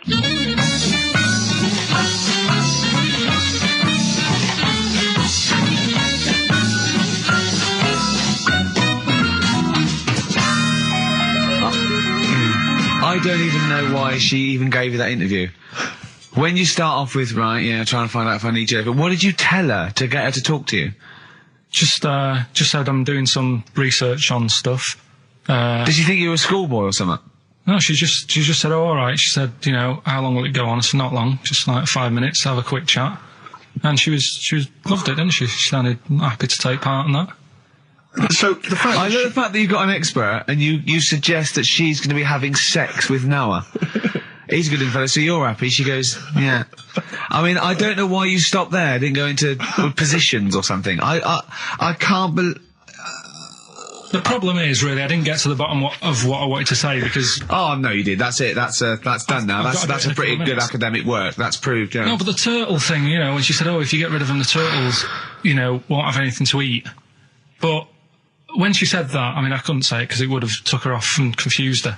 But well, she's a scientist. She's easily confused. Well, say like when Suzanne is working, right? I'm not a very good cook, so I always get like an Indian in. What? To do the cooking for you? So, right, I'll have an Indian. Right, now say if for some reason it closed, I'd get a Chinese. So why don't the turtle just... There's loads of stuff in the sea. But I didn't want to get too heavy on her, but... that is pretty deep. Oh, that is genius. But we'll look at... But so the fact that she said, yes, you need jellyfish, does that mean that you've changed your... I mean, what I'm saying is, does her answer go? Does that stand? Yeah, it does, yeah. It does, does it? It does, yeah. Whatever I get the expert to say, I try and get them in a corner. Right, we try and argue them into a corner. Argue them into a corner, but that time she wasn't having any of it, so we've got to carry on having them. Yeah. So in the new year, we'll be looking at octopus. Okay. Yeah? Yeah, great. Let's play some feeder. Yes, We've also got a new feature, Cheeky Freak of the Week. That's a new feature. Yeah, that's a new feature. Cheeky Freak of the Week. Let's do Cheeky Freak of the Week. What is the cheekiest freak of the week? So I'm just going to apologise now. I've just had freaks. Sorry to freaks. Okay, right, go ahead. Well, I say it's a new feature, but we've sort of touched on it in the past with... We always talk about freaks. Hairy Chinese kid. Yeah. We've had the Pillow Man. Yeah. Oh, you called a draft excluder? Just make a note of that, would you, Rick, on the list? People without arms and legs. But at least, you see, the Pillow Man, what do you picture? Because I was saying to Ricky in the week, right, I'm a great fan of the Elephant Man. That's his, that's his favourite freak. Of all the freaks, that's it. Do you know why he said, He said, because you get what you pay for. When someone says the Elephant Man, you get what it says on the tin. Right. You know you're going to get it. Yeah. Do you imagine, Steve, if you had a mate and you said, where are you going? He said, I'm going to go see my mate. And you go, which mate? And he said, the Elephant Man. Yeah. Straight away, you haven't even met him, but you know what he's going to look like. Yes. Right? That's what I like about that. Hairy Chinese kid. Yeah, you know what you're going to get. Pillow Man. Yeah, not so good. What does that mean? It could be one of those big fat things on that show, couldn't it? A big pillow, like a... Yeah. They had that big thing about the fat people in feeders. They were getting up to like 60 stone and that big one. And there's a thing called fat admirers that just fancy fat women, right? And you writing that down? Yeah, sorry. And they had blow up versions.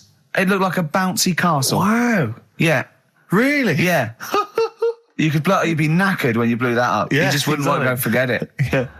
Oh, God. Well, that's people being cruel as well, isn't it? Because after watching the programme on Channel 4 about the fat people and fellas who like them and stuff, there was a story on one of the news websites about some fella in Germany, right?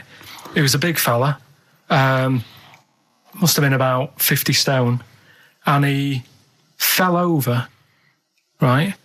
And I think he hurt his ankle or something.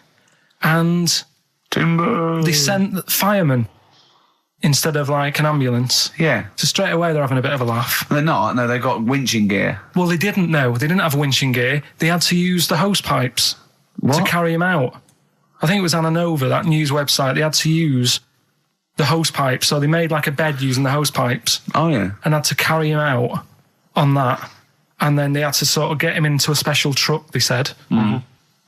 And do the same when they got to the hospital. I mean, that's a bit... That's mad, isn't it? They shouldn't do that. Although, Carl, I'm loving that story. I'm just worried that we're not going to be able to fit in Cheeky Freak of the Week. What's the Cheeky Freak of the Week? All right, Cheeky Freak of the Week. Something I found on the net. Yeah. A fella who had 27 toes and fingers. In a jar? No, still on him. And proper ones as well, not like little stumps and that. Proper, fully formed fingers. He had like... Was he a pianist? Close-up magician? I don't know what he did. He just said that he was... Cat's cradle professional. Did he ever work on finger bobs? He was saying in the week. For the crowd scenes. I'm now going to do Braveheart. Yeah. He said about the Elephant Man. He said, I want to do a thing right with freaks where it's good and bad. He went, what did you said? The pro about him is... What about the fella with loads of fingers, or...? No, the Elephant Man. Well, he said the bad thing is he stretches his jumpers. When he puts them on. Yeah. And what's the good thing? Sort of, he never gets up and goes, oh, my hair's a bit of a mess today. No. He's always having another bad face day. I don't to complain about this head and shoulders. You're taking the piss. Yeah.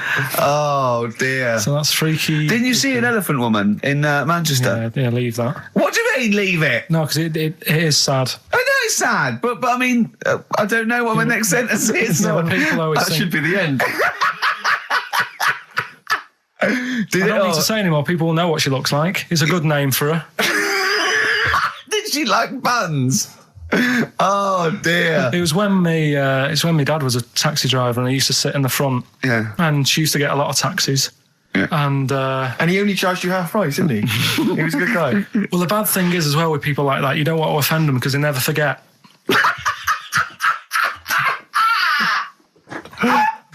Oh, go! Go, Pilkington! I was sat in the front of the cab, and my dad goes, right, we're going to go and pick the I can't even tell you the name. These guys, just evil. Right? What do you mean? No, leave it. So she's got... No, Carl, please. tell me what he said. No. You've already stitched him up. He's Stephen things from Little Welsh I don't Fellas. care. Right, what did he call her? Steve, back up on this. I really Carl, don't want to be fair, our opinion of him is already pretty low. Look, tell me what he said. No, it's not. I'm scared of what my dad gets. It's the person who's got the She's thing not wrong. listening, is she? Well, her headphones wouldn't fit on her head. Tell me what he called her. I don't want to. Tell me what he called her, Carl. I'm getting angry, man. Tell me what he called her. No, I'll leave that. Honestly, Tell me what he... It doesn't matter. Tell me what he called her. Carl, just... I'm going to go... Seriously, I want to know what he called her. Right, you're not going to stop this show. We're not doing the next show until you tell me what he called her. What did your father call the elephant head woman? Tell me. Spudhead. How old were you? I don't know, about 9. So did you expect to see a potato with a dress? He did sort of, again, it's a good name. Do you know what I mean? I had an idea of what it was going to be about, and he said, do you want to stay in the car, I'll take you home, because you can't... She's Spudhead, you got lovely eyes. Can't. Come on, man. That's it, by the way. Is that all of it? Cheers. Bye. Brilliant. Well, let's end with LL Cool J. Yeah. See you next week. Last night we were sat in the pub and I was saying, right, let's not even worry about new features then. Let's get the current ones, going. Like what? Good. Like the one that I was trying to work out, the Cheeky Freak of the Week. Think of that! Yeah, but Think of that, though, as a normal conversation. Yeah, I'd looked online, right? I didn't find that much. I found... actually, I'll tell you what I found later. Brilliant. We're looking for them, right? And then at one point, I think you said to me, go and, what about the Guinness Book of Records? Yeah, they'll have, like, the best freak in the world or whatever. Yeah, ever. So I said, yeah, bring one in. Now, you've got one at home. Yeah, I've got a couple. But you couldn't be bothered carrying that in today, so I had to go out of the pub that I was at. Yeah. Nip into Borders. buy a Guinness Book of Records out of my own money, $18.99. Yeah. Bring it back, and then you said, I don't know if I want to do this feature. So it cost me 20 quid for that. I had to buy a video for Silence of the Lambs film clip. I'm actually out of pocket at the end of this.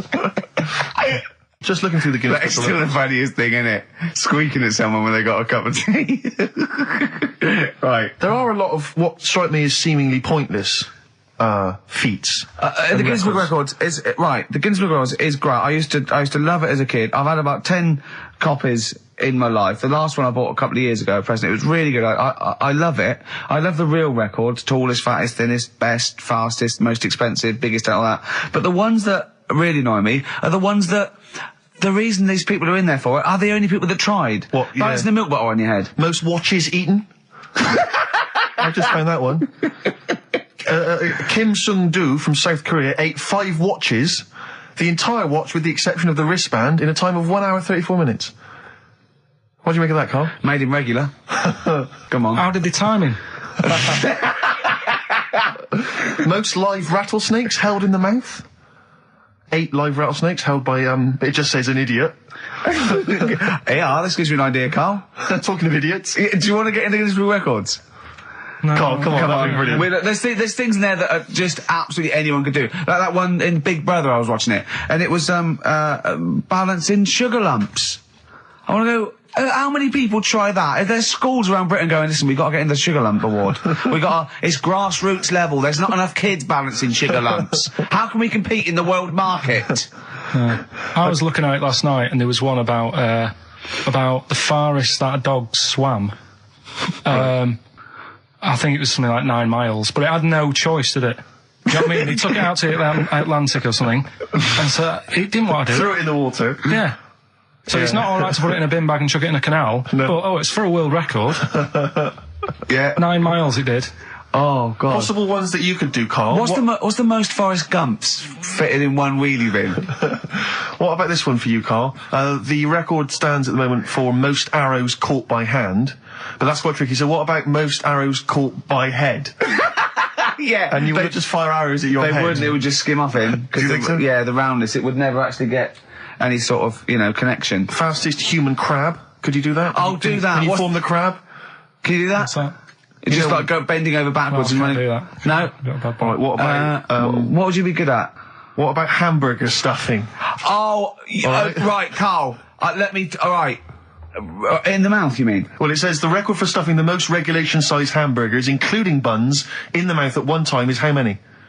How many hamburgers with buns in the mouth? This is just... You're not swallowing anything, you've just got stuffing in your mouth. You'd be so good at this because your shape of your head. You've got a shape... His head's just like Hamburglar.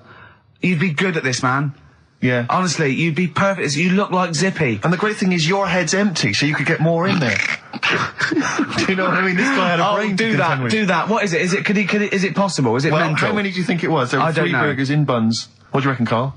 What? How quick he ate them? He didn't eat them, it's just how many he can stuff in his face. So literally hold them within his cheeks and his mouth, but don't swallow anything. So what, how many burgers? How many burgers did he manage to get into his face? So it's a fella, he's not... Yes. About 5? No, 3. Is the world record. 3 is the world record. How big are they, though? It just says regulation size. Was it last week? There was a programme on about the child who was older than her mum.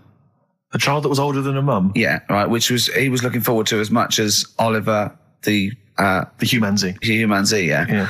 And I didn't see it in the end. Did you miss it as well? I missed it. So and is what it is this little girl, and she's got an ageing thing. So he was telling me about this. It's all from him. He went, and what it is, right? She's about 5, right? But she's aged, so she's actually 90.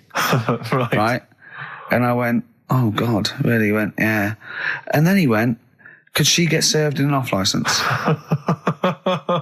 I went, no. He went, well, that's not fair. I went, what do you mean? He went, well, I said, she's 5 years old. She's a 5-year-old girl. He went, yeah, but she's got the body of a 90-year-old. So, oh God, let her have a fag.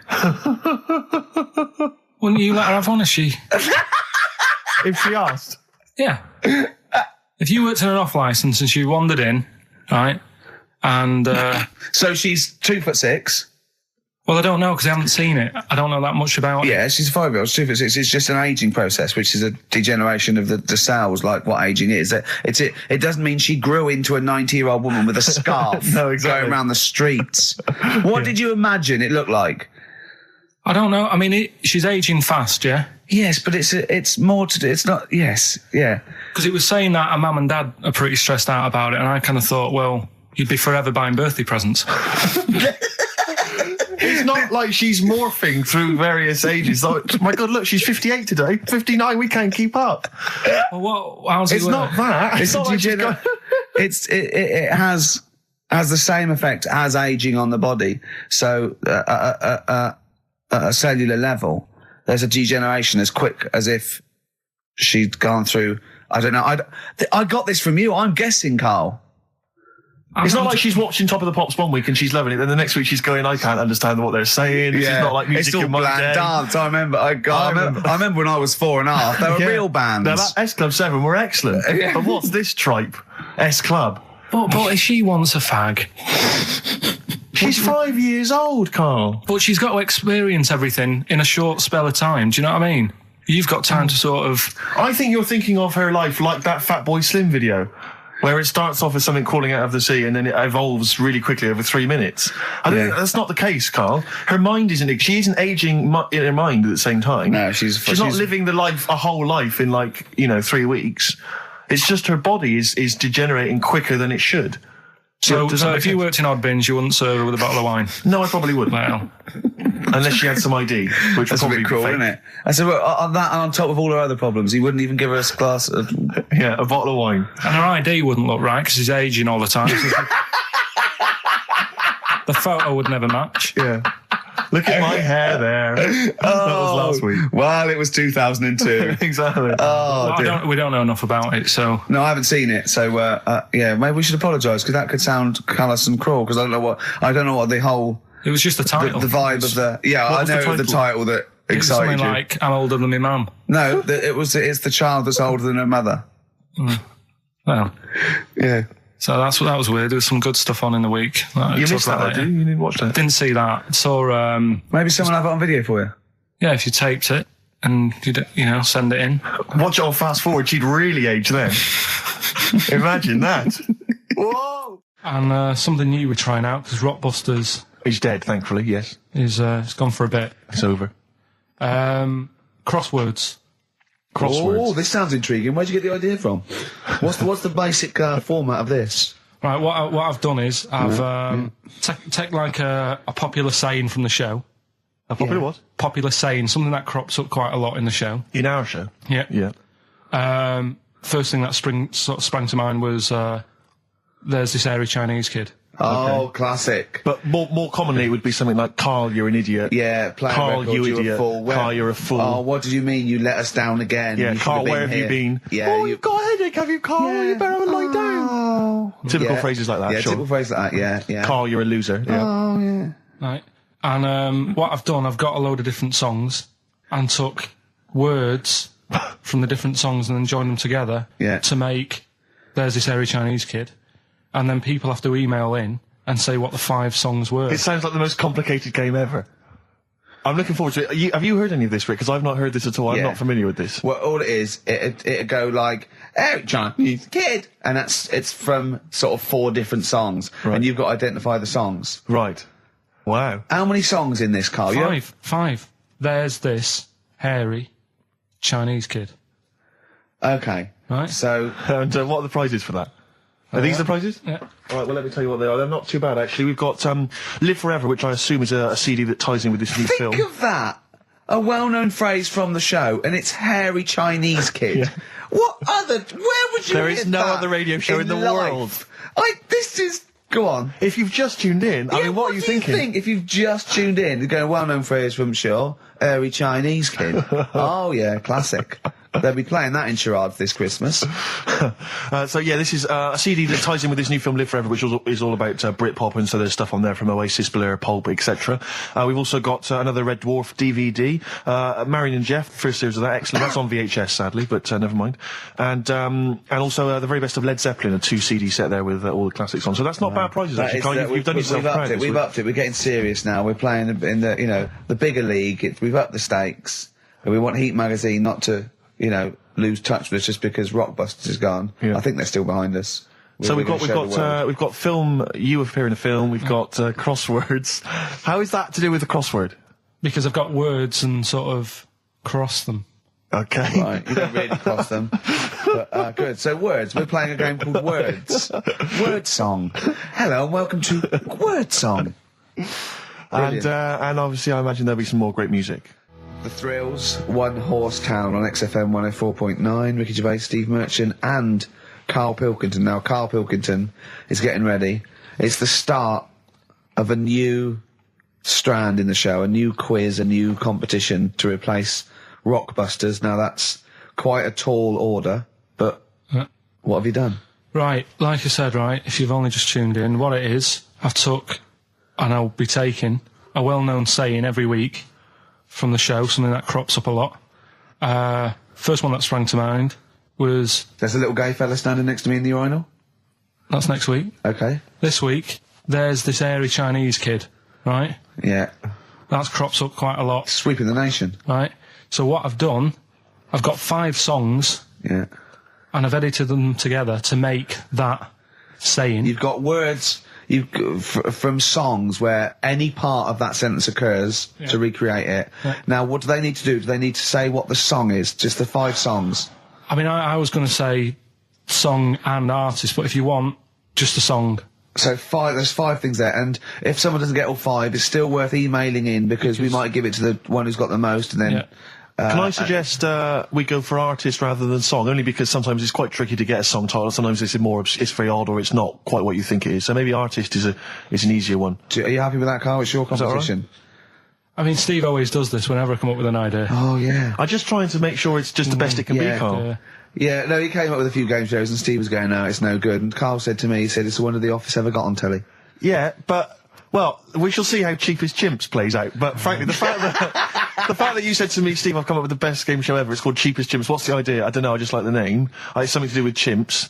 I thought, well, I'm not sure that's the best game show ever. And what was the other one you came up with that you told me about? I think a few people will be disagreeing with him, Carl. I think people will say that Cheapest Chimps could be the best game show ever. You know, when I was at school, people like you, I really didn't like. You're a stirrer, Gervais. He flits, doesn't he, from one side to the next, Carl. The one thing, we may argue, mate, but at least we're consistent. Ricky Gervais flipping from one side to the other. One day he's on Carl's side. When was the last time Steve wrestled you to the ground and got you in a leg clamp?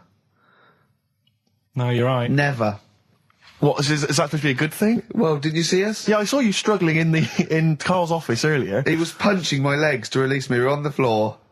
And I was squeezing him with my mighty legs, wasn't I, Carl? Right. It was like, I imagine that's what a crab feels like when an octopus has got it.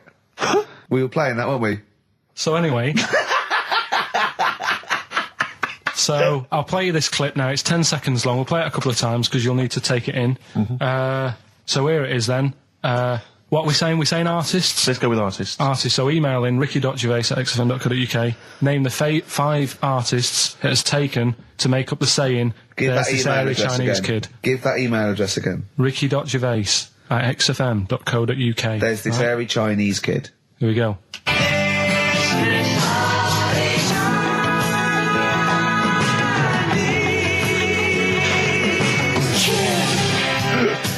Play it again. Play it again. Here we go.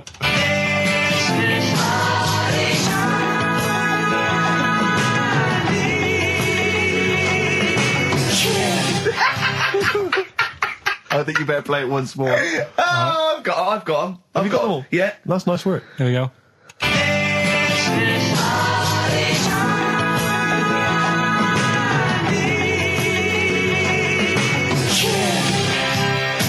I can just remind you now that the prizes include a Red Dwarf DVD, Marion and Jeff, the first series of that on VHS, a Live Forever Britpop CD, and also the very best of Led Zeppelin. Let's play one of those actually while we're here. Brilliant rock and roll. One of the prizes on Karl's competition this week is the very best Led Zeppelin. That's obviously rock and roll. We've also got a Live Forever Britpop CD, Marion and Jeff, and Red Dwarf. And should we play it again? So people There's have got this another hairy chance? Chinese kid. Who are the artists? Here we go.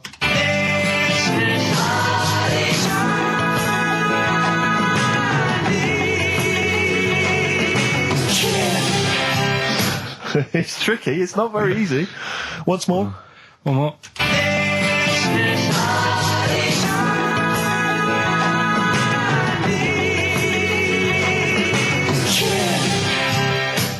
Well, there you go. Ricky.Gervais at xfm.co.uk. Those prizes can be yours. Who is he and what is he to you?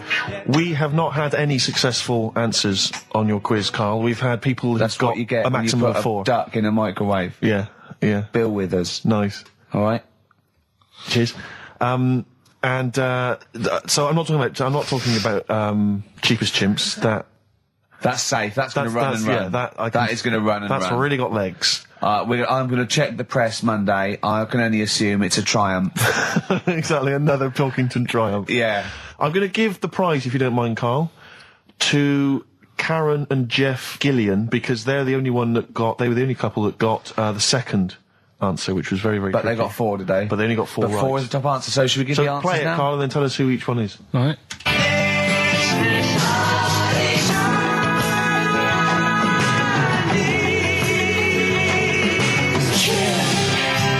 So there you go. I didn't know the second one. There's Play it this again. hairy Chinese kid. So the first one, the Lars. There she goes. That's George Harrison. No. That's Philip Bailey. And that's Deacon Blue. Right. So it was the Lars. Yeah. What's the second one? Strokes. That was very tricky. That is hard. George Harrison for Airy. That's all I could get. It was Ari. Ari Krishna, yeah. But no. Chinese. Phil Bailey. Chinese War is. Yeah. And Deacon Blue. Real Gone Kid. Real Gone Kid, yeah. There's this airy Chinese kid. Very, very hard. I love the fact that the normal bit of that, right, the normal bit is like the well-known phrase, there's this hairy Chinese kid. Yeah, exactly. Like, nothing happened there. That's normal. There's this hairy Chinese kid. As a phrase that often... In fact, you're right. We must have said that phrase 20 times today. When was the last time that was said 20 times? Never. I don't think it's ever been said anywhere. There's this hairy Chinese kid. I mean... Even in China. I don't think it's... Well, it's very rare. Definitely not said in China. The prizes they've won? The prizes they won: Red Dwarf DVD, Live Forever, the best of Britpop, Marion and Jeff on VHS, and the best of Led Zeppelin. Well done to Karen and Jeff Gillian. I've also seen no proof of this hairy Chinese kid. None whatsoever. Do you know, I think, people don't want to hear about this today from us. They want to hear, the new features, the songs of phrase. What songs of phrase? It's the feature we started last week, where we take clips of songs, we make up a phrase from the show. I mean, a famous phrase, last week's world famous phrase was, there's this airy Chinese kid, you'll remember. Yes. Well, it was called Crosswords last week, but Phil emailed in a good suggestion and said call it Songs of Phrase. Brilliant. Songs of phrase. Songs of phrase, but perfect. So are we still going with Cheapest Chimps? We're persevering with that, aren't we? Got some Cheapest Chimps lined up. We'll be doing that before 3 o'clock. Yeah. Great. Again, who else can say that? So good. So for the next 2 hours, everyone should just bury their head in the sand, ignore the world's problems, and enjoy features such as Cheapest Chimps and songs of phrase. And a bit of Shearing Braves. Oh, class. Trying to stop suddenly in Italy. TB. Turin Brakes. It's like a rockbuster, Karl. They were the good old days. I know, yeah. Painkiller on XFM 104.9. But look, Rockbusters is gone. Forget Rockbusters. Long live Songs of Phrase. Over to you, Karl. All right, well... Rockbusters was one of the things they were protesting about last time. that was why I just had to listen to them. They just kept stopping me in the street as I was trying to get to the tube. We've got to stop Rockbusters, it's run out of steam, they said, and I'm glad. Yeah. That's why they always do it on a Saturday. Yeah. They make their way to Leicester Square for 3 o'clock. Yeah. Right. Songs of Phrase. What it is... Songs of Phrase. We take a phrase from the show. Last week, it was, there's this airy Chinese kid, right? Today, we're going back to the good old line of, you never see an old man eating a Twix. Sure. Right? How long is that? No, you'll never see an old man eating a Twix. You'll never see an old man eating a Twix? It's not as many as you think, no. It's not that many. Well, how is it not that many? Right, well, first of all, anyway, don't worry about that. I think there's about 5, I think. Hang on a minute. Oh, God. Why do we leave him alone to do this, I don't Steve? understand. Do you know what I mean? It's like, I'll tell you what, we were flying them. 6 different songs. 6 different songs? That's a lot to get, Carl. But what happened is, I couldn't find a song with Twix, so we've changed the chocolate. Oh, this is rubbish. We're not doing it. We're not doing it. No, you've got to be punished. We're not doing this. Do it next week. You'll like it. No, shut up, Carl. No, no. He's put a lot of effort in. So what? You're right. He's got to do it right. He's got to do it right. No. There's too many. We said too many. It's not. He's changed the thing. It's not a one-off face. It's ridiculous. No, it's absolutely only pointless. Rick. If only his parents had spoken like that to him sometimes in the past, Do you know maybe what I mean? we wouldn't be having this discussion. You're not now. doing it. Come on. No. We're not doing it, Steve. What do you think? I'll tell you, we've got the prizes, but I'm not even going to bother giving. I'm not even going to bother. I think we'll just share them out amongst homeless. Absolutely. No. There's troubles in the world, and I'm not going to let you faff around doing nonsense like that. It's ridiculous. Well, let's do it for this let's week. play a beautiful song. What do you think? I'd love to hear a great song. Yeah, the times they are changing. We've said that. Look at Rick, Mother Nature on the run. Look at Mother Nature on the run, Steve. Yeah. Play it. So we're not doing. No. It's your own fault. Now, Carl, the big question, as we know at the moment, is whether we're going to let you do songs of phrase or not. Rick, I should tell you now, there has been a flood of... Oh, no, there hasn't. Sorry, I was thinking there'd been a flood of emails, but it was people agreeing with you, Rick. I know Tony Blair has been trying to get through. Yeah, exactly. I'm just checking the emails now. There's absolutely nothing supporting you, Carl. No one gives a side either way about No, well, that's not then. fair. There were a couple of phone calls, weren't there? One was a guy saying you should. I think the other one was you, Carl. Was it phoning from the kitchen? Can we do it? Can we do it? Right. No. If you don't like it, we won't do it next week. But I've made it. I don't know why you did that. We thought of lots of stuff that you could do. You chose one where you have to have 10 words and 6 songs to choose. You haven't got Twix. I don't know what you've substituted Twix for. I've got to say now, I'm going to sit on the fence, so I'm quite intrigued. Okay, right. What have you substituted Twix for? Well, I can't tell you. Of course you can. No, I can't because people have to listen to it and work out. All right, let's just hear it. Let's hear it then. No.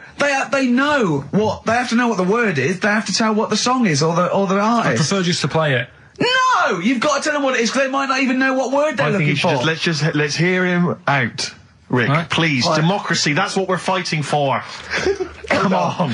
Right, you turn them up. Right, okay, I'll put the earphones on. Go on then. Right. Okay, so hang on. The phrase originally was you never see an old man eating a Twix. Right, and we're trying to identify a number of songs which you've used to make up that phrase. And you email in xfm.co.uk/Ricky with as many as you can get, and whoever gets the most right. It's so complicated. This is so complicated. Right, here we go. I'm baffled by the email address. I couldn't figure that out. What's the email address again?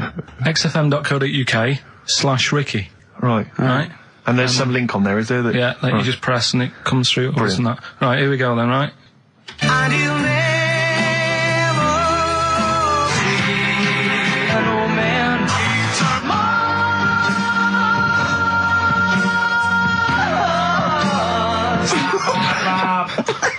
Well, I missed a little bit at the end. Let's hear it again. Mars, ba, ba, ba. Let's hear it again. And you'll never see an old man.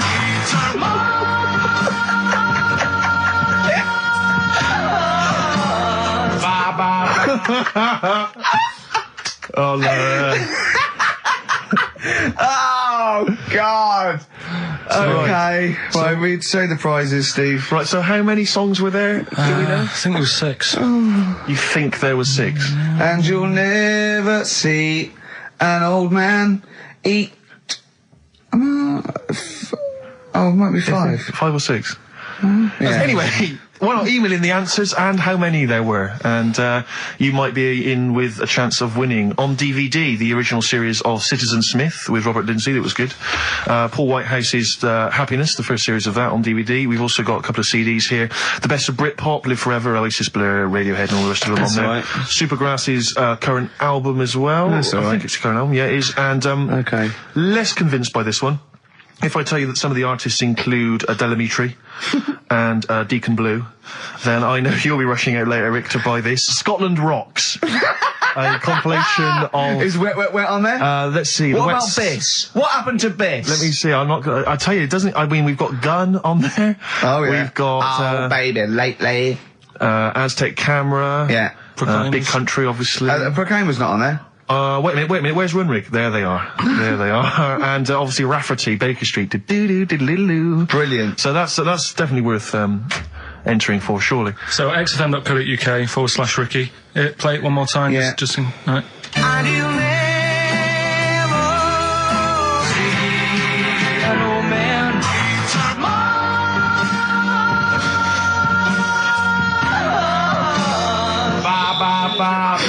Class. Pure class. Well done. Okay. Yeah. All right, there we go. Oasis. Stop Crying Your Heart Out on XFM 104.9. I'm Ricky Gervais, with me Stephen Merchant and Karl Pilkington. Karl's competition is in full swing now. I just will remind you, when playing Songs of Phrase and trying to guess the songs and artists, what do you want, songs or artists? I think songs is better. Yeah. All right. But that's ambiguous, isn't it, what a song title is? Where Yeah, if I you think know it should the be artist, definitely. maybe the artist cleans it up really. Yeah? Yeah. Should we do artists? Artists. Okay, you know if they know what it is, because that'll stop any ambiguity, won't it? And don't worry if you haven't got all of them, because the winner last week didn't have all of them, but it's the closest one. I understand when you're trying to guess what's in Karl's mind, you can only get so close. Yeah. Do you know what I mean? He wants us to bring in Darren Brown. Because he won't be able to read my mind. And Yeah. I think he's right. I think he might be. I think he's the one person that could outwit Darren Brown. Yeah. Now, moving on, Karl. Should we just play it very quickly? Just play again. Just if Karl's you're okay, you competition? want to join in. Go on then, one more time. Here it is, Songs of Phrase.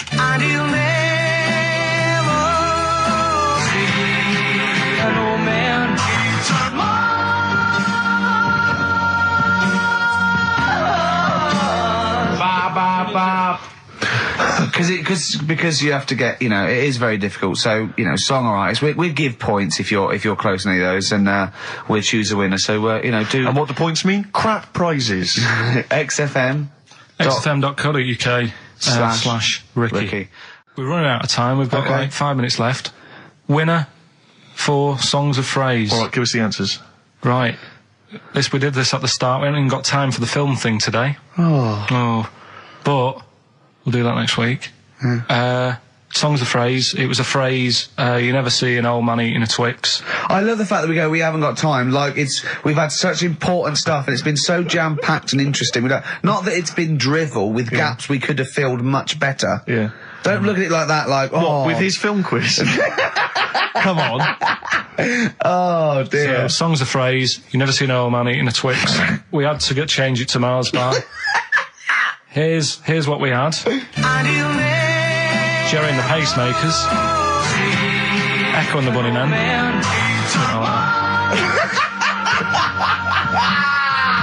David Bowie. And the Beach Boys finished off. Oh, what do you mean I thought that one was? What do you mean? Who's the winner? Oh, it doesn't matter. You got to give the answer. Who was that one you didn't know it was us? It was Neil Young, wasn't it? Jim Crochet, is it? Old Man River, it's called. Jim Crochet. Old Man River? Yeah. Jim Crochet sang Old Man River? I don't think so. What was it? Who cares? Right. Well, people... I can't believe this. Old Man River, it was. Let's give the prize to... Jim Crochet wouldn't have sung Old Man River. Well, let's give the... Paul Robeson. Let's give the prize to Mitchell Sterling, who has got some of the answers right. On XFM 104.9. How will be playing that great quiz again next week? Next week. Ricky Gervais with it on XFM Sports. And if you want to send an email, it's rickygervais.co.uk, or check out the website on XFM's All the Comms. Good night, 3:30. Coming up is Errol Levine and Stoopy Nouns. Nick Cave and the Bad Seeds, He Wants You. Brilliant. XFM. Yeah. So, Karl, off you go. Well, we're not going to do Freak of the Week here. Okay. Right? Because we've done quite a bit of that in the last 20 minutes. We've right? OD'd on freaks, you think? Yeah. Sure. We'll just shift it a little bit. Okay. And I don't, like I keep saying, don't want people to be thinking we're sort of taking the mick out of anyone. No. Right? Because we're not about that. I feel like I can do a little bit of it because I work with you, Steve. Yeah. Right? Sure. it gives me that right. It's like a care worker. Yeah, I understand. Well, it's like that thing of you can't be homophobic because I've got a couple of gay mates and stuff. Sure. I think sort of gives me that edge. Yeah. Right. So you're not freakophobic because you work with Steve. No, that's right. Yeah. So yeah. Okay. Well, by that token, I should be able to sort of slag off, the mentally ill, or at least mentally handicapped. Now, there's a term you don't hear very often. In 2003, there was the mentally handicapped. Isn't that what it was? I don't know where to start. But I'd like to apologise for the Lady Diana stuff, the term mentally handicapped, and any inadvertent racism that we may have stumbled over. What's the actual term then? Is it retarded? Right, come on now. But yeah, that's all I was thinking with the Freak of the Week this week. That's what I'm saying about Freak of the Week. It's to get people thinking, right? Thinking how lucky they are. That, they don't have to comb their face. What are you talking about? What do you mean Freak of the Week is to let people know how lucky they are? What about the little freak you're talking about? What are they thinking? They're going, oh, he's talking about me. I'm a little hairy lizard man on a stick. Pop in, give us a call. That's what I'd like to do on a TV programme. That's what I want to do. I want to go and meet these people and say, right, let's just go shopping. Let's, we'll film what your normal day's like. Yeah. Let's pop out, nip into Sainsbury's or whatever. Yeah. Buy a comb. Park right up close to it. You know what I mean? Yeah. So what you're saying is you just want to get a little message out there, which is that there's always someone worse off than you. Well, there's proof of that in this room. You know what I mean? Oh, Carl, when's your train? In a minute, I'm going to get going now. I'll see you later. Thanks, Carl. Brilliant. What are you playing? You can play a song? Kirsten McCall. Yeah. I'll see you later. Well, there's the darkness. They believe in a thing called love. Carl, do you? This is XFM 104.9. That is my favourite band at the moment. You love them? I absolutely love them. I think they're funny. I think they're straight down the line with a little bit of tongue-in-cheek. Oh, brilliant. Did you see them on Jules Holland last night? I didn't, sadly, no. Brilliant. Were they good? Yeah, absolutely jumped. Oh, I mean, Jules didn't know what to do. Was he playing some Boogie Woogie? They wouldn't let him play Boogie Woogie over the song. That's what I mean. That's why he stayed back. But I can't imagine it was very good. Then. He shook the. I'm surprised you say they were good. Jules wasn't tinkling. I thought. Hold on, this is missing something. Yeah. This is missing someone from Squeeze vamping over them. Exactly. But they did well without him. Extraordinary. Yeah. Well, here we are. Then we're back. XFM 104.9. Carl had to leave early last week, but you stay to the end this week, mate. Or yeah. Yeah, you don't need another holiday. Oh, he started already. I mean, Steve's made you look like a bit of a twat already, and it's only 1:05. But the only reason you don't go on holiday is because you have to spend money. Oh, and he's gone straight back. Well, he's gone straight back. I can't come back to that. Oh, it's just dynamite. It's just absolute. That was searing. The last holiday Steve had, he sort of found a third world country so he could live like a king for a week. It was Cuba, wasn't it? Going to Cuba, amazing. You can almost rule the place. If it weren't for Castro, I'd have been in charge. Kind of cash I was flashing around. They do anything for $1 over there. It's extraordinary, literally. I mean, it's amazing. Yeah. Oh, definitely. And I went to Kenya before that. So he thought, to the prostitute said no. You were going. Yeah, well, it was $2. I mean, I'm not made of money. Did you have a good holiday, Carl? Yeah, it was all right. It's all right. Went down to Cornwall.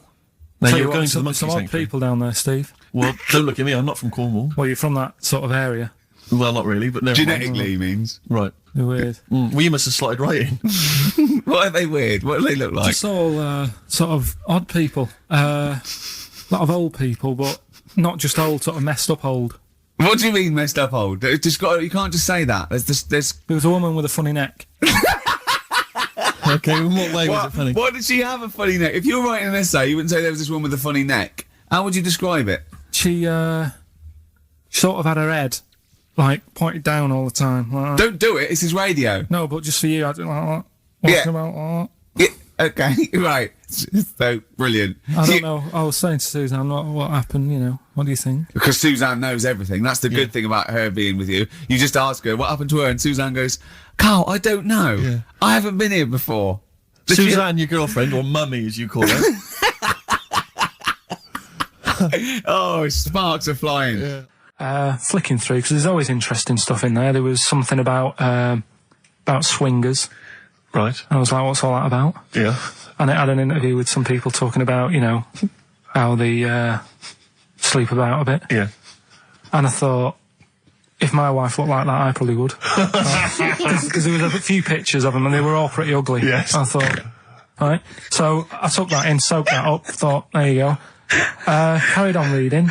There was a bit in there about how women still have crushes, right? Yes. And the woman was going on about how she's 38, right? But she still fancies Chris Martin from Coldplay. Uh-huh. And, you know, even though it'll never happen, she's still got that little bit in her head that thinks one day she'll leave Gwyneth, right?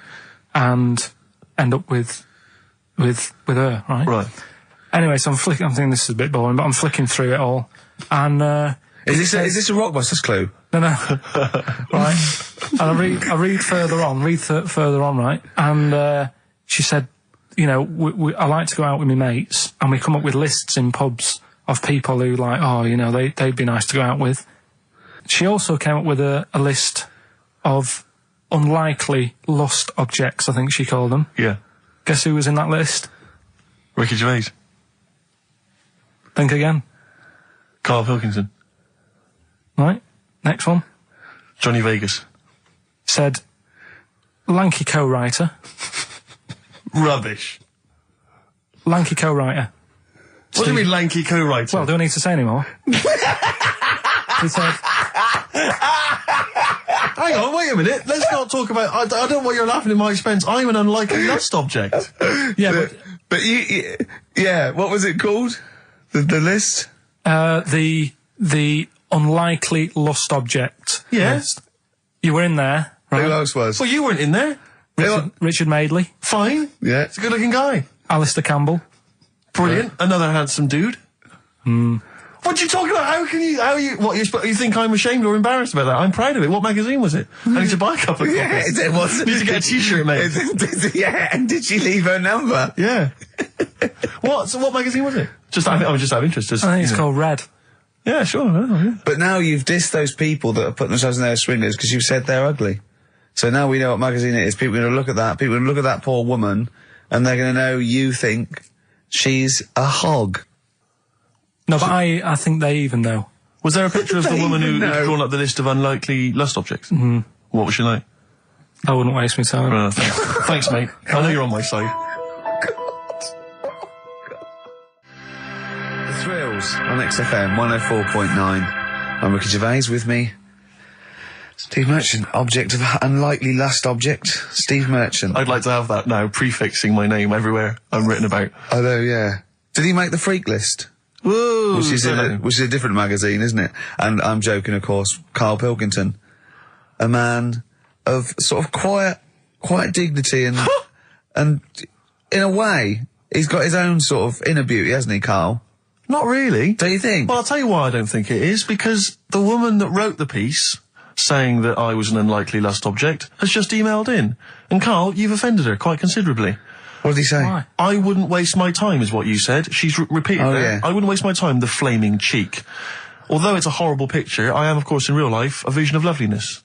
I'm not 38, I'm 25. I don't think Stephen's that unlikely lust object. A sense of humour is important, and he's welcome to my phone number if he wants it. That sense of humour is important. That's a down. Is she a swinger? Stop it! Don't have a go at the woman, for goodness sake. I'm messing about. She knows I'm messing about. Well, how are you messing about? I've told you this, though. I've told you that anyone could be listening, haven't I? I've told you that before, things you say. But we encourage him. We say, what does she look like? But it's meant to be rhetorical. That was a joke. That was Steve's joke. What does she look like? I.e., him joking, like, oh, I'll call her up because I'm on a list. And then you have to say that. I mean, that's what I mean. So chances are, if she likes Stephen, she hasn't seen him, she listens to the radio. So, the likelihood is that, she was listening to this show. Yeah. So, think. Will I drop the thing I was going to do about Lisa Riley? Well, she's not listening. Some people deserve it. She's still at lunch. What, from Tuesday? There's an all-you-can-eat place going out of business as we speak. Oh, bloody hell, she's back. You killed me. I gotta do Bambino. Please leave now. Please leave. So, No, but she knows we're only messing. This everyone knows you're only messing. We're all only messing. I hope we don't offend anyone of, any kind out there. We're only joking, aren't we, Carl? Yeah. Say something nice about her. What can you remember of the picture that you could say was good? Maybe she was wearing some nice wasn't clothes. anything, to be honest. I'll have another look and have a look. I think she had a nice shirt on or something. Well, there's the best band in Britain, in my opinion. Big words. The Darkness, Growing on Me, on XFM 104.9. I'm Ricky Gervais, with me, Steve Merchant and Karl Pilkington. Have you got the album? And already, they've had an argument. Yes. Well, I mean, I don't know whether we need to cheapen the show by discussing it, but I asked for a particular track. Karl is the producer, and he failed to get it for me. He's failed to get it for me. He's failed to bring it up from the record library. Completely failed in his mission. He needed to get 2 records, and he failed to get one of them. A 50% error rate there. Yeah, but like I said, I looked in the system, it told me what album it's on, I brought that album up. I'm busy. But, okay, so fine. Fine, you're absolutely fine then, that's no problem. You know, once again, that's a great excuse, Karl, brilliant. The show has been ruined, it's been partially ruined, but you've got a bit of an excuse. Alright, I didn't make a big deal out of it when you said, oh, and whilst you're down there, get us a new 50 Cent single. I never said, why don't I get this new 50 Cent single? I asked you if 50 Cent single was lying around. Yeah. If it hadn't been here, I wouldn't have worried. So I get it, yeah, I did that for you. Right. And then I come up, you say, has it got swearing in it? Well, I don't know, it's 5 to 1, Steve. You're the I haven't got time, I've been whizzing You're around. the producer, it's the brand new single. I'd have thought it had been lying around in the XFM office anyway. But I don't have time to sit around listening to music. Sure, well, yeah. Right? I know that you have. Now you've got an iPod that can hold 7,500 songs. I don't know when you're going to get round to loading all them on, but I haven't got the time. Sure. Busy. Yeah. Fine, okay, no, that's a perfect excuse, Karl. Well done, mate. Right. I just hope that I never have to depend on you in a real emergency. I had a bit of bad luck as well. I wanted to play REM, and maybe the listener can help me here. Can you email in ricky.gervais@xfm.co.uk if you know what song I'm thinking of? It's an REM song. I think it's on the album of the last one before. And he says, Mulholland Drive, and I'm Steve McQueen. That's all I know. I'm sorry, I can't think of the title, so I need the title to look it up, if you know what I mean. I can't put in like that. I can't put in Mulholland Drive. The system goes, what are you talking about? So I need the actual title of the song to look up to find it down in the library. Oh, well, I'd go down yourself if you're going to go down to the library and get that. I wouldn't send Karl, because... Ricky.gervais@xfm.co.uk. But if he wanted to, he did have time, because he came in at 12:20 rather than 5 to 1. Yeah. So. No, I told you about that record that I wanted it yesterday, didn't I? So you had 24 hours notice. So that's not really an excuse, is it? But I did find one of my favourite songs of all time, which is Bones off the Benz album, and it's Radiohead on XFM 104.9. And there it is, because you gave me lots of time to find it. So. Sure. Yeah. Could have brought it in himself. No swearing in it. Oh, proper rock band. Best band since Thin Lizzy. The Darkness. Well, big words. Growing on Me. XFM 104.9. A bit rash, I think. R. Gervais, S. Merchant, K. Pilkington. With a little bit of that. I know for a fact, that Steve is getting a little bit sick of Karl's attitude. Oh, his attitude's appalling. I quite like it though, because it's straight away friction, and he's sort of like, you know. To be fair, I genuinely don't think I'm the culprit in this. I think I come in and I just ask him a simple request. Yeah. And immediately on my back. Whinging, moaning, whining. I mean, I don't know if there's any evidence. Well, it's funny you say that, actually, because in a survey, it came up this week, it's quite extensive. Mancunians take more sick days than anyone else. Mancunians take more sick days than workers in any other city in Britain and Ireland, according to Manchester-based employment firm. Survey by Peninsula found employees in Manchester take 11 sick days per year, whereas closest rivals Edinburgh and Dublin take an average of 9. Liverpool, Newcastle, Birmingham and Cardiff, only 8. Is Reading mentioned there, or no? Bristol? It's not even in there. They don't take days off. London is only 7. So the point is, I mean, I don't know you can take anything from it, but if you're an employer and you had a Mancunian and a Liverpudlian and they were equal on everything else, but you really couldn't afford them to be away, Liverpudlian's going to probably be away for 8 days. Sure. The Manc's going to be away for 11, phoning in sick. And so what can you? I mean, just analysing the data there. What would you extrapolate from that? I really don't know. I mean, call in if you've got any clues, or email us in if you've got any. I don't know why they. I think maybe. I don't know. Mancunians. I don't really know many people from Manchester. Well, I only know one, but I know he was off sick because he put on wet trousers and he got a cold, I think. Yeah. Well, he just said he was. Didn't come in for. Yeah. He left early as well once. Yeah. But I don't know. I mean, that's the survey. I don't know. I mean, it's evidence because it's statistics. So there you It's go. guaranteed evidence that that's So proof. any thoughts on that? Ricky.Gervais at xfm.co.uk. I mean, oddly enough, you're from Manchester, Carl. I am, yeah. What are your thoughts on that? On what, sorry? On the survey. Wasn't really listening. Sure. What Mancunians take off more sick days, they call in sick. I mean, presumably spuriously. Yeah. I mean, because they've got the same body, they're biologically the same, so... They're obviously making up their life. Yeah, some of the days. Maybe they're just the 3 extra they're making up. Yeah, they're moaning. Probably because we work a lot harder than the others, so we're tired, so you're sick, so you need time off. Probably. Seems unlikely. I mean, the Scousers, to be honest, take them on, let them work in your office. But you know how many computers are going to go missing? Right, that... So offensive. Is offensive. Right. This is a survey that proved you just made that up. You just carried on the myth that Liverpudlians thieve. Now that's not true. That is not true. Well, it's not. Well, some of them do. There's been no survey that you're more likely to thieve if you're from Liverpool than if you're in Manchester. So that hasn't been proven yet.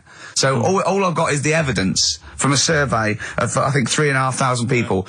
It's proof that Mancunians take off more sick days. XFM 104.9. This is April Come She Will by Simon and Garfunkel. Simon and Garfunkel, April Come She Will. A lovely love song there. The X list was all about sort of like sexy songs because of the death of Barry White, of course. And Carl and Steve having a little argument. Steve said, well, there are such thing as sexy songs, of course. Carl said, I can't understand it. How can something be sexy? How can you woo a woman with a song? Steve went, well, you don't woo them with it, you just put it on in the background. Carl said, stick the telly on. Stick the telly on. I love that. Jane's Addiction, Just Because on XFM 104.9, broadcasting from London, where people prefer to only be off sick when they actually are ill. Sure. I don't think I've ever taken a day off sick. Except when I had that terrible tonsillitis. Is that when you went home, stayed with your mum and dad? Yeah. Why is that a problem? It's bad for health. No, I'm not saying it's a problem. It's bad for health. Yeah, I've got a loving family. So sue me. What do you make of I love it! The antagonism and piss-taking is just like, oh God, 3 blokes in a pub. There's people listening. I can't go. Are there? Carl, what do you make of London? Because you often say you'd much rather be up north. Well, he wouldn't, or he'd go. Well, this is what he constantly says. You've chosen to live here. You've lived here for years. You've got a flat here. No. I chose to come here because I was offered a job that was good money. Yeah. I wouldn't have come here if there was no job. So you prefer to be somewhere where there's a good job, so you've chosen to live here. I don't like being here, though. What? No, but you can leave. To what? Well, exactly! So you've chosen to stay somewhere that's better for you. It's not better for me. Well, it's making me ill. I'm not sleeping. Well, so you say you're ill. I think you call in ill, but I don't think you are. But I mean, are there any stats to prove that? Well, yeah, because you know, of the 11 days that he calls in sick, I reckon probably 7 of them are genuine. I'd love it if I dropped down dead tonight. Honestly, I'd love it. If you drop down dead tonight, you know it. Why aren't you sleeping? What, you're feeling ill now, are you? That's funny. You weren't feeling ill earlier, but you read that and you're suddenly ill. I'm run down. Well, you should take a holiday. Oh yeah, you just had about 8 in the last 6 months. Oh God! Why are you run down? Why are you run down? Yeah, what have you done? You sit in a little air-conditioned office. I haven't got time to tell you. Let's move on. Let's get on with stuff. What have we got anyway? Because we didn't have a chance to meet up this week. Me and Ricky could have done, but you said you were busy, Steve. Yeah, so that's probably why you don't get run down. But finishing work at about 4 o'clock. No, so I could have had the meeting, but we gave you a time, and you suddenly decided with very little notice that you couldn't make it. So make it meetings and that. Oh.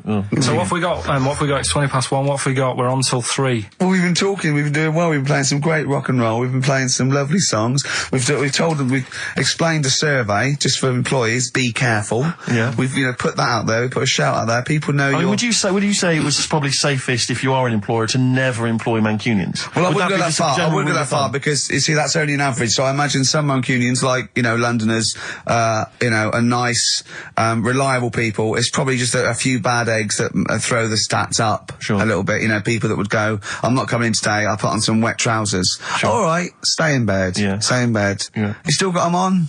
Yeah. Well, pop them off. Yeah. Put them on the radiator and go to bed with a little duvet. That'd be the best thing to do. Yeah. So, all right, Carl? Right. Right. What's your attitude? Is it because you're tired? Yeah. Well, why are you tired, though? You weren't staying out watching those Channel 5 films again, were you? I'll tell you what, me and Steve were having a little meeting yesterday over lunch about, planning stuff for the show. And, Gary Kemp came up to me, started having a little chat about old times, and, I went, oh yeah. As he went away, Steve said, right, think of this. He said, Rick, don't take this the wrong way. Remember that sentence, don't take this the wrong way. So there's a right way and a wrong way I could have taken this comment. He nodded to sort of Gary Kemp and went, he's aged better than you. I went, well, how could I take that the wrong way? Yeah, not offensive. No. Well, the point is this. He didn't know me 20 years ago, so he's actually saying, Rick, don't take this the wrong way. He looks better than you do. Yeah, well, he does. But why say that, Carl? What? Did you really say that? Yeah, although, can I just backtracking for a second? I love the fact you said you bumped into Gary Kemp and you reminisced about old times. What old times did you share with Gary Kemp? Well, no, he came up and said, did we drop the pops together? I went, no, I did Razzmatazz. I said, oh, we did Razzmatazz. I think he was thinking, had he ever met me before? But he hadn't, because we hadn't. That's what I meant. Yeah. And, but if you had to make an objective analysis... I wouldn't. I think that's out of order. Sure. I mean, you're always slagging me off, but apparently you can't make a value judgment on something else. No. Well, because you're morally all over the place. You don't know where you're coming and going. Believe it. Sure. You should hear what I say about you behind your back. So, would you say you're better looking now than you were? Or... Than I'm what? Would you say you're better looking now than you were? Than I was when? Well, have you aged well? Yes. You've aged well? Yeah, I've kept my looks. Bit of Dando? Bit Evan Dando, this would be lovely, yeah. 2-pack. I'll tell you what, we should get rolling. Rockbusters. No. All right? No. Well, he has done it. He just said that he was worried about it because we said it's the last one. What do you think, Carl? I just don't think... can I just say now, Carl, seriously, I'm only responding to what we're getting on the email, which is people do not want Rockbusters. They really... There's one guy here he says, it's James Pooley, he says he's preempted Carl by giving my answers to this week's quiz. I don't know what the clue would be, but his answer is no van ear. Nirvana. Yeah, good. Nirvana, yeah. That sounds like one. Number 2, he's just guessed. I don't know again what the clue would be, but the answer is Kid Creosote. Yeah, that's good. That's a typical Rockbuster. That is brilliant. That's a better game. And the last one is Harry Seacombe. Yeah, that'd be good. So, maybe we should reverse it so people and we have to come up with a clue for them. And we win the prizes. Yeah. Have you got prizes ready as well? It's all there, but... Oh, I feel sorry for him now. What the prizes would have been. I'd rather just give them away to the first person to email in, frankly, than have to go through the torrent of Rockbusters. Oh, God! Look at Carl's face! I wish you could... Oh, can't we get this on telly just for Carl's face? Hey, I'll tell you what we could do, Steve. You know, like Smiley Miley and that used to take the Radio 1 Roadshow out? Oh, man, that would be amazing. Come on. Should we take it out? Hello, Bournemouth. Yeah, how many miles have I done? Don't care. No, Exactly. Should we do this? How many miles have we done? Well, XFM's down the road. Yeah. 1. Yeah. Should we take it out the road just so they can see Karl Pilkington? To be fair, though, you're not really keen to leave W1, are you? Well, we wouldn't. Right, so where exactly would we take the roadshow? We'll do it outside.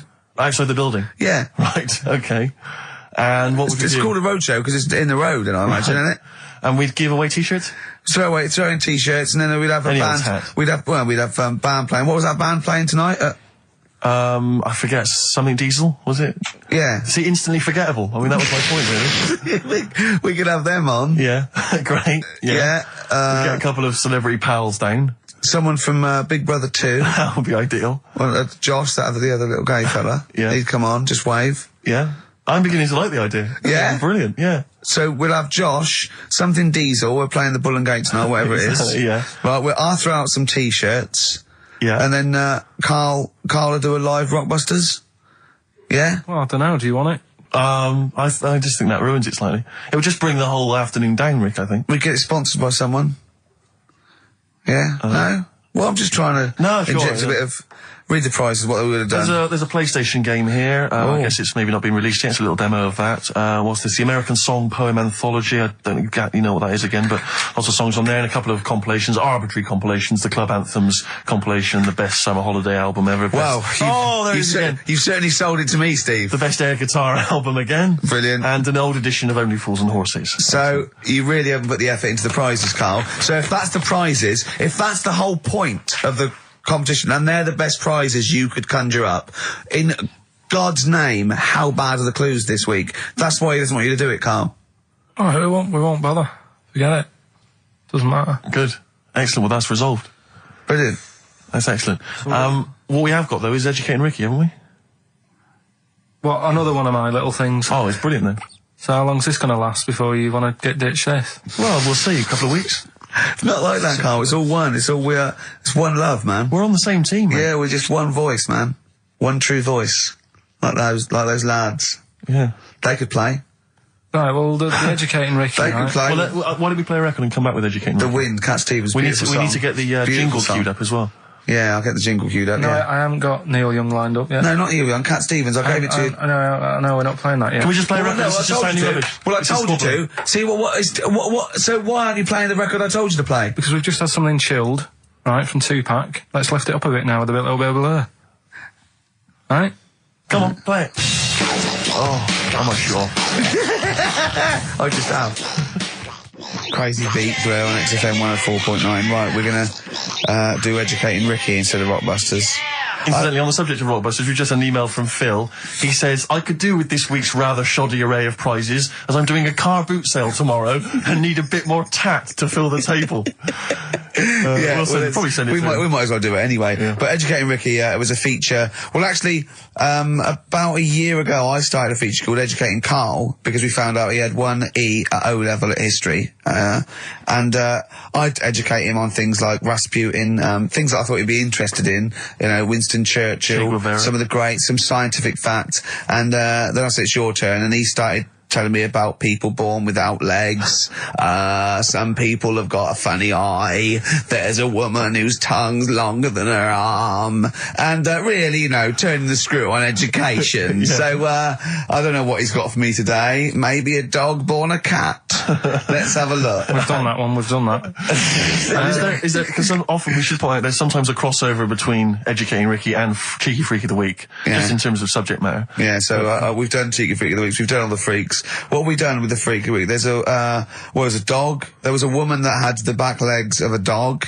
There was last week. What was last week? It was the girl who was born with 4 eyes, 2 mouths, and 3 legs. Sure. You weren't that impressed. I thought if we've got to that and it's not impressing you.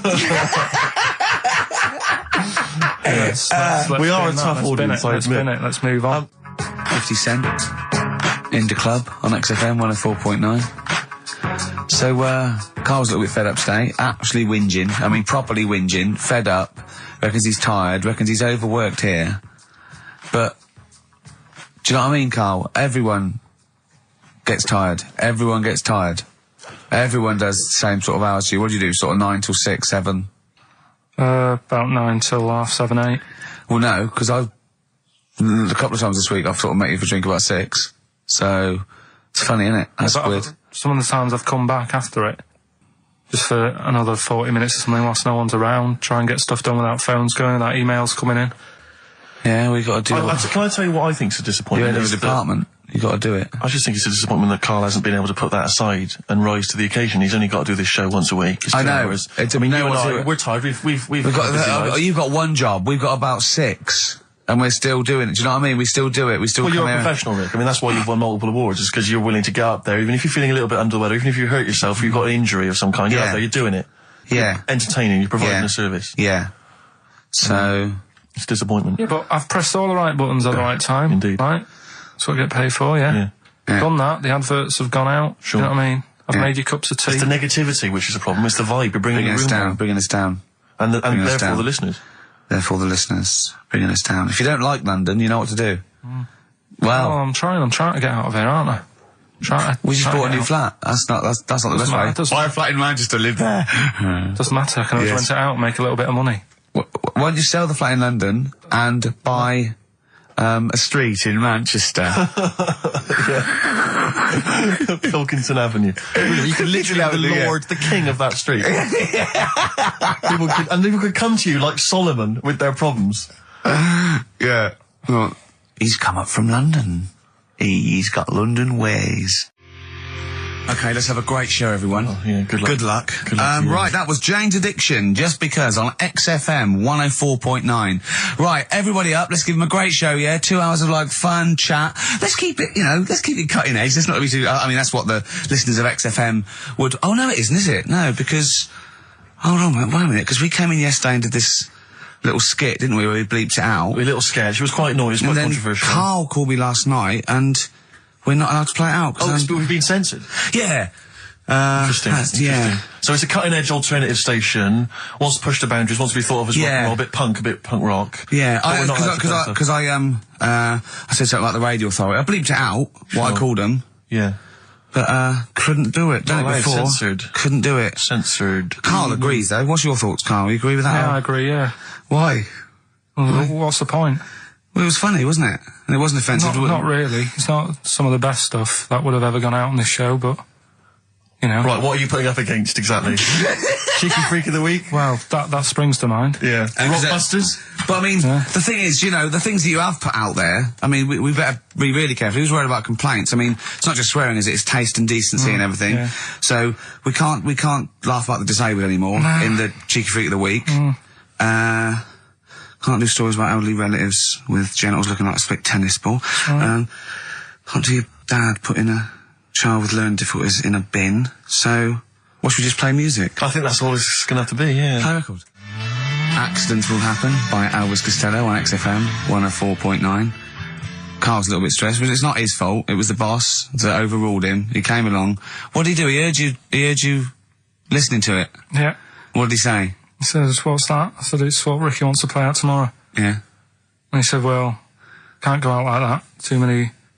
But they're all bleeped. We bleeped the swear words. Yeah, but he didn't want it to go out. I mean, you got to remember, right, you came in yesterday to have a chat about what we're going to do. Yeah. One of the topics that I said, let's talk about, which I came up with, was, let's talk about swearing. No, you said you never had a problem with swearing, which is normal. Yeah, that's right. And then we did the thing about, isn't it funny that you can, the thing about you can bleep a swear word by taking out the vowel. So we're going, so it's the vowel that's offensive, and we did a little sketch around that, and then ended, and he wanted to completely obliterate the word in the end, didn't want to put the thing in that we said about the Radio Authority, which I think it was valid and wouldn't have got a complaint. Yeah, but at the end of the day, he's the boss, and what he says goes, doesn't it? Sure. So, yeah, I was just going to say, right.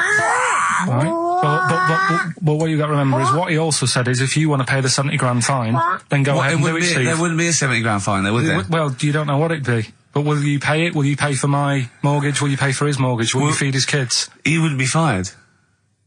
What do you mean? Well, I tell you what, if it's not a fine, we'd lose the licence, then we'd all be fired. Right. When you're Do sat you at home. seriously think you'd lose the licence for that sketch? Well, does he really seriously think you'd lose the licence for it? It is not the worst thing we've ever put out or done or ever will do. Yeah, but it's the fact that he said don't put it out, and you're like, throwing your toys out the pram.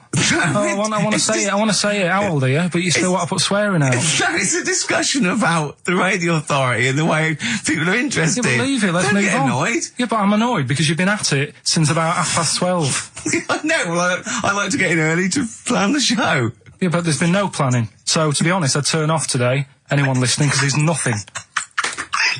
Carl, there's never anything. There is. There's sometimes some good things, but today, seriously, what is there? I'd leave it. Something half decent that's been on this show. Loads of little interesting topics. Go on, I can't remember any. Right, gays in toilets. Yeah. Not particularly interesting. Fascinating to you, perhaps. Right, well, I'd prefer to hear that than just a load of swear words. Well, we wouldn't have heard any swear words. We'd have heard some bleeping. Right then, so that's entertaining, isn't it?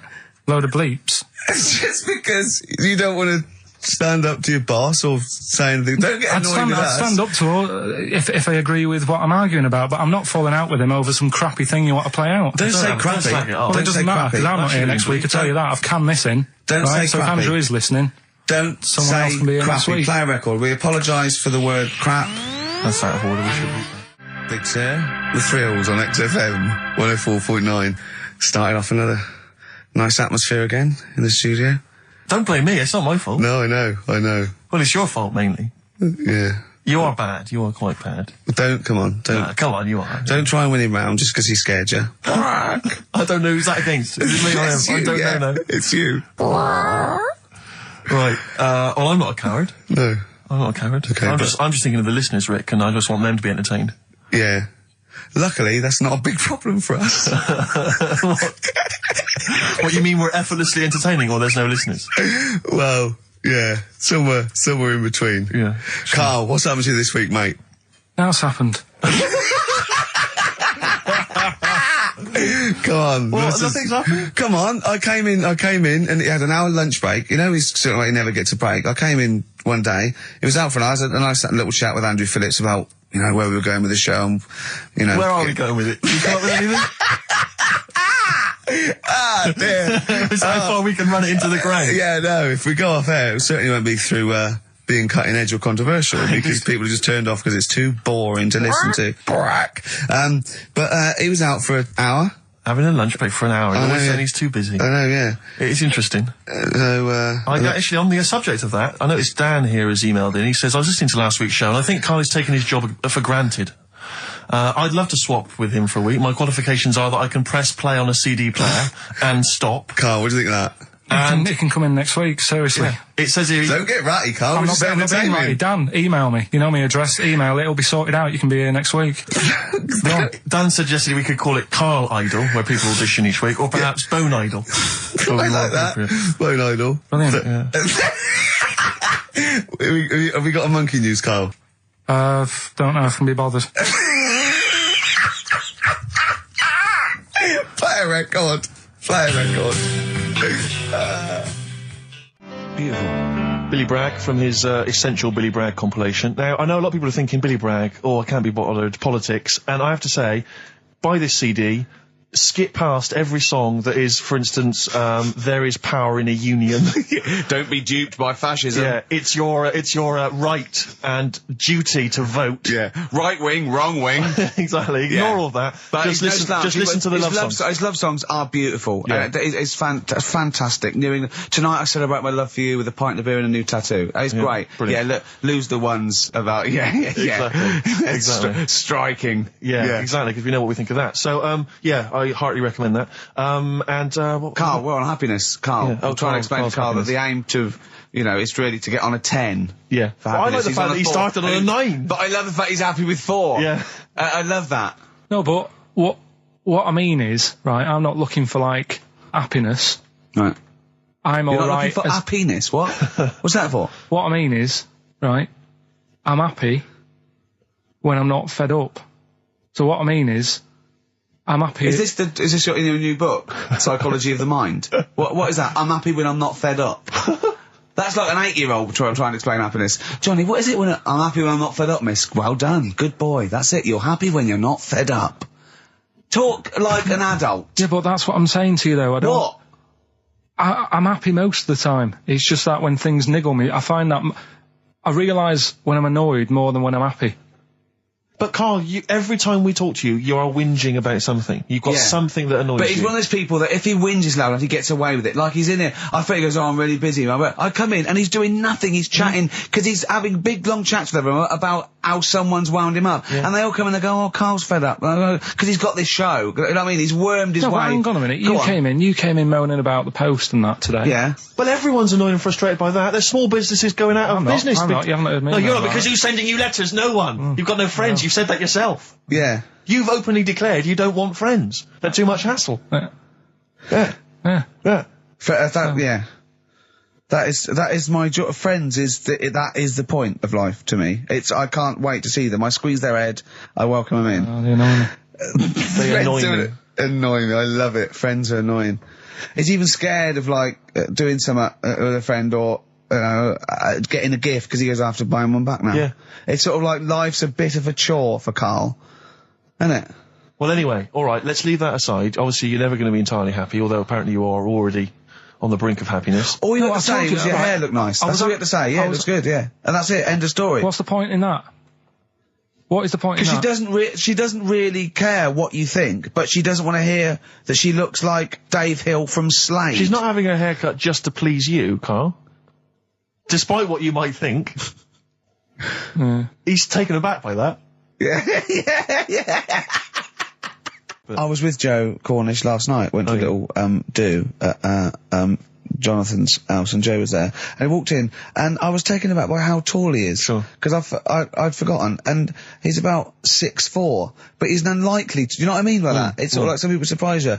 And, he was going, I don't consider, 6'4", big. I said, well, it is pretty big. I said, but I know what you mean. I walk around with Steve Merchant. Yeah. And, he went, how tall's Steve? And I said, 6'7". Yep. And Joe went, oh, that's nearly a disability, isn't it? Do you know, he's absolutely right as far as I'm concerned. No, do you know, I've genuinely, since school, I used to go to school with a little disabled fella.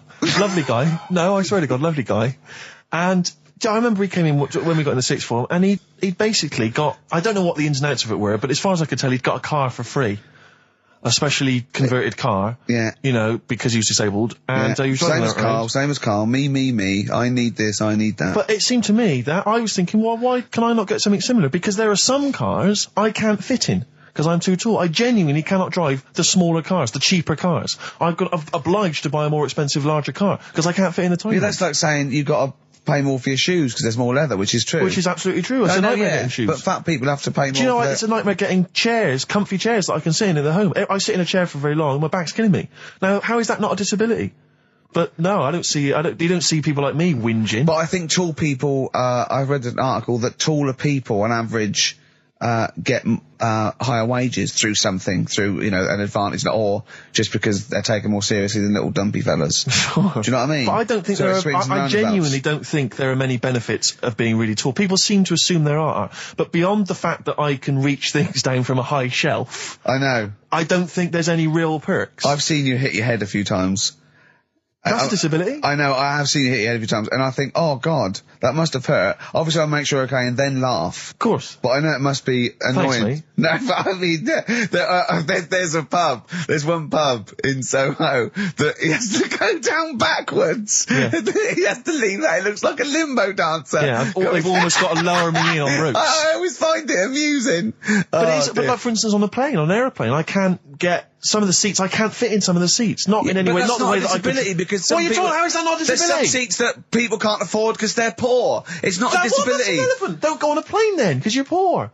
But if you can't afford to go on a plane, you can't afford to go on a plane. You should have studied hard at school. But what annoys me about that is there's a physical disability I was born with. There's a weight allowance, so I might not be allowed loads of bags on, but there might be a big fat pig in the queue who's allowed the same chocolate allowance as me. That's because they've been eating like a bloater. I couldn't stop myself from growing this tall. It wasn't a conscious decision. I didn't think, I'll tell you what, I won't smoke when I'm a teenager. Maybe I'll shoot up.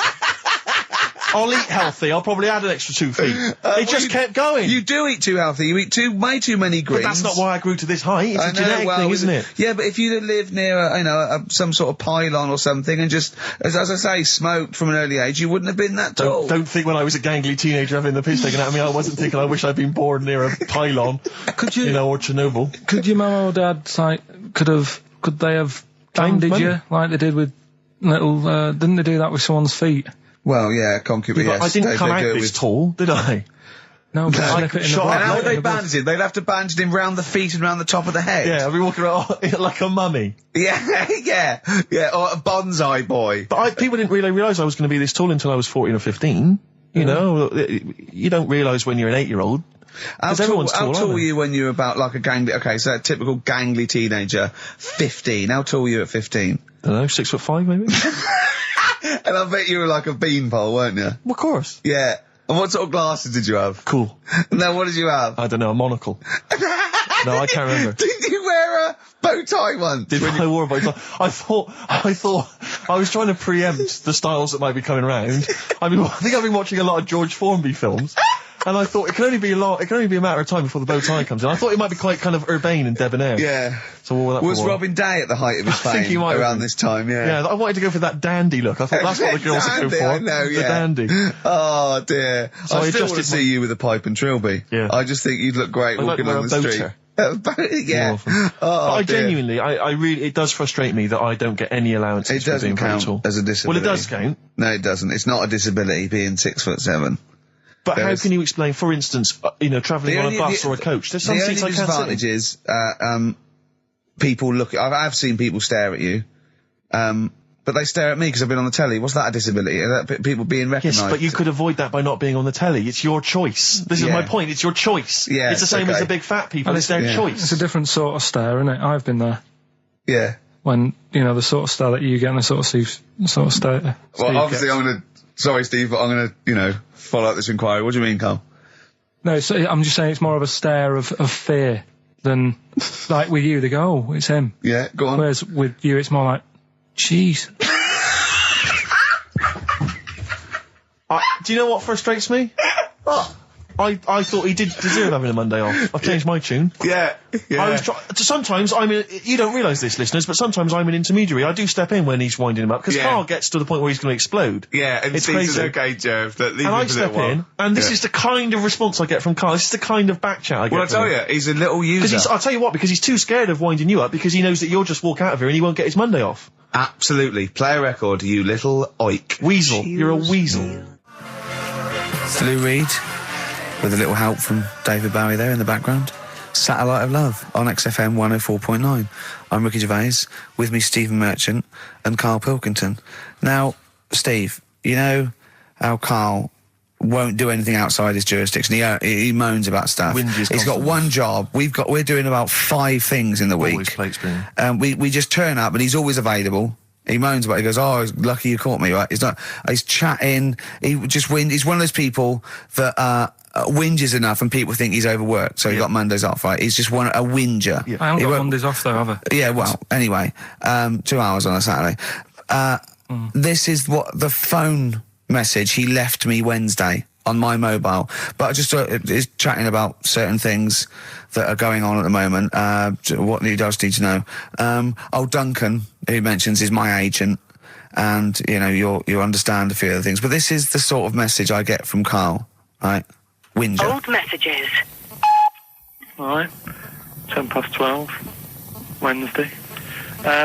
Just getting loads of people calling me all the time about Yesterday, DVD's signing for BBC London. I don't work there, but I've been dragged into that. I've got a woman on leaving a message from Talk PR going on about, do you want to go and see Pop Idol again? Right? They're just saying you and some listeners can go. So I'm sure you'll love that. I've got Jim Benner wanting you to introduce the tin buckets at the Astoria. So can you just let Duncan know that I'm doing his job whilst he's sat on his arse with his thumb firmly up his arse? Can you let him know that I'm running around like a here sorting shit out for you? Alright, see you later. Message left at 12. Do you know what I mean? I know, but that's the kind of phone message he's leaving. Do you remember who he was before you... But he's even annoyed that he gets a phone call. I remember he got a phone call for you to do a voiceover and didn't pass it on. You missed a voiceover. That was thousands of pounds. No, I did pass it on, though. I told you. You said someone had phoned. Yeah. That's not good enough. But who's that? Well, she didn't say, and I didn't ask. But of course she said. She didn't say. Rubbish. So you didn't take the number down? Just when she went, oh, can you tell Steve to call me? And you went, yeah. Yeah, well, I just thought you'd know her already. I should have known. It was a woman, so I should have known. He's having a go, you see? Unbelievable. I don't know how it's come back on me. You're the one who was picking on it. Yeah, exactly. I'm saying. I'm defending. Why is he having a go at you? He never picks on Ricky because he knows you are his bread and butter. Seriously, do you know what I mean? The only reason he's got Mondays off is because you're still doing this show. Yeah. That's why he's scared of you. That's why he has a go at you on the phone, but he always picks on me because he knows, I'm a pushover, I'm a nice guy. He's scared of you. I can't believe I don't know how it works. Is that true? Steve, I'm always sorting you out. I look after you. Sorted you out with tickets. I sorted you out with lager. I've got you today. Why are you picking on me? What do you mean you're sorting out tickets and lager? What's this? Right, whenever you want tickets. Yeah, sorry, I don't want to use this as moaning time and that, because I don't like to moan. I'm busy and that, right? I've sorted you out tickets for gigs. Yeah. Right? What somebody doesn't even turn up to. Yeah, we won't even go on about that. Yeah. Right? Lager. He got sorting out the Cure. He complained it was boring. Yeah. There was that big drum of lager that you had, and you said, oh, put that in your room for me, because I don't want to carry it home. Right? Lazy. So I said, all right, then I'll put it in my room. It goes missing, it gets nicked. Then you have a go at me because it got nicked. Yeah. I get you another one. You make me carry it around town for you for half an hour, then you say, oh, I can't be bothered taking it home. Can you take it back to work for me? Yeah. But interestingly, this is like a year ago, so it's obviously still pressing on you. Oh, hang on, and I forgot the one when we had an argument over 50p. When we went out for coffee. You didn't want to give me 50p back that you owed me. That was the same day you'd given him about 40 quid worth of lager. But, see, this is my problem. This was my point at the time. It's not the 50p in terms of money is not what's important. The fact that you think you don't have to give me money back because it's only 50p, that was the point at stake. It's me who makes a decision, don't worry about the 50p, not you. It's only 50p, I'm not going to give it to you. Do you know what I mean? There's got to be rules, otherwise it's chaos, Carl. Come on, mate. All right? Don't want to fall out about it. No, that's not all right. Should we kiss and make up? Do you want that? Do you want to do that? All right. Yeah. Well, should we play a little record and come back to this? Because I can't believe it started with you slagging him off, Rick, and I've ended up as the monster. I know. Bit of R.E.M. Yeah. I was walking away from the show last week. I was walking towards Berwick Street. I like to look at the records and the record shops. And I was on my mobile phone, and I was chatting away to someone, and what can only be described as a prostitute. Go on. Stood on the street corner. Was she a woman that gives you sex for money? Yes. That is a prostitute. Yes, that's what I thought. Go on. And as I was walking by, she said, "Do you want to buy sex?" Now, you sure it wasn't a market trader giving 6 plums away? No, it was definitely 6 for a quid. No, it was definitely a prostitute. Yeah. And what annoyed me about it, what I wanted to pick her up on something, was the fact that I was on my mobile phone. It's like, can you imagine? Who would what am I going to hang up? Sorry, Mum, can I call you back? You you say you want me to meet more women, and you sent me that 30 quid exactly for my birthday. Yeah. Sorry, Mr. Johnson, I'm really excited about the job. Can I call you back? I'm just going to negotiate with a whore.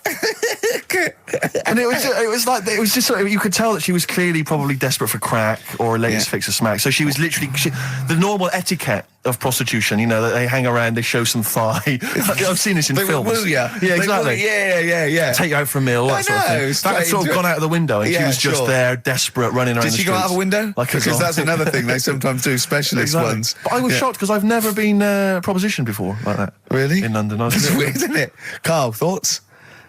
I think you'd be sort of approached a lot because they tend to sort of go for people who look like they haven't got much chance. Sure. And I'm not being mean. No. I've known you a long time. Sorry, I'll let you go back to it. In what way aren't you being mean? By saying that Steve knows is a little bit odd looking. I don't think. Well, no, he does. Do you know? Yeah, no, but it's not what he thinks of his looks. It's what he thinks of you talking about his looks on. No, but it's like how you were talking before about, your eyes are bad. It's nature's little way of saying, look, nothing to see here, right? I don't get that. I don't know what you mean. But when you look in the mirror and that, they've gone, look, he hasn't got the looks. Let's make his eyes bad, right? Yeah. Nothing to see here. Yeah. That's what I'm saying. They're balancing it out, right? Yeah. And it's funny, right? Now we're on the topic. Sorry, Johnny Depp. Now listen, but my chest is gonna burst at this moment. Whenever we go into this conversation, I always think to myself, Carl, do you know what you look like? I'm gonna burst. Seriously, can I be honest with you? You look like, if you've got like a balloon, a hot air balloon, right? Just a little balloon, like a party balloon. Right. If you drew a little face on it, right, and inflated it about halfway, that's what you look like. Right.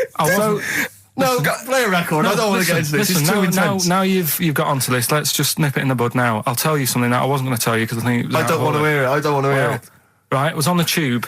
Right. Well, I was. Someone told me they were on the tube. Right, and the tube pulled into a station. Right, and one of the women saw the poster that's out at the moment with you and Rick on it. Right. Yeah. So this woman apparently goes, "Oh look, there's Ricky. Ricky's on the radio." Right. And the other woman goes, "Oh yeah, don't you listen to it?" So she goes, "Oh, I didn't know he was on the radio." And she goes, "Oh, I'm sorry, Steve. look, because he didn't sound this bad." She said, "Oh, look at that person he's with." So she goes, "Yeah." She said, "That's Steve." She said, I was sort of aware that he looked odd because Carl mentions it on the radio." Yeah. So it wasn't as much of a blow to me, but I can see how it was a bit of a shock to you. Yeah. So that's weird, isn't it? Yeah. And that isn't me sort of telling this woman to say anything. That was all happened without anybody else sort of bringing it on. Yeah. Do you know what I mean? Yeah. So, was it? Sorry, you seem to be relishing this. Was it because of the little balloon story that made you? I honestly, Steve, I wouldn't have told you, but if you're going to start, having a pop. Yeah. Do you know what I mean? I can't just sit here and take it and that. No. I mean, all mates. Yeah, it's just... yeah. Well, I mean, I was Shame mistaken for to Johnny be Vegas. Steve's got a story about that, if you want to have a go at me. Well, someone just thought you were fat with a beard, which is true. Well, don't have a go at me, because he said you look... Well, you started it. No, I didn't. Yeah, no, did. I didn't. You were milking it. You were egging him on. I was laughing. You were egging him on. I sort of was. Yeah. But let's not, you know... Oh, it's a good job you've got lots of good mates like Jonathan Ross you can go and hang out with. You don't need other friends, people who've helped you in your career. He's good-looking bloke, isn't he, Jonathan Ross? He's a good-looking fella. Play a record. Radiohead, Fake Plastic Trees on XFM 104.9. Mm-hmm. Someone just emailed in and said, just want to know what you think of that cover of Wonderwall. We told you. We said it was great. Yeah. Listen. But they must have been listening to hear... the song. Yeah. Extraordinary. Although maybe they just turn off... when we start talking. Yeah. That would make sense. That would make sense. I mean, it makes sense in a sort of preserving of sanity type way as well. Objectively, Rick, if you were listening at home, if you didn't know us and you were listening to the show, would you listen to it? Would you bother? I know that's a hard thing to get your head round. It's difficult to say, isn't it? I've no idea. I've no idea what people coming to this for the first time think. I love you like a brother, but I get sick of you. Yeah. I mean, I get sick of me. Yeah. Sometimes I go... It's weird you should say that, because someone's emailed in. Yeah. A recent survey's been done by Cheltenham and Gloucester. The most desirable neighbour in Britain. Number 1. Shane Ritchie. Johnny Wilkinson. Oh, right. It doesn't actually give me the full rundown, but David Beckham was in the list. Yeah. Shane Ritchie was indeed in the list. Yeah, he's flying at the moment. As was Ricky Gervais. Really? Well, that's what it says. It doesn't tell me where you came, though. And there was actually a neighbour from hell, and you weren't in that list. Well, I'm a good neighbour. Oh, come on. I am. I'm quiet. I don't keep myself to myself. I never... Do you know what I'm thinking of? What? If it was best friend. Yeah. Now that would be a nightmare. Yeah, exactly, yeah. Most desirable friend. I'm a good neighbour. I'm quiet, you know, yeah. Yeah, I mean, I imagine being stuck in a room with me writing all the time, with me squeaking like a chimp. Unbelievable. Although I don't physically abuse you, I save that to my bald mates like Carl and Rob and that. I just like to squeeze their head. I don't squeeze your head. Yeah.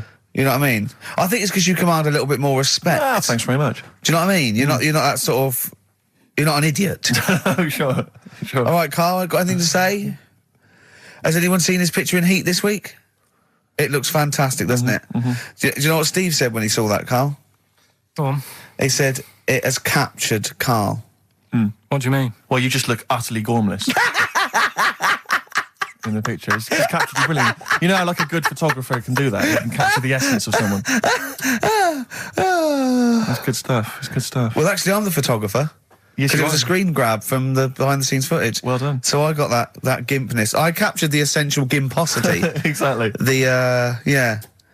Carl. Yeah. All right? Captured it. Yeah, well, I did a little article for Time Out, and I think Boyd from Heat has sent over that screen grab to them, so he might be in Time Out. I'm going to try and get him in every publication. Yeah. For 1 year. It's like you've managed it in the last 2 weeks. Exactly, yeah. It's like a Dave Gorman project. Are you Karl Pilkington? Yes. Let's do that, shall we? If anyone's got a publication, it doesn't matter how little, just take it from Heat. That's mine, so you're welcome to it. Just try and just put his picture in anything. Next to round things is best, isn't it? That'd be good. You all right, Carl, with that? Yeah. All right, then, good. What have you got for us, Carl? I'll tell you, you're going to go along later to the Live 8 gig, and you're probably going to see some bands that are going to make an effort to entertain you, but if you want entertainment, Rick, you know it. There's only one person to book. Go on. Me. If you you're perhaps something to do, because I'm obviously a top DJ on the radio, but where I really come into my own is DJing in any kind of club environment. Well, you told me you were DJing, I didn't go to it, DJing at a party, and you said the place was rocking. The place was roaring. And I loved it. Carl just said he was there and they weren't. Well, that's nonsense, Carl, because you know very well that when I'd put on a tune, they'd cheer. Yeah, but it was late on in the night. They would have done that, whatever you put on. That's nonsense. No, they said they were happy and everything. I'm not saying they weren't having a good time. It was your party. It was all right, but they weren't going mental like you're sort of making up. They were definitely going mental. When I put on the Proclaimers, they could not believe their luck. They would have walked 1,000 miles. Was it good though? Were they really? What were they doing? They were dancing, were they? It's dancing and that, but they weren't sort of cheering, going, more and all that at the end. What's about? Take On Me came on, the big cheer went up. Oh, I don't know who to believe. I've been there, done it, Steve. I've been the DJ as well. It might be jealousy. It might be like professional jealousy there. Yeah. I think it's because my fortunes are on the up, and these are on the down. You know, we all know famously that he had Pilkington making music. his DJ outfit. Didn't happen. I did enough. I just wanted to do enough to pay for the equipment. And I did. And that was that. But I don't like crowds, do I? But you're safe, aren't you? You're behind the little thing with the flashing lights. But there's still a lot of people and that. Forced fun. Don't like that. Forced fun? It's not forced fun. They haven't got to dance if they don't want to dance. Yeah. Don't like it. It's Michael Stipe and his boys from Rapid Eye Movement. Bad day, I hope you're not having a bad day.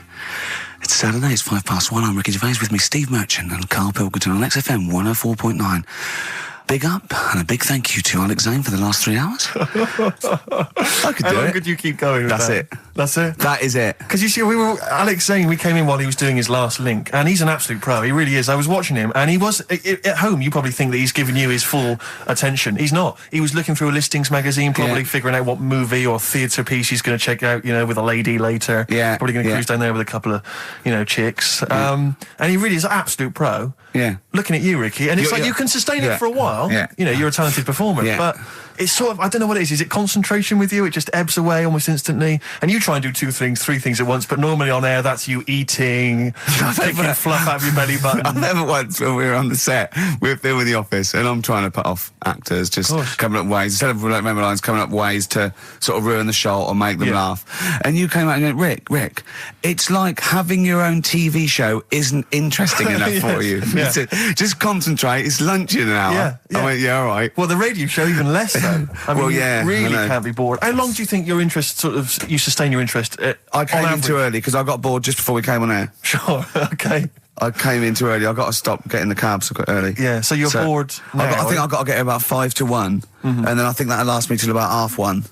Again, as he was saying that, he's not giving you his attention. He was kind of leaning back. He's put his feet up now on the desk. I've got to be comfortable, haven't I? And this CD rack's in the way. Sure. Well, you get yourself comfortable now. Get yourself settled. And then sort of... Because a lot of people will move the... There's the microphone moving now. That's the squeaking going on. You've broken the CD rack. You could actually, of course, you could move the CD rack by getting up and moving it. No, that's too much effort. You've got to try and do that whilst angled on the seat. I'm nearly laying down. It's almost horizontal. It's the most you can get. Well, I'll tell you what.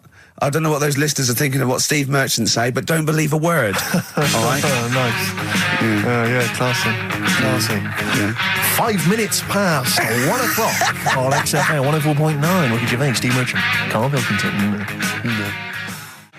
A retro cut there, Thin Lizzy. Don't believe a word on XFM 104.9. I'm Ricky Gervais, with me Steve Merchant. Bubba-doo-boo. Who's that over there?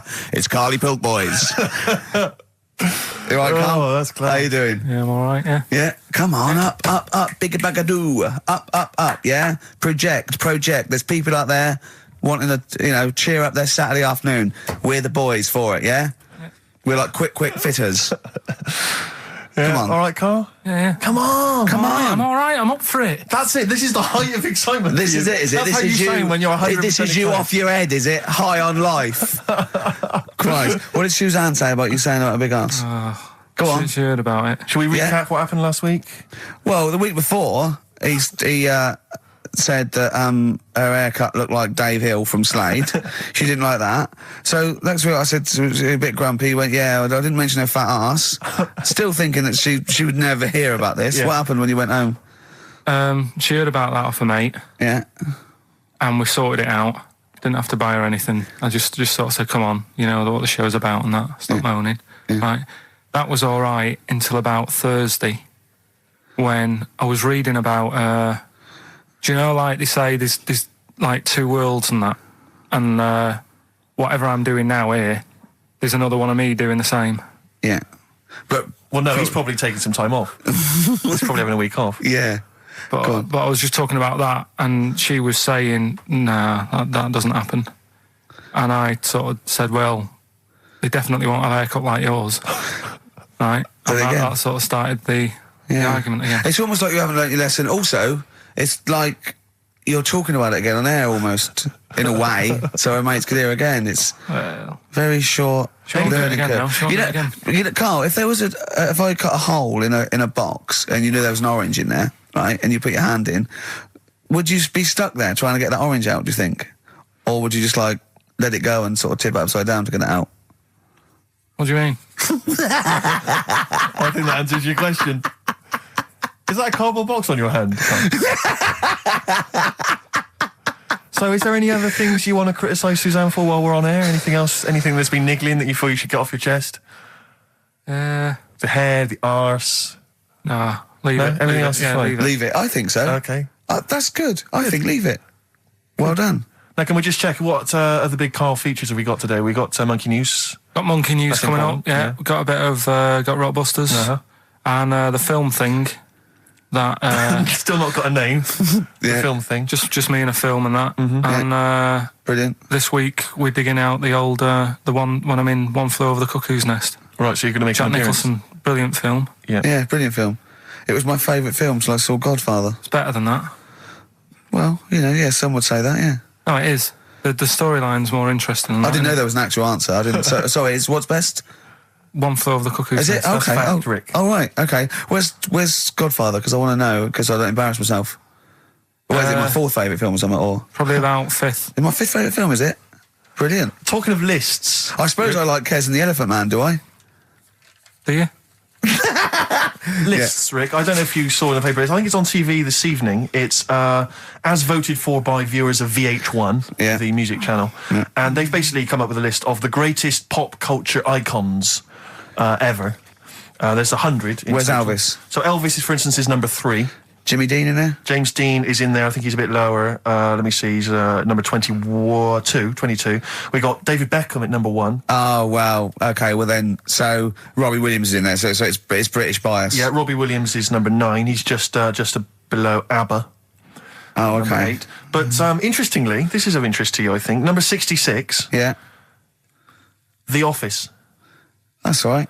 Well, it is, Rick. It's nice that the show is in there, and that's a very flattering thing. I'll tell you what cheapens it. I'll tell you what undermines it. Yeah. The things that are lower in the list than the show. Oh, God. So we've beaten... Well, I'll give you a little test. Yeah. Higher or lower? Do you think this is higher, near the top of most important pop culture icons, or lower than ours?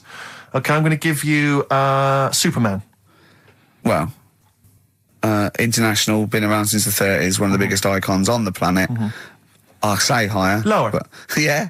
Ludicrous. Okay. Do you think higher or lower? Neil Armstrong, the first man on the moon. This guy's been to the moon. Well, I'd say lower then. Lower. Yeah. Yeah. But is that saying the people behind the rocket or just him? Because he just sat in it, didn't he? He just sat there, he didn't do anything. But it's the icon. What he's symbolic of. It's not how much work went into it. All right. A few others. What about things like Coca-Cola? Oh, no, they don't really count. It tends to be... so it's not... They don't feature. I mean, Mickey Mouse is in there. What do you reckon, Tom Cruise, higher or lower? Tom Cruise is the #1 box office movie star in the world. Well, presumably lower, He's then. lower. He's number 81. Just about scraped in there. It really is a list drawn up by people who've just sat at home and looked along their video and book collection. Yeah. Office, that's good. Well, I think it is a reflection of that, but it's always the same that they you do an HMV poll and it's Pet Sounds, Revolver, Let's Get It On, Robbie Williams' Life Through a Lens.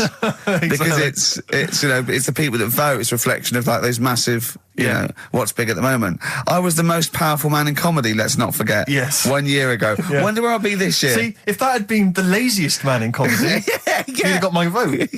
Interestingly, though, at number 26, Karl Pilkington.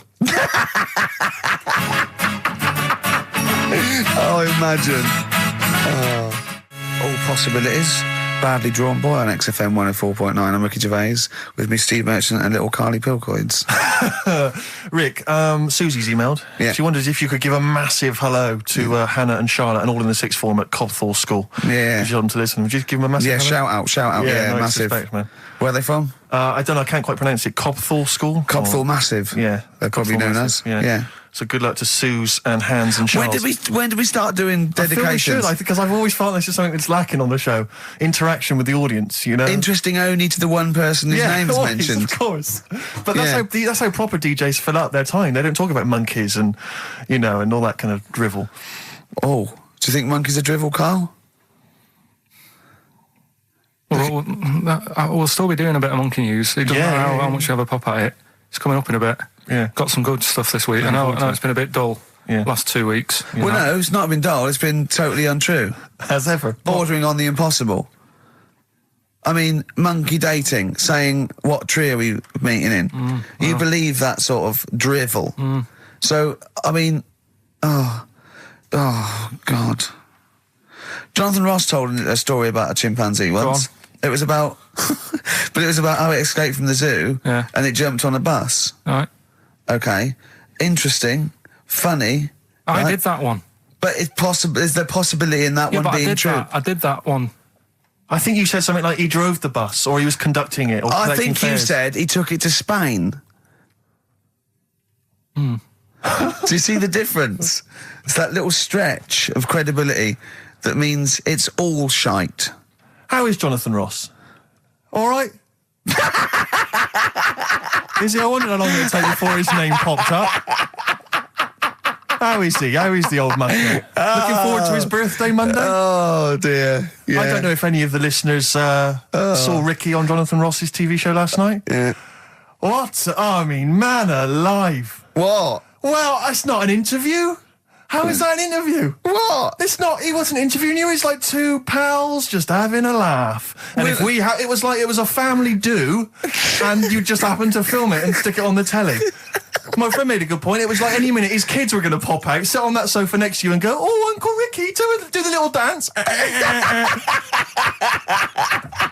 It was unbelievable. I mean, what were you wearing for a start? What's that? Some tatty old jumper like you'd just been doing some Artexing and he'd gone pot round with it. We're having a couple of drinks. That was Lambretta. Was it inside out? Trendy jumper. How do you keep getting things with the St. George cross on it? What do you mean? That's the only one I've got. You've got loads of stuff. T-shirts, jumpers, shoes. No, I've got a Union Jack. What's it? A French Connection but one. That's not my concern. I haven't got any underpants. That's not my concern. No, it's just the fact that, I mean, firstly, the fact that Ricky, for those of you who don't realise, Ricky is friends with Jonathan Ross. They are friends. Now, they've only known each other, what, a year maybe? About 2, yeah. It's less. I think it's less than 2. And what worries me is the friendship's too close. What do you mean? Because you're over 40. You see, it seems to me that after the age of 25, men should not be becoming really close friends with other men. It should be like you've had all your friends, you made them at university, at school, and if you were in any walk of life and you met someone at a party or a pub, even if you got on, you would not be phoning them every other day, like going to an awards dinner. What are you wearing, Jonathan? I've heard this conversation. What are you wearing? I think I might wear this. Is it too formal? Is that going to be too formal? It's not true. It is. You're always on the phone to him. You're always chatting. I'm just going to pop around. Oh, I'm just going to play some tennis. Yeah, we play tennis. Always hanging out with the guy, and it's to me it's unhealthy. And this, it's just bled over now onto TV. Hold on, wait a minute. Whoa. So you're there. It's like, I'll tell you what it reminded me of: Des O'Connor and Jethro coming on to plug his live video, or Tarby and Kenny Lynch. And then at the end of the interview, after they've been mutually backslapping, he gave you a pet. Jonathan Ross gave you a cat as a replacement for your cat which died. Now, to me, that's an inappropriate gift. Why? It's a lovely gift. You should be. I don't think people should be giving pets as gifts. Do you know what I've got him for his birthday? Turning up to a wedding with I just bought you a cat. Do you know what I've got him for his birthday? I've got him as child. Well, you may as well, because that's what it's like, a cat to me. I've got a small Rwandan child. A cat to me is like, I've bought you this small child. I was going to sponsor him, but I got a bit of cash, I've flown him over. It's too intimate, it's too much responsibility. Do you know what I think, Carl? Go on. I think Steve's a bit jealous. I'll tell you, I got good reason to be jealous. What? I got good reason to be jealous, I just remembered this. Your birthday, Jonathan Ross was there. Karl Pilkington was there. Yeah. I don't remember being invited. I don't remember being invited. Was I there, Carl? You were there. I don't remember being there. But you're with him all day and that. Right, okay, well, yeah, but he sees you a lot. I mean, Jonathan, he's round his house every other day playing tennis, and who else knows what, swimming together and sat in his jacuzzi, cracking wise. What happened there? What happened there? Oh, we've got to the bottom of it. Play a record. The villa that we went to afterwards could only sleep It may as 6. well have been. How is the cat, all right? What's your name? Jonathan? Ollie. All day and all of the night from the Kinks, playing that for Jonathan Ross. I'm sure that you'll give him a call later, so don't worry, Jonathan. Just you can live without him for 3 hours. Oh, jealous. Adverts. XFM. Hey, Outcast, XFM, 104.9, Ricky Gervais, Steve Merchant, Karl Pilkington. It's that time, isn't it? Rockbusters. Come on, Carl, what you got for us? All right, well, do you want to say what the prizes are? The prizes aren't bad this week. Really? We've got... I'll be the judge of that. Actually, what am I talking about? No, there's a 2-disc set, Rock and Roll Legends, on the cover there. We've got Buddy Holly, Elvis, Roy Orbison, and Little Richard. So no one wants that, baby. Nobody's interested. Nick Cave and the Bad Seeds, a DVD. I'm a Nick Cave fan and I wouldn't watch it. No, you'd watch it once at most when there was nothing else. Knowing Me, Knowing You. No, I mean, Nick Cave's good, but when do you watch rock DVDs? Yeah. Knowing Me, Knowing You, a great series, obviously, but once again, on VHS. Who wants it on VHS? Yeah. Where are all the bonus features? Absolute pointless. The only thing far. that's half decent is this enormous hardback League of Gentlemen book, which is the scripts and all sorts of other stuff. If you're a League of Gentlemen fan, you'll love it. If you're not, I guess it's a good Christmas gift. If you're not a League of Gentlemen, there's nothing in this for you. No, exactly. So... So, you know, you can either enter for the hell of it. A pile of rubbish. What's the show? Well, not as bad as the competition, I suppose, so... Go on. Well, you know how it works. Cryptic clue. It's not really cryptic, it's usually wrong. Kind of is. Yeah. Right, so the first one, there's 3 of them, you get them right, you win the stuff. First one... I'll get them close, I mean, because you could win this if you got one right, possibly. If you go to Chepstow, you will. Was that a clue, or is that a point? Is that something That's a clue. Right. Say it again? If you go to Chepstow, you will. And what are the initials? Just S. Just S. Right. Second one, E.T. is upset. What's up with him? All right. E.T. is upset. What's he upset for? What's wrong with him? All right. Different. So not cryptic, so... M.E. The initials there. N.E.? M. M.E. M for mother. M.E. All right. And the third one, I had a tape with... Jesus. Imagine Bob Holness doing this in the Gold Run against the clock. Right. I had a tape. No, I had a tape with some... I had a tape with Humpty Dumpty on it and Hickory Dickory Dock and that on it, but I've broke it. All right. Constantly listening to trying to figure them out. Trying to solve the crime. Exactly. Who pushed Humpty? Yeah. The initials there, B.R. Right? So, first one, if you go to Chepstow, you will. The initial S.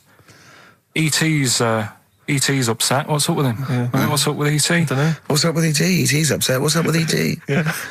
The initials there, M.E., is that right? Yeah. Hey, yeah. Let's go through that one more time. Yeah. If you go to Chepstow, they're jazz questions. Yeah, exactly. Just free form. Exactly, yeah. Yeah. E.T.'s a bit upset. What's that? Hey, dude, what's the matter, man? And I had a tape with, Humpty Dumpty on it, Hickory Dickory Dock, stuff like that. Doesn't work anymore. What's gone on there, right? What's gone on there? B.R. First time we said, well, you broke it. Well, I broke it then. Is that important or not? Yeah. I broke it.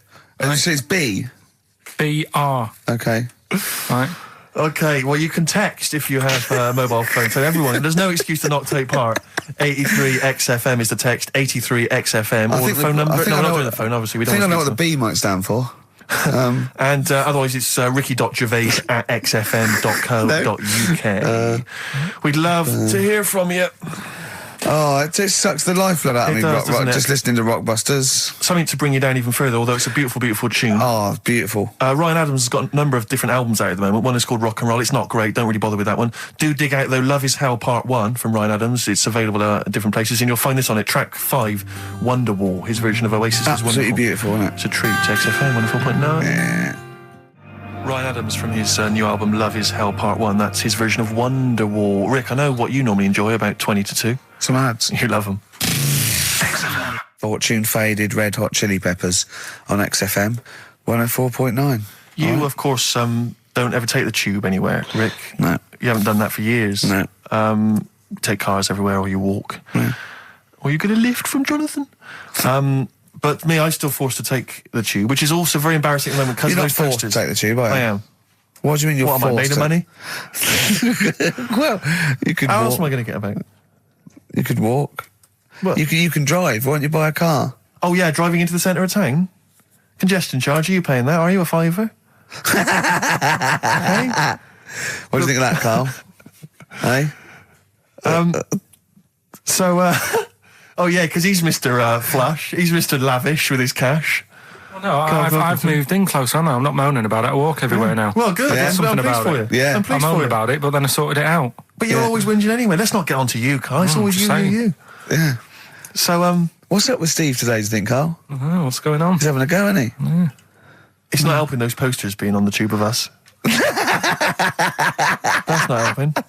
I don't know if you've seen those posters. You obviously don't go. I saw the. Yeah, I haven't seen one or two, but everywhere I go, I'm stood next to one. I can't avoid it. Yeah. I'm on the tube waiting. I look around. It's us again. And it's so embarrassing because it looks like you're stood next to it deliberately. But I can't browse in HMV now. I went last week, and you keep coming up to pictures or cardboard cutouts of Brent. Right? And I was in a bookshop, and I was looking at there's a big almanac of comedy, right? And I was just looking through it, just browsing, right, killing time, and there was a picture of me. And just as I started looking at this right up at the office, a tap on the shoulder, it was one of the words there, said, "Do you mind signing some script books?" So she saw me looking at myself. Yeah. And I wanted to go, I just turned to that page then. I was in a bookshop looking, there was a big book on sitcoms. It was like the A to Z of sitcoms or something like that. And I genuinely was looking up other shows because it was about other comedy shows. And I was looking something up. Guy that I knew came up to me like that. And I just started like, I'm just looking. Robin's Nest. Where's that?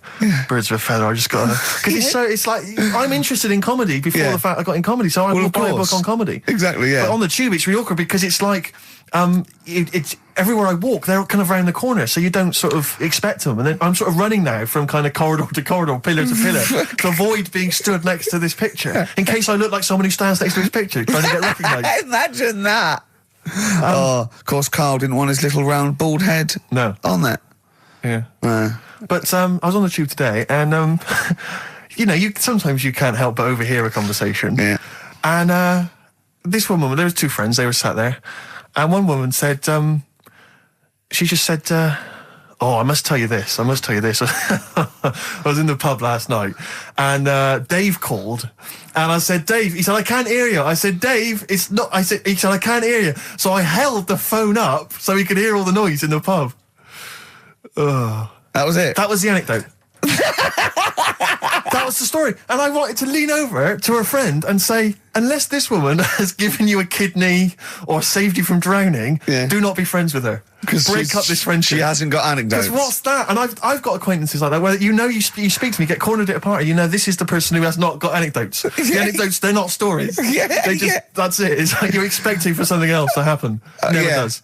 Well, I was with Danny Baker yesterday. Oh, yeah. He's brilliant bloke. Guy, first time I met him, and we got on like a house on fire. Put his number straight in your mobile. Well, we've exchanged numbers because he's got some great anecdotes. You had to delete mine because you only got so many. I might write with him because he's funny. He did this thing and it was absolutely brilliant. He's doing he wrote a documentary, and he's a great guy. He's funny as well. You know what I mean? It's this. I tell you what, it's the showbiz friendship. That's what I loathe. I think it's the fact that like somehow.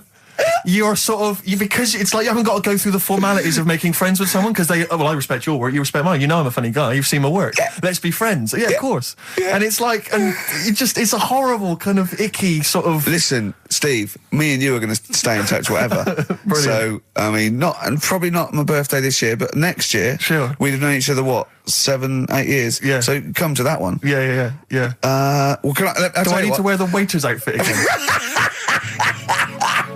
Oh, God. Oh, dear. PIMP by 50 Cent, or 50 Cent, as I call him. XFM 104.9. I'm Ricky Gervais, you're Steve Merchant. There's little Karl Pilkington over there. All right? Yeah, not bad. Listen, Oh, he's perked up. Yeah. Oh, he's back in the area. Well, you got something to say? I was kept quiet in the first hour. I'll let you get on with that now. What you got to say? Is it just have a guess? Is it about monkeys, Chinese people, or little gay fellas? It's about little gay fellas. Is it? Of course it is. Go on. Yeah, but not because I like Sorry, I'm just making a that. tally. Let me just note that down. Yeah.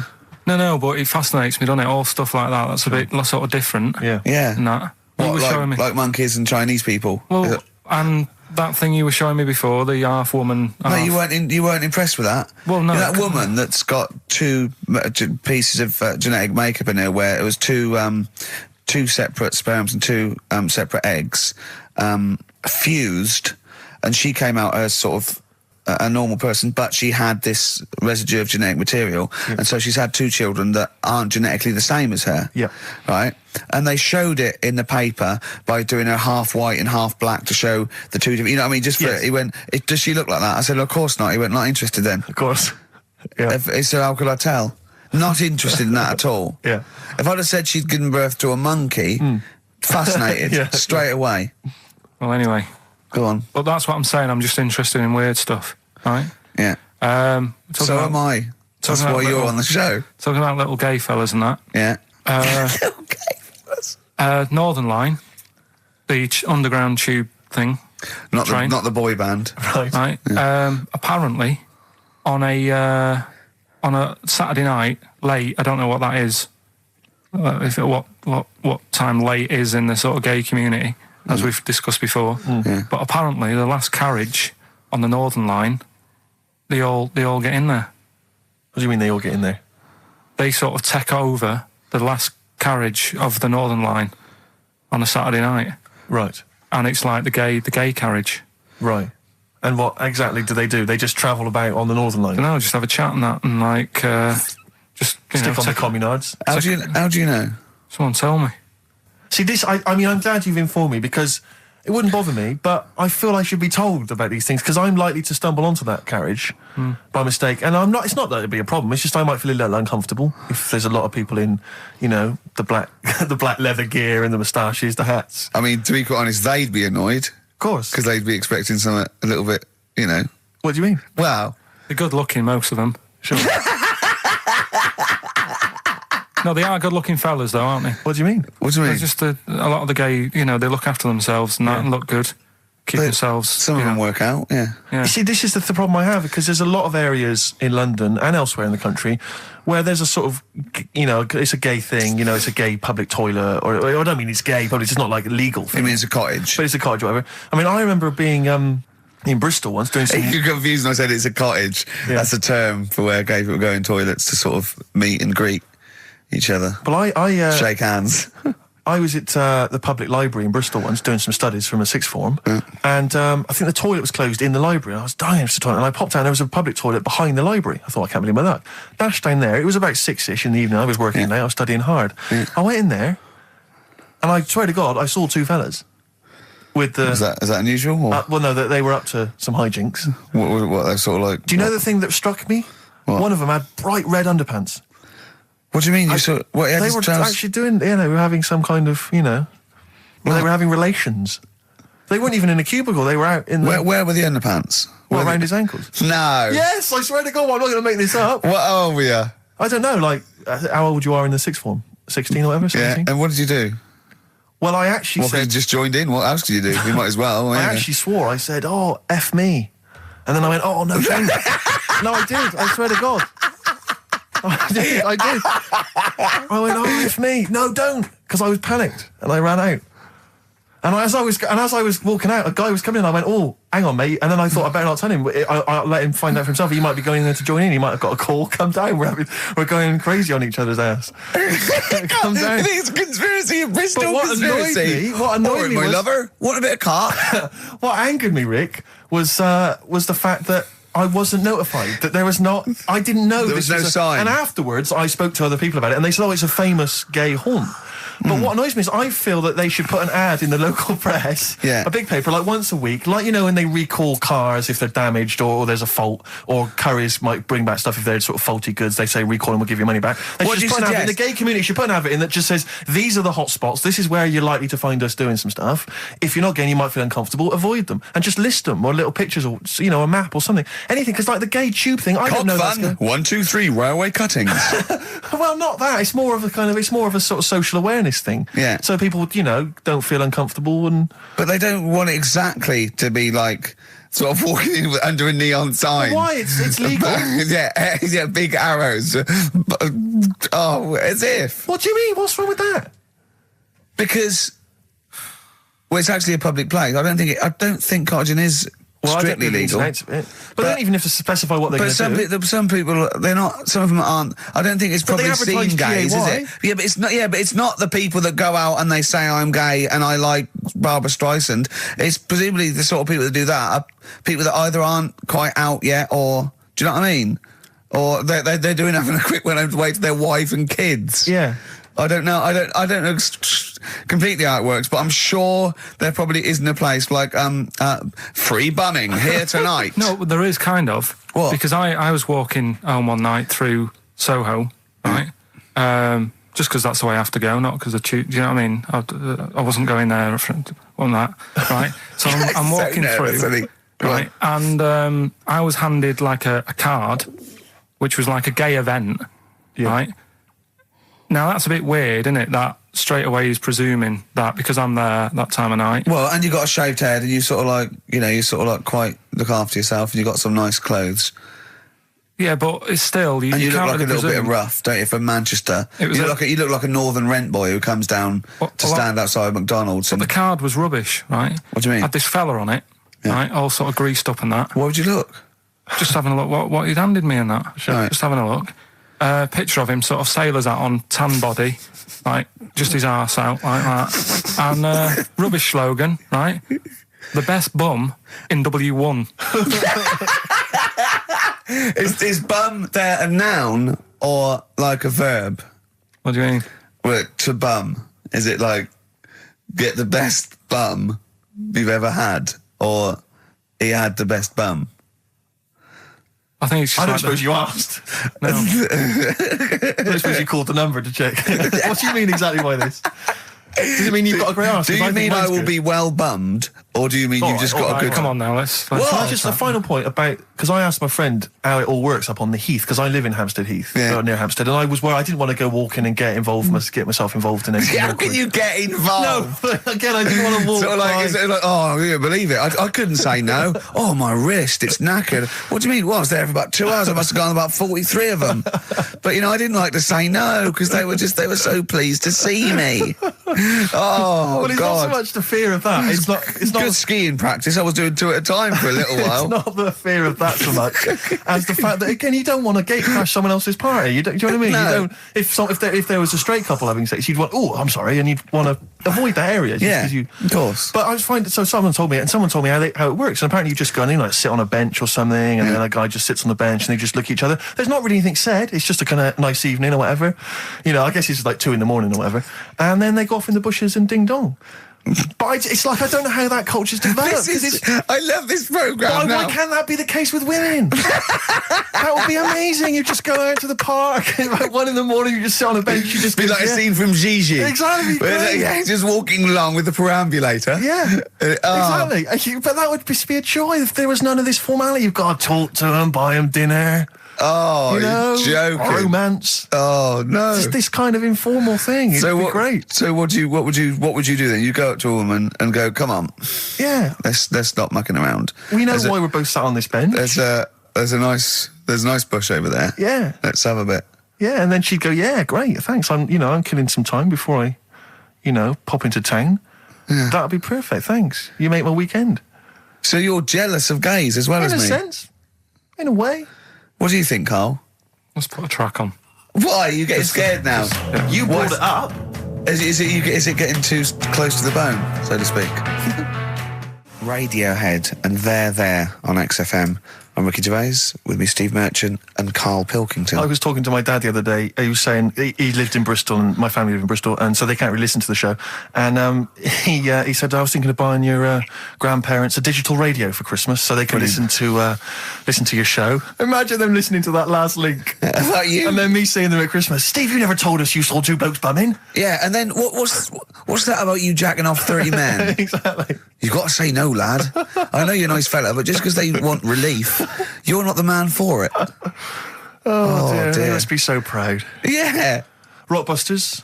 Yeah, they'd be loving this, right? 3 clues were, first one, if you go to Chepstow, you will, right? The initial was S. That was sea horses.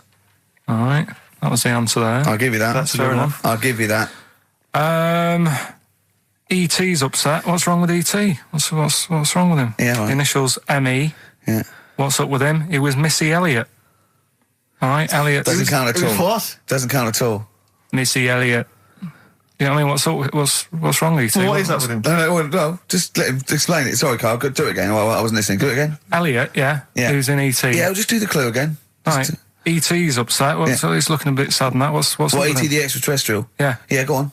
Right, and his mate, Yeah. who's in it's called Elliot. Yeah. Right, he's upset. What's up with him? Well, is Missy Elliott. Missy Elliott, what's she got to do with it, though? I don't understand.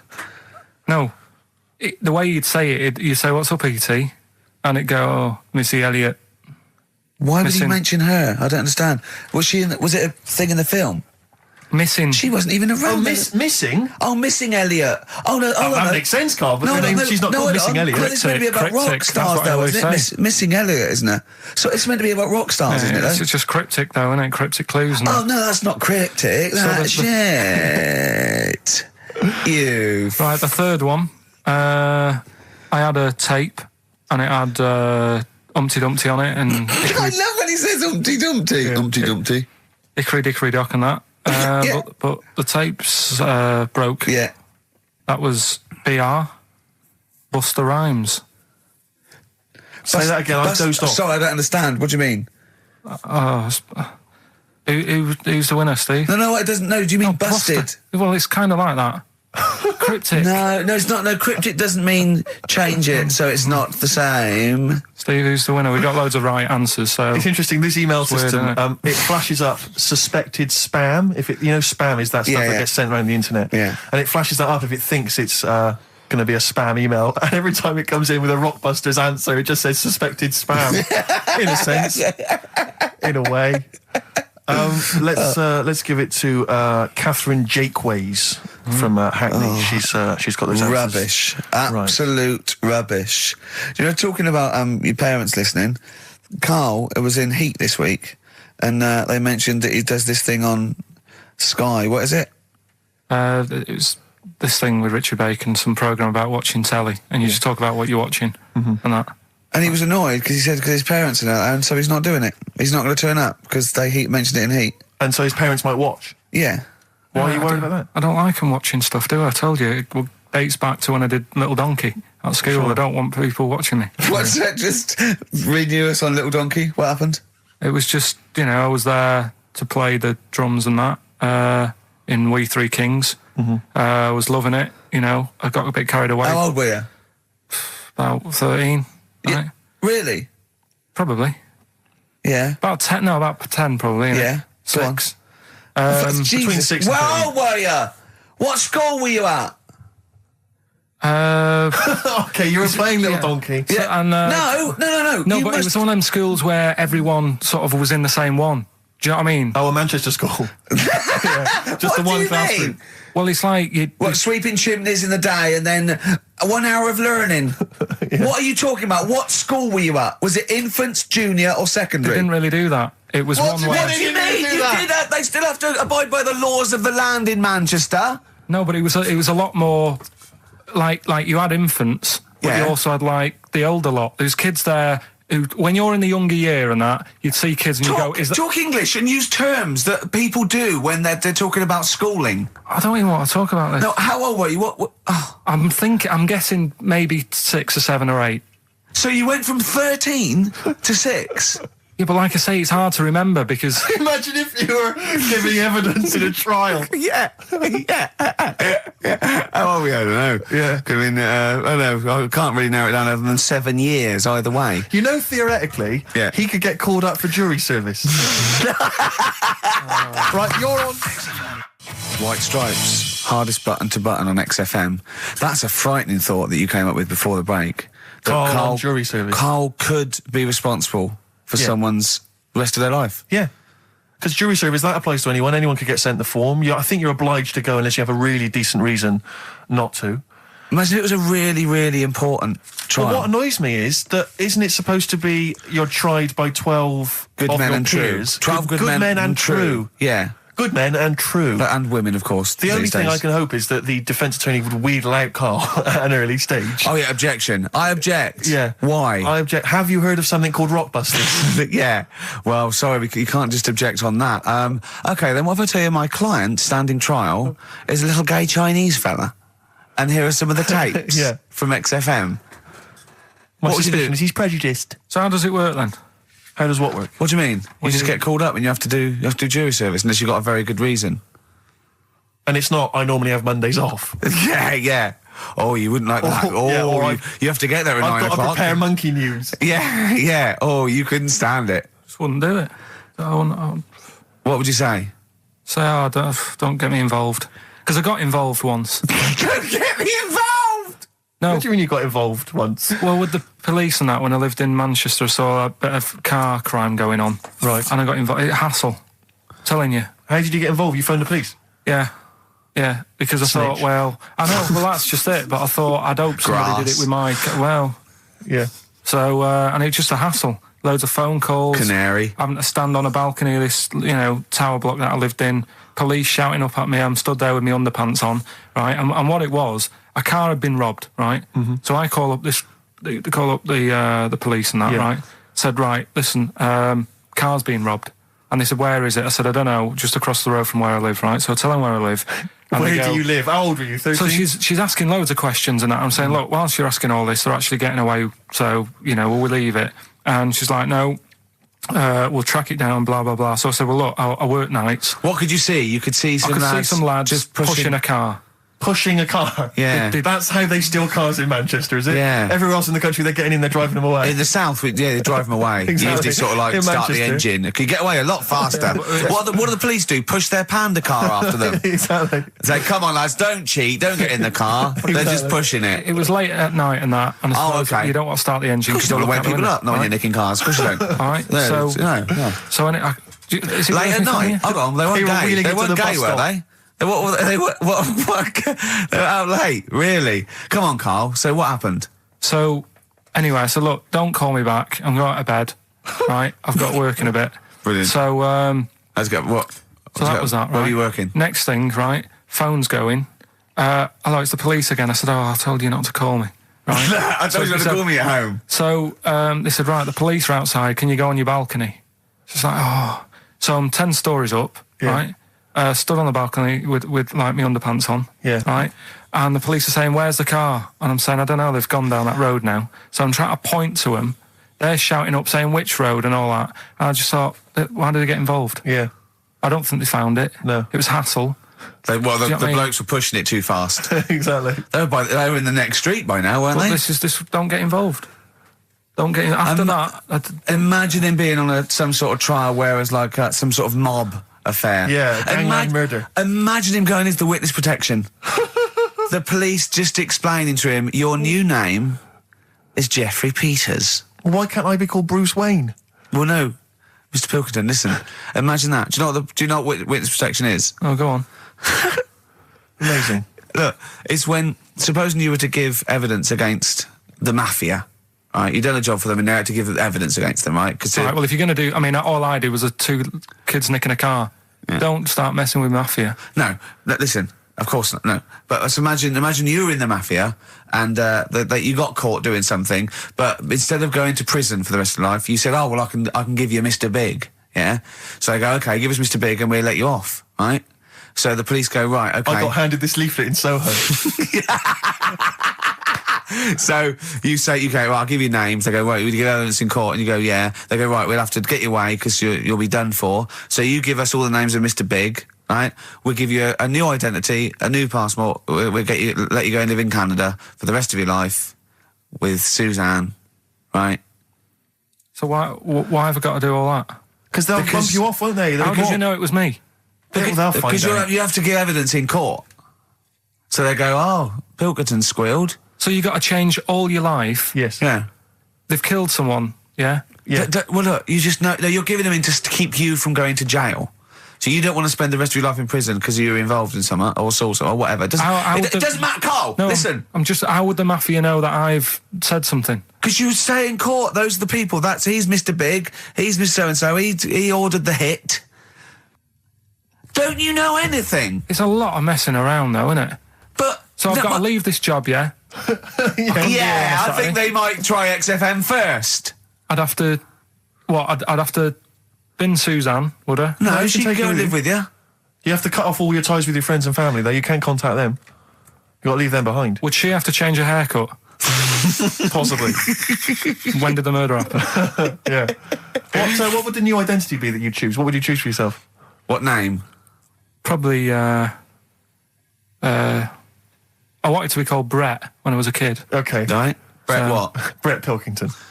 You got to change your surname, yeah? Yeah. Well, yeah. Yeah. Maybe go X-Directory. Where would you move to? Probably back up north. No. Well, no, don't do that. Don't do that. Can I suggest, maybe, Brett Hanson and go and live in Australia or Canada or something. Well, maybe when they're not operating, maybe, you know, and they just forget it. You might have to change your identity as well. You might have to grow your hair. Well, you can't grow your hair, but maybe wear a wig or a moustache. What would you do? What would you wear? So, like an afro or something? Something like that. That would be brilliant. That would be absolutely brilliant. And I've got to do all that just because for 5 minutes I stood in a court thing. Yes. And said he's the one who did it. Yes. Yeah. Well, why can't I just wear the afro and the glasses when I'm in the court? Say my name's Brett, right? Yeah. Change my voice a bit. He did it, and they go, thanks very much. I go off, I carry on my life. That's I still come in here on Saturday. I don't know why they haven't thought that is genius. I don't know. This counts all the witness protection scheme. Why don't they do that? Yeah. So they go, well, I'll go to court as Brett Hanson with an afro. I don't like that. Yeah. Right, and then when I come out, I'm back to Karl Pilkington, still talking like that, but without the afro. That is perfect. You've got... Why don't you call the FBI and say, listen, I can save you billions of dollars a year. You're a genius, Karl. All right. Well done. Or Brett, should I say. The specials, Rudy, a message to you on XFM 104.9. Still to come, Rick, I know you're excited.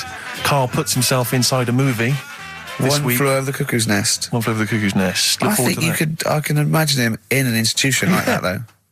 Not much of a stretch. Let's have some ads. XFM. Don't Look Back Into the Sun, Libertines on XFM. I'm excited, Steve. It's that time. It's that time of the week. Go on. Well, Karl's in a little film. Oh, that's what you're excited about? Yeah. Sorry, I thought you meant the show's almost over. Yeah, no. Come on in, Karl. Right, so, yeah, I'm in One Flew Over the Cuckoo's Nest. Yeah. Took a scene from it. Yeah. Got to listen carefully in that. At the end, there'll be a question on, like, the clip that you've just heard. It's sort of like what they do in the Krypton Factor and stuff.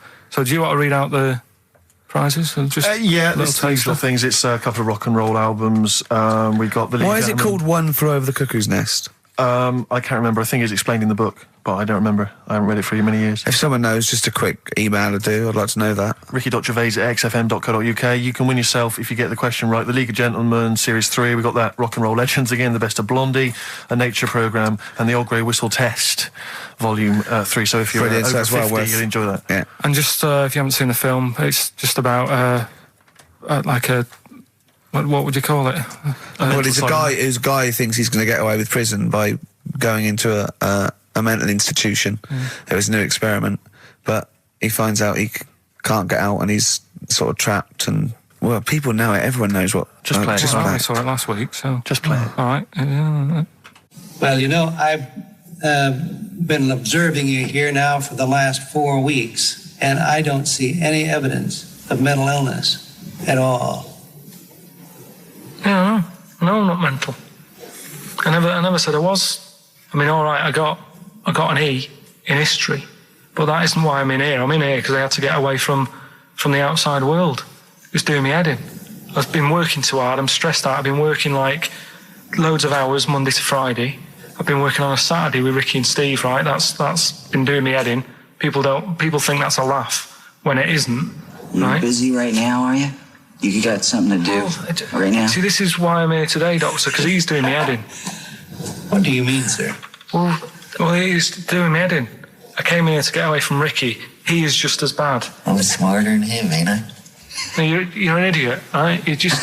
we're just good friends. No, we're not friends. And if you were a friend, you wouldn't be doing that to me, Ed. How do you mean that? Well, don't ask... Come on, I'll show you. Yes, Look what you've done. Get him out. Get him off me! Get him off! Ow. All right, you just hold it right there. All right. Hey, you get off! Doctor, will you tell him? McMurphy, don't hurt you, does it? Of course it does. That's it. Now hold on to it. Not too hard. You'll crush all the air out of it. You normally do... He normally does it harder than this, but... No, just warming up. Warming up. Warming up. What's going on? All right, baby.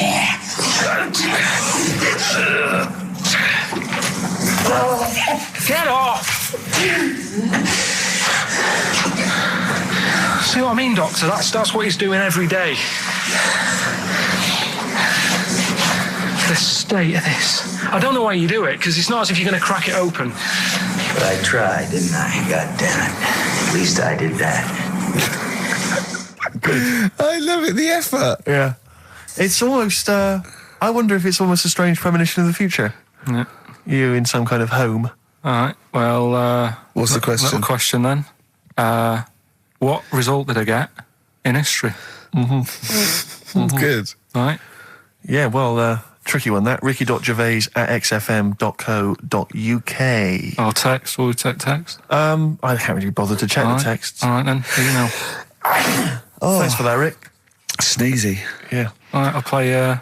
Prinice Brothers, yeah, it's a lovely tune from their album, what's it called? Yours, Mine and Ours. Blinded by the Stars. Blinded by the Stars from the Prinice Brothers. We've a couple of texts. I do occasionally have a look at them. Go on. We've had one here complaining. It doesn't say who it's from. It just says, wow, really clever homophobic material. Genius. Switching off, idiots. I don't know what they mean. It was not clever homophobic material. It was just homophobic. Well, what do they mean, though? But how is it homophobic? We weren't being anti-gay. We were saying we don't understand the gay world. And anything that's... We were querying and questioning it. Yeah, and Carl, see, this is what I mean. Carl gets us into trouble. I can't go through Chinatown anymore. It's not really a town, though, is it? It's not really a town. It's more a novelty street. Novelty street with restaurants. Yeah. But I can't, and when we sort of like talk, we get tarred with the same brush as him because the man's an idiot. Yeah. But we often say that. We are not homophobic. I don't think Carl's homophobic. He's confused. He's interested. He's got nothing against Chinese people. He's got a little theory that they don't age well. And these are the sort of things that come across, they're not meant to be homophobic and racist. They're showing that Carl, I don't know the PC term for this, is a bit mental. Yes. And, I think we're doing our bit by letting him on the air. On the air as well. Like that complaint he got about that woman on, what's it called? Who are you looking at? Yeah. Because he said about, I don't even want to repeat it, but he said some, Yeah, but I never meant to upset anyone with that. No, I know you didn't. No, I know you didn't. No, but it's on the website now. And to be fair, she does say it was Carl that said it, and we were the idiot presenters that let him on air. But it's like Carl is bad for our reputation. Yes. Do you know what I mean? It's funny to be in a room with him, but then I want to sort of shake it off. Yeah. And I don't know what to do about it. Guilty by association. I know. What have you got to say for yourself, Carl, for some of the stuff you come out with? What have you got to say? I mean, I know the answer. It's absolutely from the heart and genuine... ignorance. And confusion and interest. You haven't got a malicious bone in your body. Well... Towards but, me, yes, but yeah, other people. But again, he's just honest with you. He says... don't repeat what he says. No, don't repeat it, just leave it. But it's not as bad as some other things. But he says, remember you just say that when you first met him, he looked a bit hard, but you got used to it. Yeah. No, that's from the heart. That's like him sort of like being honest and nice, but he doesn't know what that... And we can take it, of course. Well... What have you got to say for yourself? I haven't got anything to say, really. I mean, there's been other weird stuff going on in the week and that. Go on. No, I might as well talk about it next week, because we're wrapping up. All I'm saying is I talk about what's gone on. Yeah. Have we got monkey news? Have we left monkey news behind? Monkey news! Come on! What happened? You can't offend monkeys. I'll tell you what is annoying. What? Steve's told me about a film that is about a monkey going off with a woman. Mm. The Charlotte Rampling thing where she... It's a film called Max Mon Amour. Yeah, she has an affair with a monkey. Go on. Yeah. Oh, what happened? You wouldn't like it. We can't go into it. You wouldn't like it. You wouldn't like it. It's not like it's weird, and you wouldn't, Carl. It's not like a nature program where he wears a bowler hat and can talk. Okay, the nature programs that you seem to see. Yes, I'm trying to think. I haven't seen that one. No, yeah. Come on, do monkey news. Well, monkey news this week. Play the jingle. Oh, chimpanzee, that monkey news, Right, it's about this monkey that was knocking about in the 1950s. Right. It was known in the sort of LA area. Right, and apparently Again, I haven't really checked all this out. I've just picked up bits that look interesting. Yeah. Wore a golden mask and like a cape and a leopard skin belt and stuff, right? So people didn't know that he was a monkey. Of course they didn't know, yeah. They thought it was this bloke who's going around and he was helping out crime situations and stuff. Right, you're an idiot. So this disguise, that you see a 3'6" bloke with arms the length of his body. No, but that's the funny thing, right? They sort of thought, it's a bit odd, you know, he's stocky, yet extremely flexible. Yeah, and hairy, because he only wore a white mask and a belt. And a distinctive jawline and stuff. And then, apparently, like, he used to sort of get to his... Nothing we say gets through, does it? You've decided you can picture this monkey going around solving crimes, and it's... telling you. Let him finish the story. Time's running out. So it sort of get to its crime by, like, swinging from the trees and stuff. Of course it would, yeah. But people just thought it's a normal fella. Of course. Then what happened was... This is the bit that's going to annoy me, isn't it? He helped some fellas out, like, you know, and for a reward, they were like, do you want some money? You know, you've helped save our lives during a crime and stuff. Do you want some money and that? And he just went straight for the shopping bags, got a couple of bananas and apples, right? And as he was bent down, looking into the bag, getting the bananas and apples, they pulled his mask off, little monkey. So he wasn't allowed to work for the police anymore? It ended there. Sure. Weird, isn't it?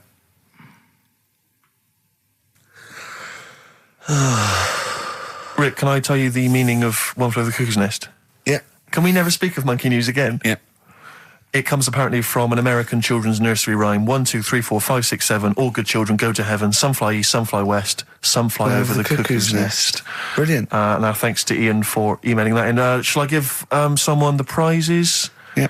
Phil Corbett, there you are, that's the first one I've pulled out. He correctly guessed that it was E. It was an E that Karl got in history. The only qualification he's got, and it's an E. Do you know that woman? Judge the monkey news based on that. Go on. That woman who went out with the monkey. What? It's a film. It's a film. It was Charlotte Rampling in the film. I don't know who played the monkey. Did she have any kids? What, with the monkey in the film? Yeah, I'm just thinking if I'm going to get it out and stuff. No. Oh. Why? Oh, because that would have been interesting. Well, no, it's just that the problem there is the kids would always look more like the dad.